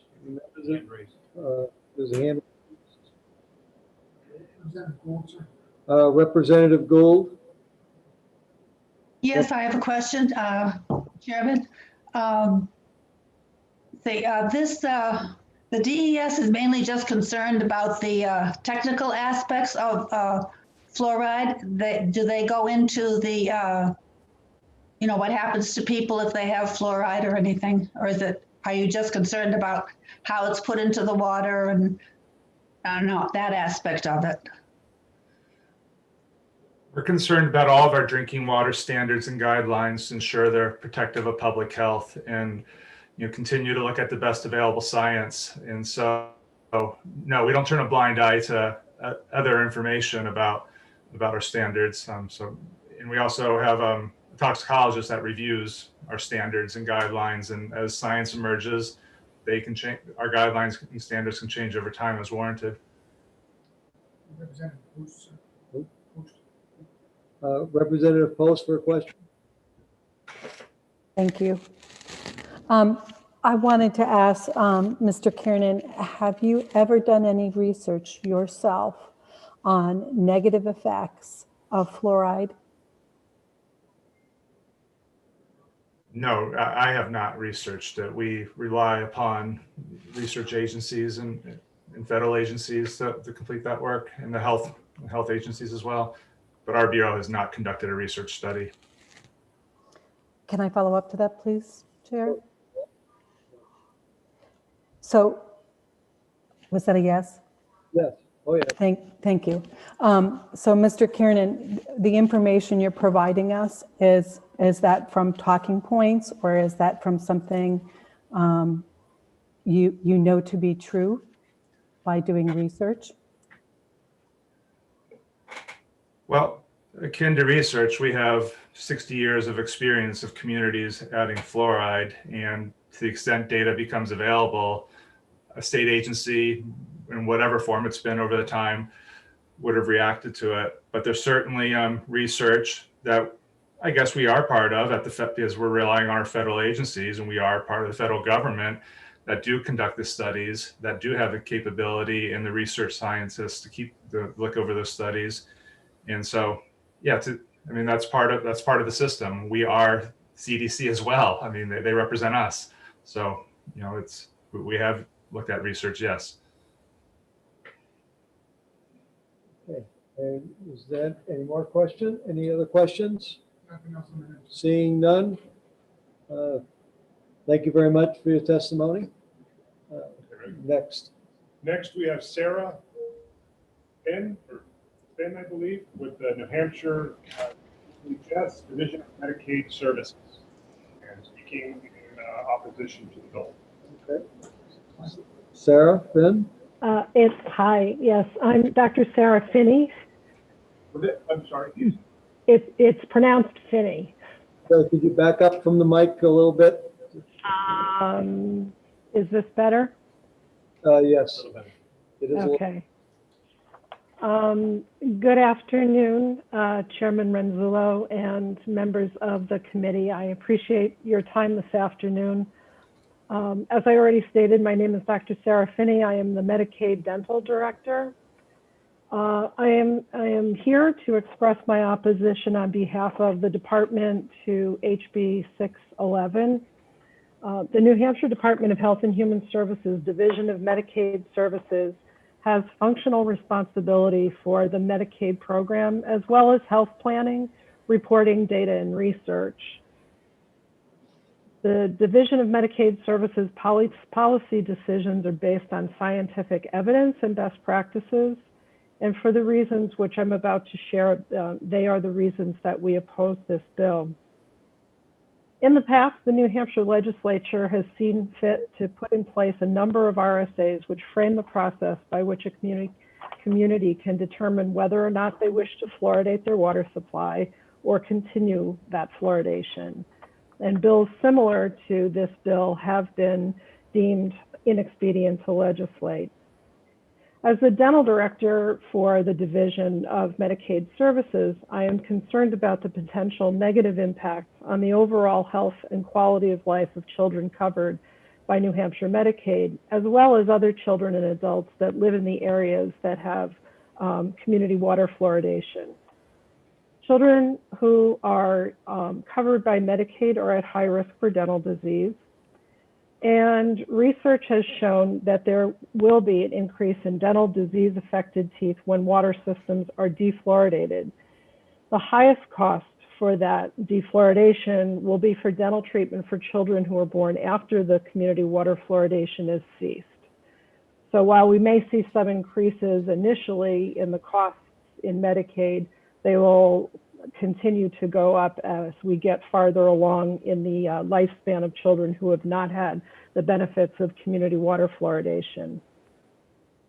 Additionally, currently, school-based dental programs are not in operation due to the pandemic and the ongoing situation of remote and hybrid learning in schools.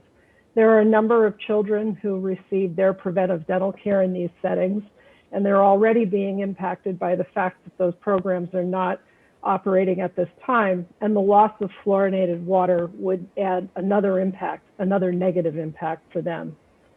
And this is also holding true for adults in these areas. It is harder for adults to get in for dental care right now. Dental practices have been at a reduced capacity due to the pandemic. And so there is a similar effect for adults because the adults do have a topical benefit from fluoride on their teeth. So community water fluoridation is not just for children. Under current recommendations, systemic fluoride is considered best practice and for tooth decay prevention in children from birth to 12 years of age. Administration of fluoride during this age range prevents future dental disease because the fluoride is built into the structure of the tooth as opposed to just attaching on the surface. Administration of fluoride during this time prevents future dental disease and also provides the topical benefit that I have already described, and remineralization of a tooth where tooth decay begins in people of all ages. While it is impossible for the Division of Medicaid Services to precisely calculate the increase in Medicaid spending that would occur in a given year as a result of defluoridation of community water systems, we could provide a calculation of an increase of 13.5% of dental disease in the Medicaid population and factor that over what is considered to be our dental expenditures for state fiscal year 2022. And that estimated increased cost would be approximately $1.5 million. And that would continue to increase with time, as I mentioned earlier, as we get farther out with more children having less effect from the community water fluoridation. In the fiscal note, we also provided an estimate of what the cost would be to provide fluoride supplements for Medicaid, children covered by Medicaid. And expenditures would also increase for increased use of emergency department visits by children who may have severe dental disease. It is for all of the reasons that I have spoken of, which opposes, this bill opposes decades of research and evidence that support the safe and effective use of optimally fluoridated water to improve oral health and therefore overall health of children and adults in these communities. So for these reasons, the department has chosen to oppose this legislation. And I thank you for your time this afternoon, and I'm happy to answer questions. Thank you for your testimony. Is there any Representative Moran for a question? Thank you, Mr. Chairman. Thank you, Doctor, so much for being here. Could you tell me about the dental benefits for adults in New Hampshire? Would they receive routine care or fluoride and treatment for dental care under the current Medicaid benefits? At this time, the adult Medicaid dental benefit only covers emergency services. So those patients, the adults are eligible to have exams, x-rays, and diagnosis of pain and infection. And then the only treatment for that is extractions. It's a very limited benefit. We are currently working towards bringing in a more robust adult dental benefit. In fact, there are 2 bills going through the legislature this session. And we have a prior bill from 2019 that was signed into law where we are planning for a more comprehensive adult benefit. But currently, the adult benefit is emergency only. Mr. Chairman, can I have a follow-up, please? A follow-up. Doctor, would you say that removing the fluoride from the water would impact disadvantaged in low-income residents of New Hampshire? Absolutely. As Karen Craver said earlier, the mission of the Department of Health and Human Services is to help all the citizens of the state, but especially those who are at a disadvantage. And community water fluoridation cuts across all educational, socioeconomic, and ethnic divisions amongst our citizens in the state and provides a broad benefit efficiently. Mr. Chairman, follow-up question? Well, you know, I'm going to okay follow up. But last one. Realize we've got a lot of people to be heard. And I believe that my constituents would want me to ask these questions. All right, for the follow-up. Doctor, can you explain to me if there is any other supplement, medication, or vitamin or mineral that is given to residents in drinking water or any other manner in a public health setting? other than fluoride? To my, all right, I really can't speak for any other state than New Hampshire, but medications are not delivered through water systems. And we need to remember that fluoride is a naturally occurring mineral. So I want to make that distinction very clear. Thank you so much, Doctor. Thank you. Any other representatives wish to speak? Oh, yeah. Okay. Well, it's all set, Mr. Representative Kelly? Okay. All right. Thank you very much for your testimony. And thank you very much for your time this afternoon. Next. Next, we have Jennifer Pedoni. Okay, I'm gonna,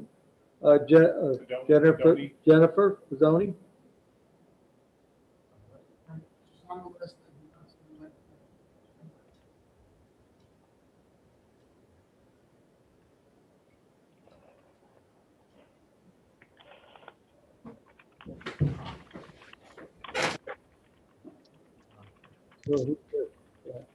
Somebody just popped out of the way. That's Jennifer Pedoni.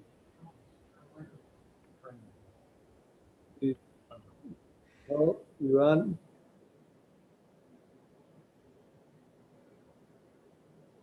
Turn the microphone on. Oh, you have your microphone on?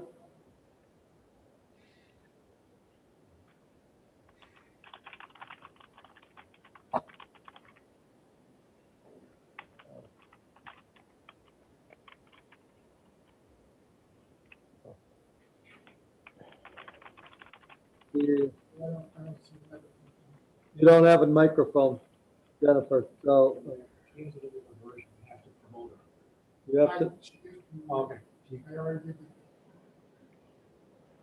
You try unmuting. She would have. You can't. I've given her a forward, but now her microphone's up now. Jennifer, do you hear us?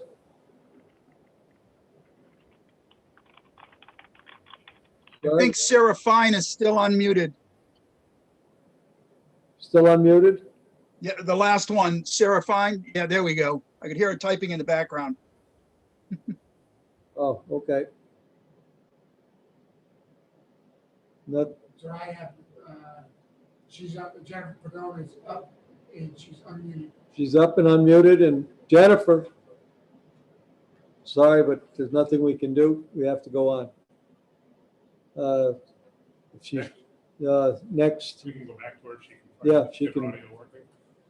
yeah, if she pops up, Log on and log on. Okay. yeah, let's, Next, Christine Arsenault, Chris, New Hampshire AAP, member of the public, speaking in opposition to the bill. Hi, hello. Good afternoon. My name is Christine Arsenault.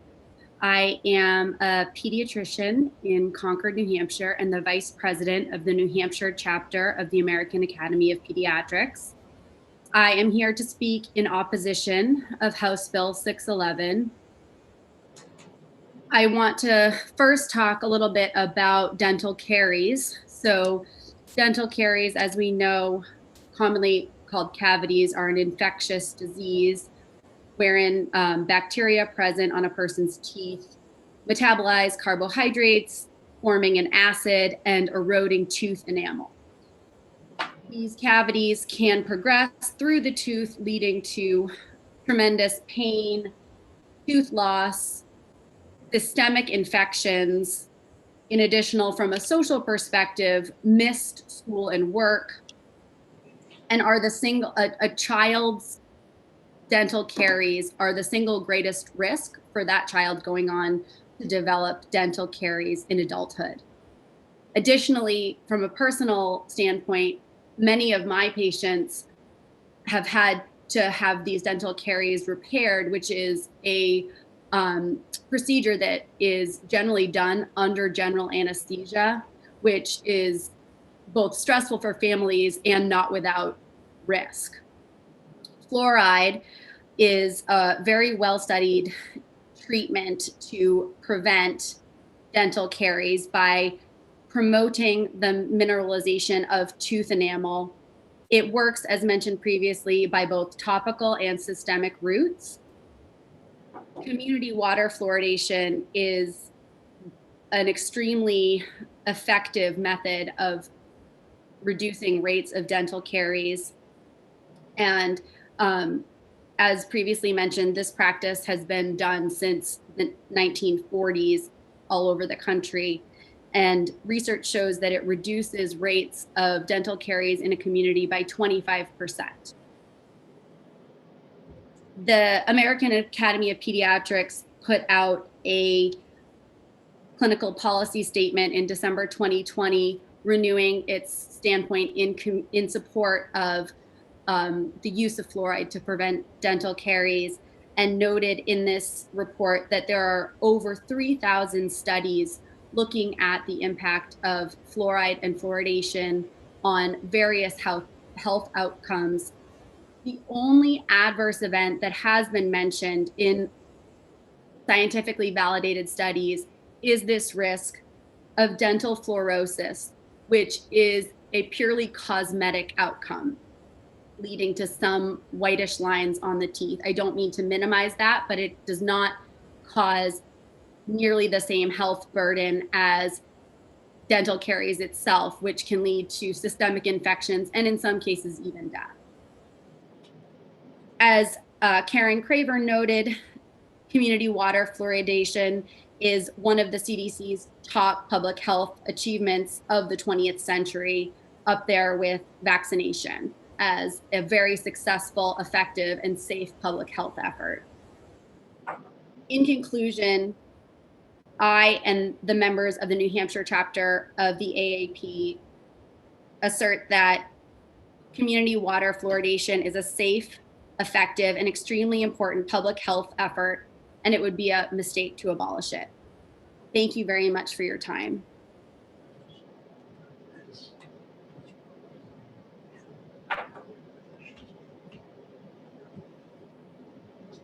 So you have no questions from the field? Any questions from the representatives? If not, Representative Gay speaking. Yeah, we have that's with a handout, Representative Betty Gay. Yes. All right. Chair recognizes Representative Gay to speak and Thank you, Mr. Chairman. And thank you, everybody, because I was sitting in those seats yesterday all day, and you're probably hoping I'll be quick, so I will. I really support this bill, and I thought nothing I say is going to be anywhere as impressive as what Stuart Cooper said, where he cited study after study by the CDC and by the NIH. It's recent, more recent than, the 40 years they've been doing this or longer, that show that they are now measuring dangers. And it's not just children that are affected. The people for whom fluoride is absolutely poisonous are the ones on a kidney dialysis. I used to drive a person to dialysis as a volunteer, and I was reading the signs on the wall. You should see the long list of just foods they are supposed to avoid because they have fluoride in them. So imagine how terrible it is for them to be exposed just in drinking water. From our testimony today, we've already heard that it's far more effective, it's far more effective to treat teeth with a topical treatment when kids go or adults go to have their teeth cleaned. That's much more effective. And the other statistics that show that fluoridation in water does not prevent kids from getting dental caries is the study comparing New Hampshire to Minnesota. If Minnesota has 98% fluoridation, and yet their dental caries rate is far higher than ours, I think that's pretty good proof that it's not a guarantee that you're going to save kids by giving them fluoridated water. The other concern is, you probably heard from me about vitamin D3 being protective. And many times people have said to me, oh, you want to be careful you don't get too much. Well, I tell them to go do their own research, to get an idea what's too much. But look at this. If you're drinking water and fluoride's in it, how do you even have any idea what your dosage is? Especially for little kids, because they're much more sensitive than adults because of their weight. It takes a lot less to be damaging to them. So I think it's important to remember too that it's extremely difficult to remove fluoride from water. That's why the people who are on dialysis are really up a creek, because the dialysis itself cannot remove fluoride. It's just too tiny an ion. It is a little bitty chemical ion. Now, I may have already covered everything. I'm checking to make sure. Yeah, I don't think we're going to increase dental expenses for Medicaid at all. We should be saving money by not having to buy the fluoride to go in the water. So thank you very much for your attention. And I hope that you consider that the most recent science is going to take a while to be adopted by the CDC and the NIH. Even though they do the studies, we all know how grindingly slow governmental agencies can act. So thank you much. Representative Vale for a question. Representative Gay. Yes. Representative Vale. Yes, thank you, Mr. Chairman. Thank you, Representative Gay. I just wanted to ask if you know someone with fluorosis? Right now, I'm not sure how extensive that is. Is that the colored teeth, or does that extend to all the damage that these people, like who are on kidney dialysis, have? They have bone problems too. It can actually weaken their bones. Thank you so much, Representative Gay. Thank you. By the way, can y'all see me? No. Okay, that's all right. I did put on lipstick, but All right, I can't quite hear what some of this. All right, where are we at? Gail Brown is next. Gail Brown is the next speaker, or? Yes. Okay. And Gail is speaking in opposition to the bill, and Gail is with New Hampshire Oral. Are you able to hear me? Gail, is it Gail Brown? Yes, are you able to hear me? How long do you plan to speak? I will be speaking 2 to 3 minutes. Thank you. Okay. Thank you. My name is Gail Brown, and first of all, I am not a scientist, nor am going to attempt to be one or to interpret science for you here today. And I also put on my lipstick. So what I want to tell you is I am the director at the New Hampshire Oral Health Coalition, and the coalition has been pulling together oral health stakeholders in New Hampshire since 2002. Our membership includes many folks who do have a science background. They include folks from the Medical Society, from the Nurse Practitioner Association, from Northeast Delta Dental, Department of Health and Human Services, the Dental Allied Training Program at the Tech, the Pediatric Society. I was thrilled to hear Dr. Asano speaking.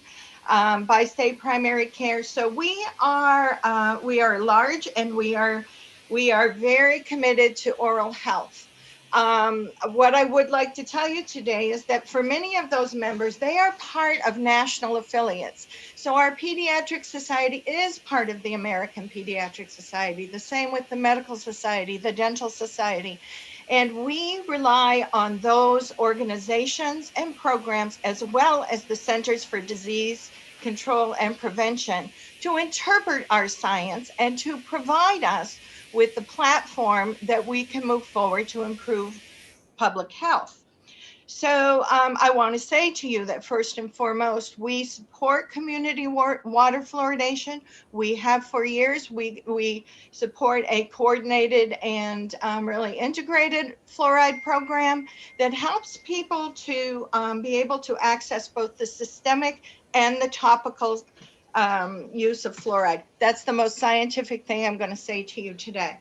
I do want to point out a couple of things. Dr. Arsenault spoke on behalf of children. She talked about the importance because tooth decay is a progressive infectious disease caused by bacteria. It destroys teeth. It impacts oral health, but I want to say that is the same for adults as it is for children, and is especially a problem for our senior citizens who are in nursing home settings. And for those of you who are just thinking about us talking about bacteria, yes, humans spread dental bacteria person to person to person. Okay, so it's important that we employ as many methods as we can. Untreated decay and dental disease can cause, and if you've ever had dental pain, you know why I'm using the word intense. Intense pain, swelling, broken teeth, inflamed and bleeding gums. This is why water fluoridation matters. It can cause difficulty chewing and digesting, impair people's speech, and yes, it can lead to death through infection.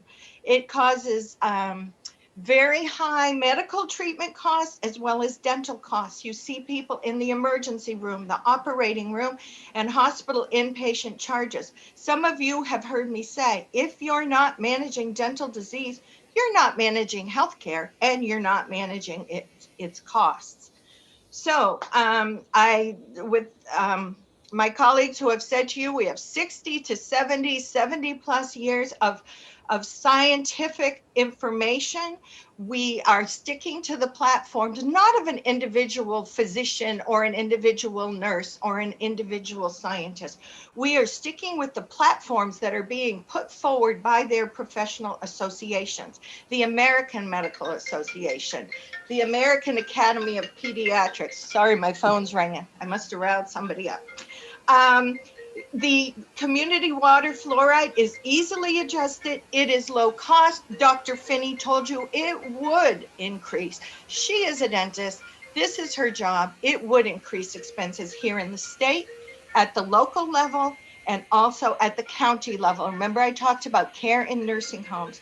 So my final statement is simply that in addition to all of this, this legislation proposes a state mandate to overrule local voter-controlled decisions about their own water supply. That did not go far in previous legislation. It's a very important point, and we haven't addressed it yet today. New Hampshire residents take great pride in home rule, and this piece of legislation goes against that, and we ask you to vote in opposition, and I'm happy to answer questions. I'm sorry, I'm not gonna ask the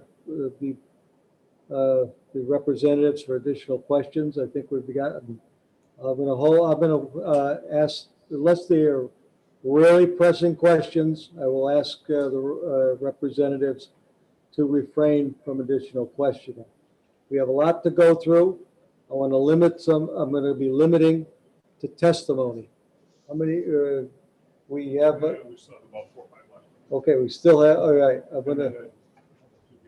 Okay, I'm going to go through what's left on the sheet, and then we'll there's whoever, some additional people who want to talk.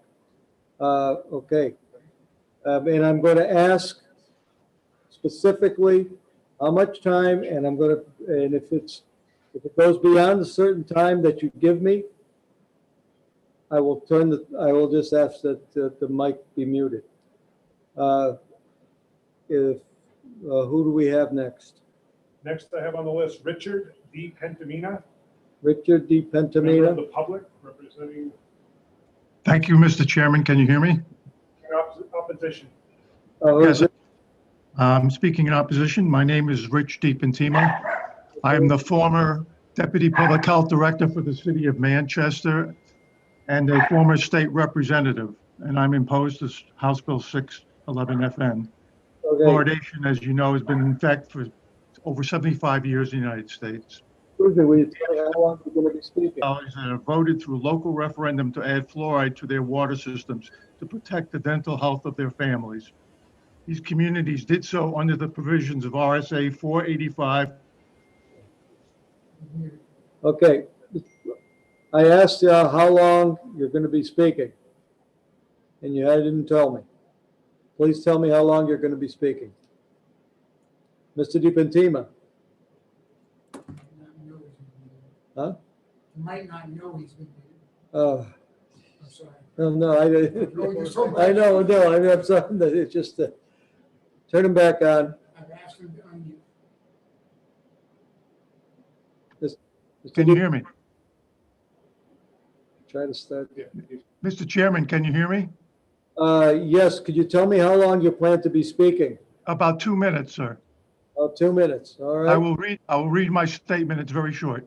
All right, you're on. Thank you. Again, I'm Rich DiPentima. I'm a former Deputy Public Health Director for the City of Manchester and a former state representative. I'm here to oppose House Bill 611 FN. As I mentioned, in New Hampshire, there are a number of municipalities that have voted through the local referendum to add fluoride to their water systems to protect their dental health of their families. These communities did so under the provisions of RSA 485-14. This statute also established the process for any community that wishes to remove fluoride from their public water supply. House Bill 611 is an attempt by a small group of anti-fluoridation people to sidestep this process and have the legislature do for them what they were unable or unwilling to do under RSA 485-14 process. They are asking the legislature to nullify the legal and fair elections and votes of thousands of people. If there was such a large community opposition to fluoridation as the supporters claim, then it should be very easy for them to have fluoridation ended through referendum process. The reality is, however, that support does not exist. So they must use the legislative process to achieve their goal. When people voted for fluoridation, they were telling the government of their community what they wanted. This legislation will negate the wishes of the people and result in the government telling these people what they can or cannot have. This legislation is overreaching and big government at its worst. It's interesting to note that of the 7 sponsors, only one of the sponsors represents a community with community water fluoridation. Where are the representatives of the communities that have water fluoridation opposing continuing water fluoridation? The sponsor of this bill has stated that the votes to approve fluoridation were won by narrow vote victories and their voter turnout was small. This is not accurate. In 1999, when Manchester voted to approve fluoridation, they also voted for their mayor during the same election. Mayor Baines won the election and his margin of victory was almost identical to the margin of victory which fluoride was approved. Should the election of Mayor Baines be questioned because of his margin of victory and the number of voters who have voted? I think not. And when the Manchester fluoridation question was repeated a few years later, adding the other communities served by the Manchester water system, the margin of victory was even greater. House Bill 611 FN represents a very bad public health policy and is contrary to our basic democratic values. I hope that you would realize the nature of this attempt to undo the legal and safe votes of thousands of people over the last 50 years in New Hampshire. Thank you very much, and I'll be happy to answer questions. And just to let you know, Mr. Representative Moran, you asked a question about other chemicals being added into the water supply.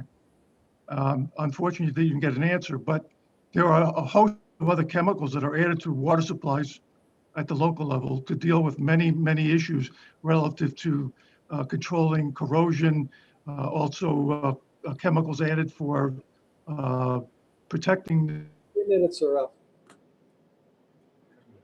Okay. Next. Okay. There'll be no questions. Next, I have Norman Alley, a member of the public representing himself and speaking in support of the bill. Mr. Alley. Norman Alley? Do not have. It's on the list. I don't know if it's on there. also raise their hand if they. Mr. Alley, if you could raise your hand, I do not have you on the list.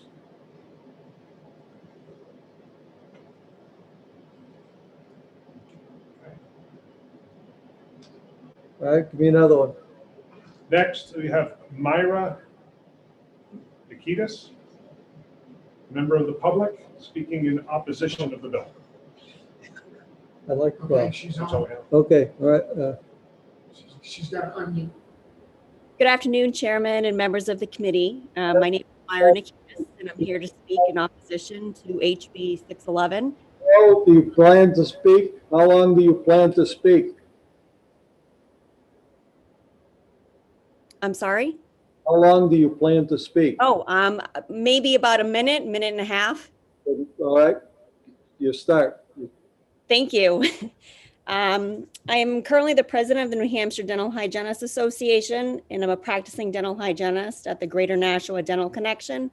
Since November of 1998, the mission of the Greater Nashua Dental Connection has focused on improved access for affordable dental care to individuals and families who qualify for services, to those who are at or below 200% of the national poverty level or without dental insurance and live in New Hampshire.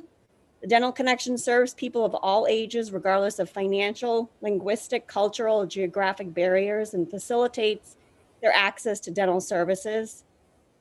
On a daily basis, we are treating patients as young as 1 year old who suffer from dental pain. Bacteria from tooth decay can spread from person to person in a number of ways, including but not limited to sharing food, using the same eating utensils, and kissing. Just like catching a cold in the wintertime, you can also catch a cavity from a loved one. Water fluoridation may be the only source of preventative dental care for many low-income patients in New Hampshire. Keep in mind that New Hampshire Medicaid covers preventative dental treatment only for patients up to age 21. Rampant tooth decay in children and adults can be prevented by water fluoridation. The frequent and consistent contact with the tooth surface strengthens the tooth and stops cavities from forming. For younger children, fluoride helps strengthen the permanent teeth still in development process. For adults, fluoride helps support strong tooth enamel, the outer layer of the tooth, keeping teeth strong and healthy. Although other products containing fluoride, such as toothpaste, mouth rinses, and dietary supplements are available and contribute to the prevention and control tooth decay, community water fluoridation is more cost-effective and convenient. If water fluoridation is abolished, we'll be creating a disservice to the community who needs it most. The lack of proper oral health care coupled with the financial burdens has kept many in our state without proper oral health care for many years. Fluoridation in the water may be the only way to break the generational cycle of tooth decay and poor oral health. I work in this public health. I treat patients day to day. Rampant decay is a problem. If you abolish fluoridation in water, we will have a bigger oral health care crisis. I welcome any of the members who want to abolish fluoridation in water to come into the clinic and see what I see on a daily basis. When a child has a toothache as young as 2 years old, who's been crying and up all night, this is the only preventative way that some of these kids are getting care. Their parents can't take time off of work and come and get them treatment. They can't afford to go and buy some of these toothpastes that are $3 or $4 or $5. Some of these patients are on a fixed income. If you take away this water fluoridation, these children have no chance at all. And the numbers will increase in the emergency room. It will be a big, big problem. I see it. My heart breaks every day for a lot of these kids who have 6-year molars at the age of 7 who are already bombed out and have to be extracted because parents just can only do so much. They can only buy a certain amount of things. They go to the store or they can only afford so many things. And maybe buying preventative things to prevent a cavity for these kids maybe isn't what they can afford when they're thinking about, getting heat Thank you. I appreciate your time and thank you for listening to my testimony. I'd be open to any questions at the end if need be. Thank you very much. Thank you. Okay,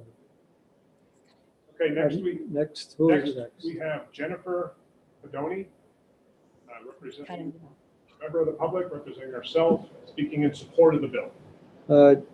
Jennifer Pedoni? Do you want to give her guidance now? Yes, I know, I do. I Everybody- don't know if she's there. Jennifer Pedoni? You there? Hands up, sir.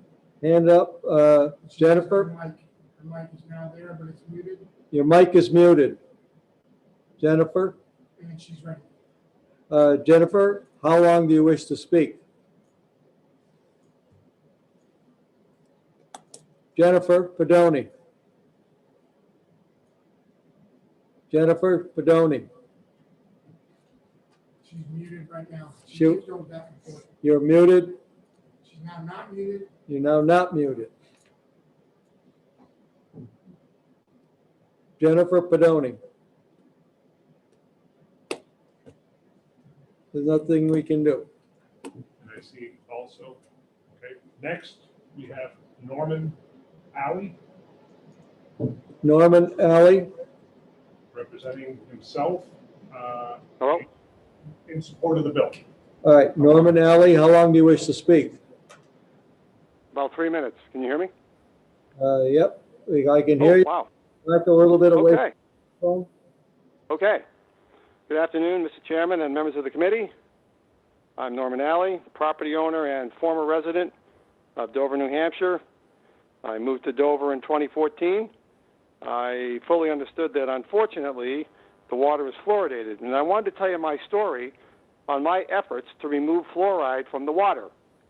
Well, should I say my efforts to not ingest the fluoride from the water, which began with a bottled water delivery service, which, as you know, is fairly expensive. But at the time, when I looked at it, it seemed fairly reasonable given to lug a jug back and forth. Instead, the other option would be lugging a jug from the supermarket. So it started out somewhere around, I want to say, $1.30 a gallon delivered. But it wasn't long, within a few years, before it was approaching $2 a gallon. That started to be the breaking point for me. So I started to look for some other options, and I had a water system, or I have a cartridge filter system in my basement already. So it was ready to try something. So what I did is I tried an activated alumina cartridge, which was about $200 every 6 months if it worked. But it didn't work. The flow rate on the whole house went down to about 0. So back to the drawing board. Then I tried a bone char filter in the cartridge filter. That would be about $130 every 3 months. Well, I can't tell you whether or not that was effective because it leached into the system and all I could see was black in my water. So, and I tried twice. And so that was I guess a design failure. And I can't understand how they sell them, and I don't understand it. But anyway, I moved on from that. So then I stepped up the prices and stepped up the technology. I went to an under the sink reverse osmosis system. Many people think that gets rid of fluoride. Well, $400 later, I don't know how many hours installing it, and here's the key to the people that buy these RO systems that maybe they don't do. You should check it afterwards.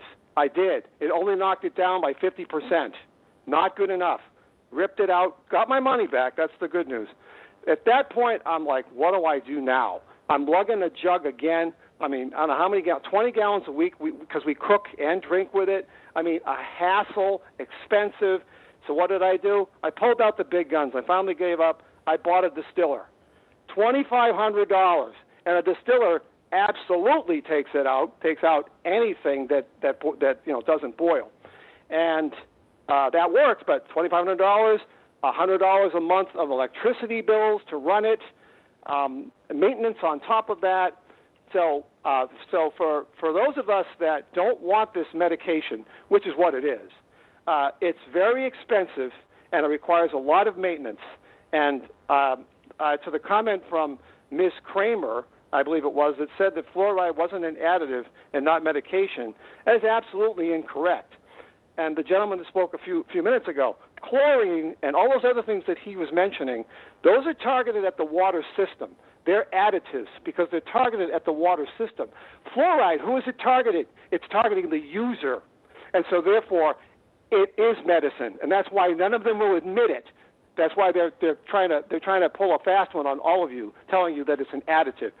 Chlorine, chloramine, those other things, corrosion inhibitors, those are additives for the water system, not the water user. So I don't really know how this antiquated practice that is still in effect, but it is, and all I can say is that I think eventually it's going to be recognized for what it is, and it's going to go the way of arsenic-laced wood that we found on nearly every children's playground, if you remember, about 20 years ago. Do you all remember that? Arsenic-laced wood in children's playground, it was on everywhere. Overnight, it disappeared. I don't know if it'll be an overnight thing, but all I can tell you is that I think the truth will eventually prevail. Right now, I urge all of you to support this bill. Thank you again. Oh, I want one last thing.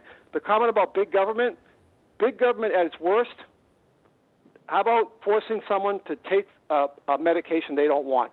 I can't think of any worse example of big government at its worst. Thank you very much. Thank you very much, Mr. Alley.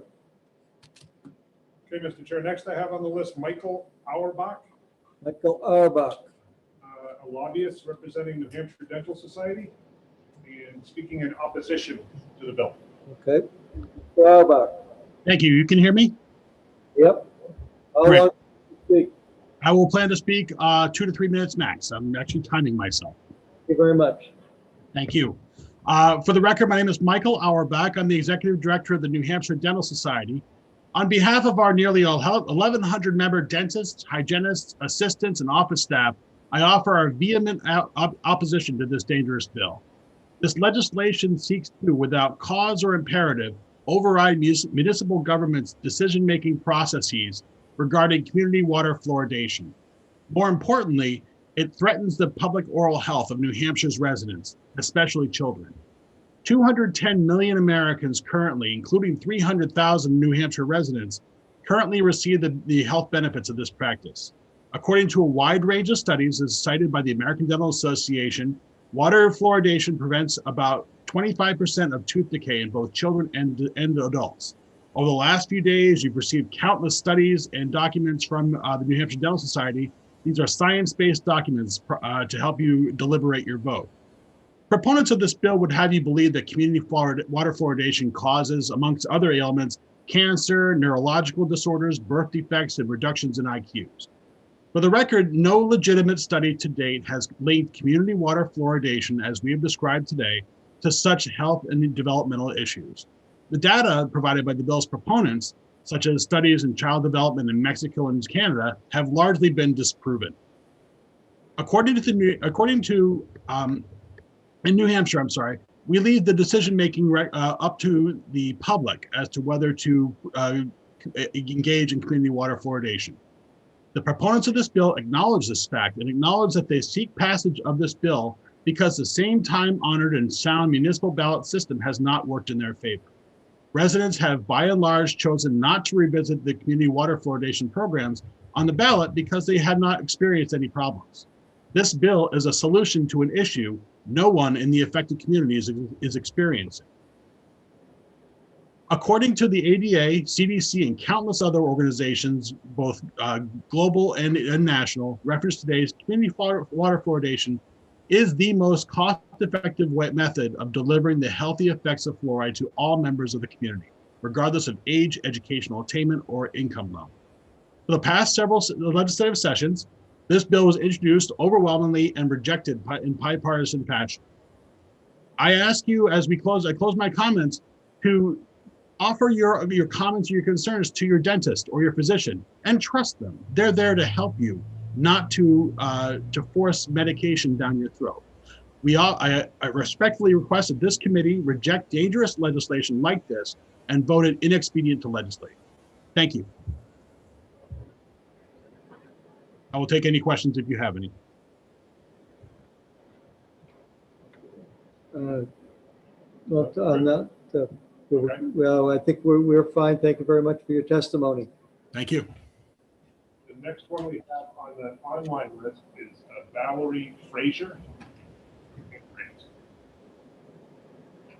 Valerie Frazier? Yes, can you hear me? Yes, how long do you wish to speak? About 2 minutes. Okay. My name is Dr. Valerie Frazier. I'm also a former 2-term state representative. I served on the Commerce Committee and was the clerk. And I'm here in support of House Bill 611. I do support the idea of abolishing fluoride in the waters in New Hampshire. We've heard a lot of interesting conversations and interesting testimony today. But the bottom line for me, and I think it would be very good to take heart to this, is it doesn't matter how many certificates you have, how big an organization you belong to. None of that matters. It is a chemical that is being introduced into the water supply, and with the complete inability, it is a drug. The FDA designates it as a drug, that you cannot control the dose in the water. And we know that it has effects on infants. They're not supposed to mix their formula with it. And it does have long-lasting health effects. As a veterinarian, if a small dog were to consume a tube of toothpaste, he would die. It is a toxin. And I remember the time when children's toothpaste did not have fluoride in it because it was toxic, and there was fear that because babies swallow, whatever you put in their mouth, they swallow it, that they would become poisoned by it. The other point is that fluoride has an affinity for the thyroid, the breast, and the uterus. And those are the 3 most common cancers that women get. Just about everybody I know as we get older has osteoarthritis. That's also been linked to fluoride. So there are far-reaching health aspects to it. It is a drug. There's no way to control it in the water. And if a person wants to, and in conjunction with their visit to their dentist, if they want to use fluoride, it can be done easily through toothpaste, fluoride pills, or fluoride treatment on the teeth. But to make the other half of society that does not want to have medication forced down their throat, as one gentleman said, it would be best to support this bill and to pass this bill. So thank you very much. If you have any questions, I'll be happy to take them. All right, thank you. All right, Thank you very much. Did I see somebody from the committee raise their hand? And if I didn't see, okay, somebody from the visual committee raise their hand. Okay. All right, who do we have next? So, sir, you have Representative Cushman and Michael Auerbach with their hands up. I don't know. All right, okay, well, we'll find out. Representative Cushman, what reason do you raise? I'm sorry, I've had my hand up since before my testimony, sorry. Oh, okay, so it's, all right, okay, so you're not looking at a rebuttal or anything, okay. And Mr. Auerbach had his hand up? He's taking it down. Okay, so he's taking it down. Is there anyone else in the audience that has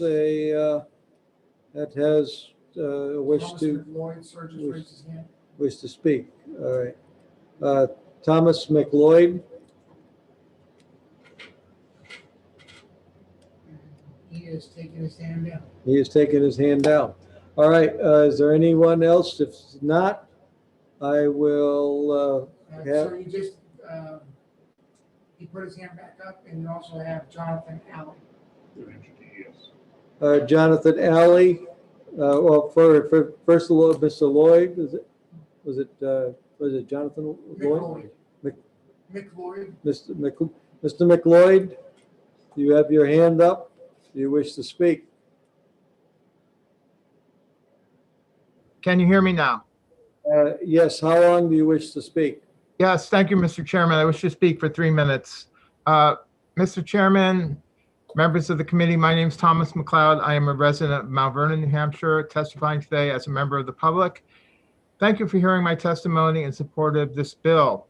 Members of the committee, water fluoridation, however well-intentioned, is in fact a preventative medical treatment delivered via public water supplies. After all, water does not get cavities, people do. There are currently no statutes that require towns to notify citizens that their water contains a medical agent, nor any that require towns to explain the risks and benefits of such. Therefore, there is effectively no informed consent to this treatment. Furthermore, delivering a treatment through the public water supply is inherently fraught with risks. First and foremost, there is no way to control the dosage after the water leaves the treatment plant. To illustrate one problem, assuming that the concentration of fluoride leaving the plant is correct, and that's a big assumption, consumers do not necessarily drink water out of the tap as is. Tap water is used for cooking and food preparation where it may be boiled down, thus increasing the actual concentration of this medical agent that the consumer receives. On the other hand, people who primarily drink bottled water receive virtually no fluoride at all. Responding to earlier testimony that water fluoridation is not a medical treatment, normally the amount of fluoride in water is trace. That's naturally occurring fluoride, less than 0.2 or most often less than 0.1 milligrams per liter. The therapeutic dose is now 0.7 milligrams per liter. And as they say, the dose makes the medicine. Furthermore, there is a difference between the naturally occurring compound, which is usually calcium fluoride, and the water supplement, which is generally phosphate fertilizer scrubber waste converted to a compound called fluorosilicic acid, essentially an industrial waste product.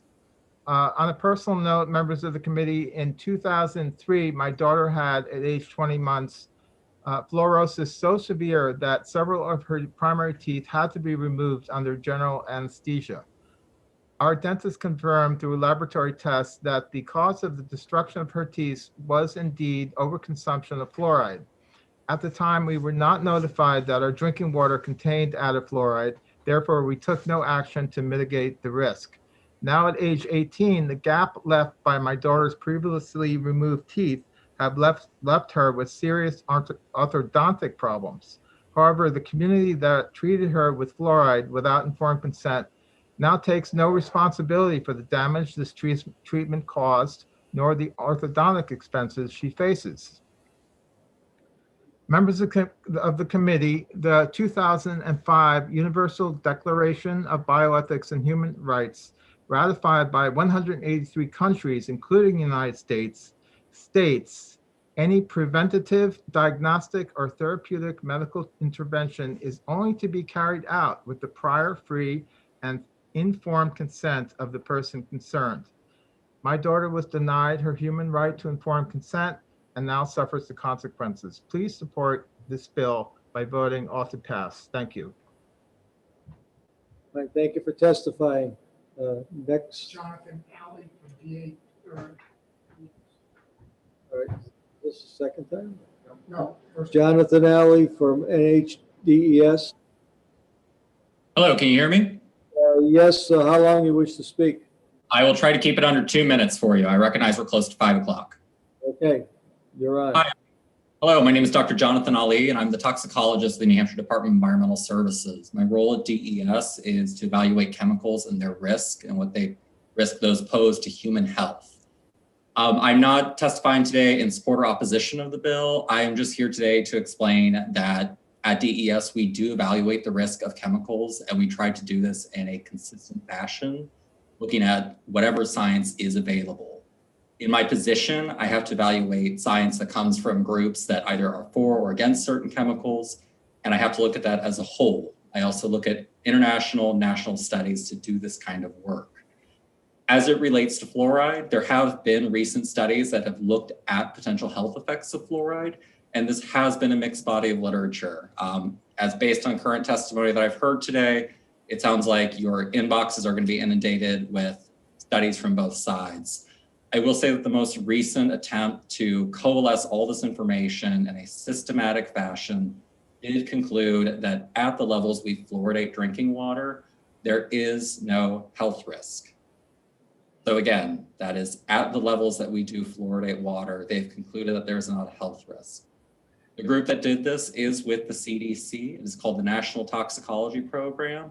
And this recent work is still under review because there were methodological issues with how they looked at it. The same group was the one that referred to this as being a developmental neurotoxin, as some of the people have testified today. But again, even as our last person who spoke mentioned, it is at higher doses than what we see with fluoridation.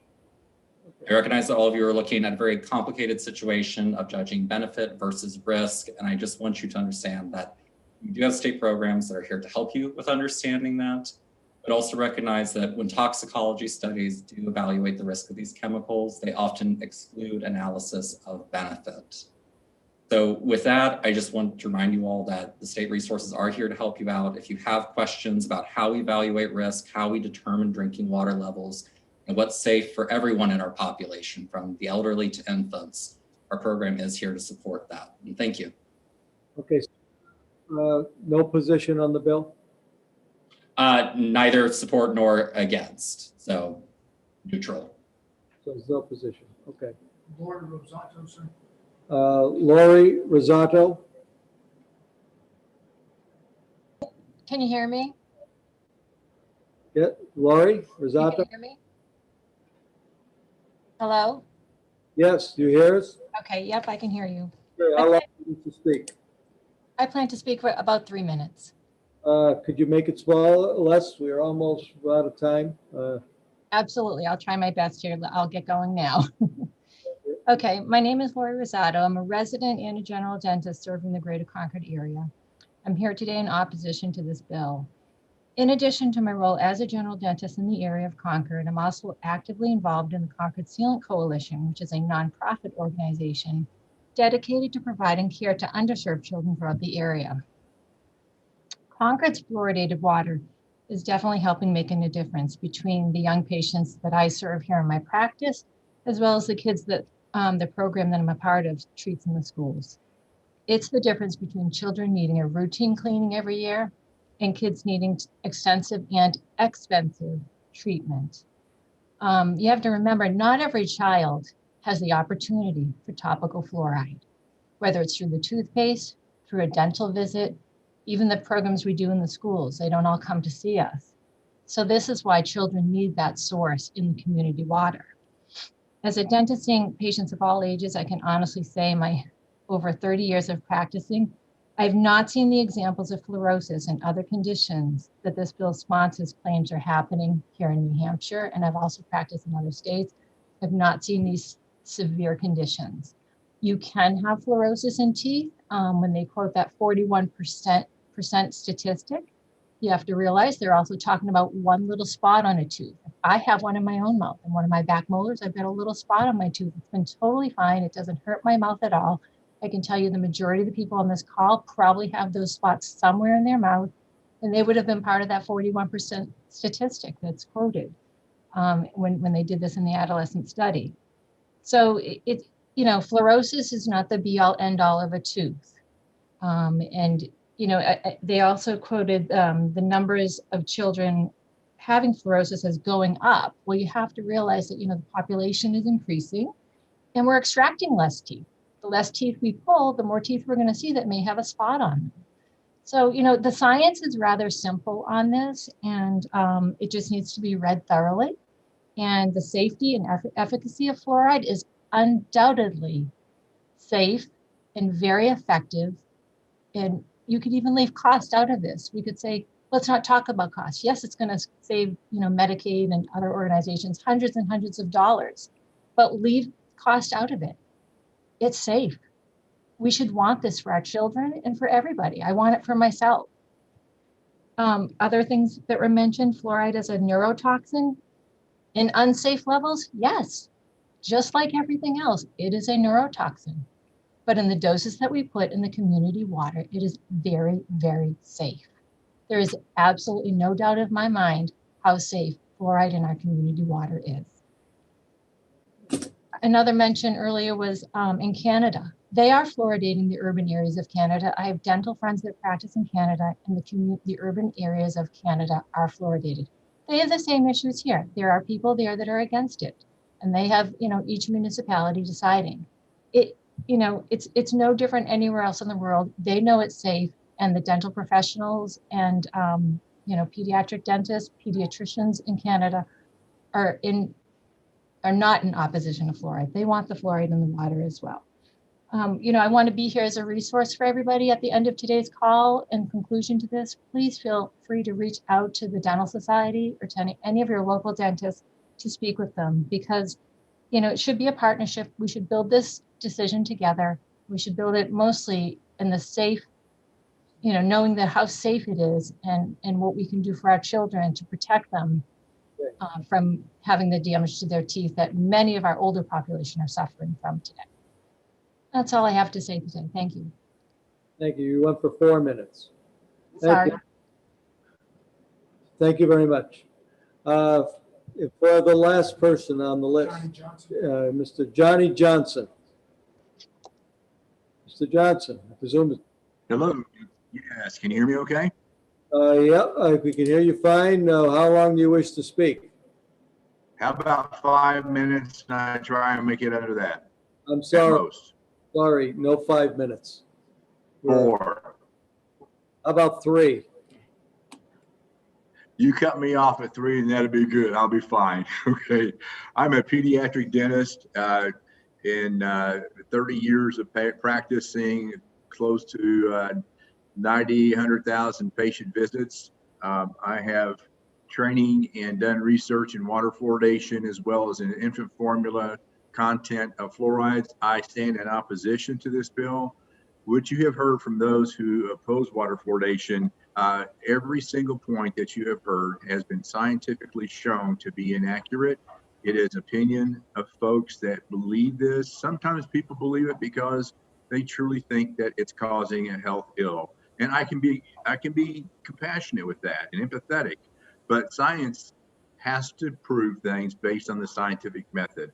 And if there is anything wrong with any part of what we do, whether it's in medicine, dentistry, or any other healthcare profession, we are the first ones to step out against it. I just had a hip replacement two weeks ago, and God knows there's enough commercials on TV about, did you get this hip replacement? Well, you could be suing. You know what? We want to know what's wrong. So we look at the research, the systematic research that's been done. Look at when fluoride was discovered, of the benefits to the teeth. It was 1901. We had fluoride discovered as a positive impact on the health of teeth. It wasn't in 1945. We had no idea what was causing cavity reductions in these areas where people had a little brown stain on their teeth. That's called severe dental fluorosis. Then we had areas where people in the areas that had good-looking teeth with little tiny white marks on their teeth. Well, in 1930, a fluoride probe was invented that we said, let's go back and measure these areas. Well, in areas like Colorado Springs, where they had brown stains on the teeth, they had 2 to 12 parts per million of fluoride in the water. Health was great. No health issues at all. In areas where it was good looking teeth and almost no cavities was 1 part per million. So that's where the 1 part per million became set. That's where we added fluoride to the already existing fluoride in water in 1945 in a 8-city study that was done. And we found cavity rates to drop off 60 to 70%. We knew we were onto something. So we replicated what Mother Nature showed us. Fluoride is the 13th most abundant mineral on the Earth's surface. Moving beyond that, all of the studies, all the information you've heard today, every bit of it, I would be willing to go through with you with chapter and verse in scientific references, not to some website, not to something obscure, but with every single thing noted that you've asked for, including where do your additives come from and where do you purchase them from. All of these things can be answered very simply using the CDC's website, state information, all of it can be. The second thing I want to really mention to you is the change in the fluoride level from 0.7 to 1.2 parts per million. Well, thank you very much. There is no more there's no more hands up, and I've already called for that, and that's, I will declare is, give me the list. Yeah, there are, I can read it off to All right. you. Okay, we have 40 on the list in support of HB 611. We have 21 opposed on the list. Okay, so, And it's quite extensive, I think. all right, so 40 were, so for how, 40 were 40 in for, support, 21 opposed. of 21 opposed, even though there was a larger number speaking in opposition, but they signed in, more signed in opposed. Thank you very much. Just going down the list, I do see a number of representatives as well. Thank you very much. I've got to vote. First, I'm going to call this meeting to close. And I'd like to thank the committee for a long day. It has been a long day. And I thank you for your forbearance, and I'll see you next Wednesday. Yep. Salud. Salud.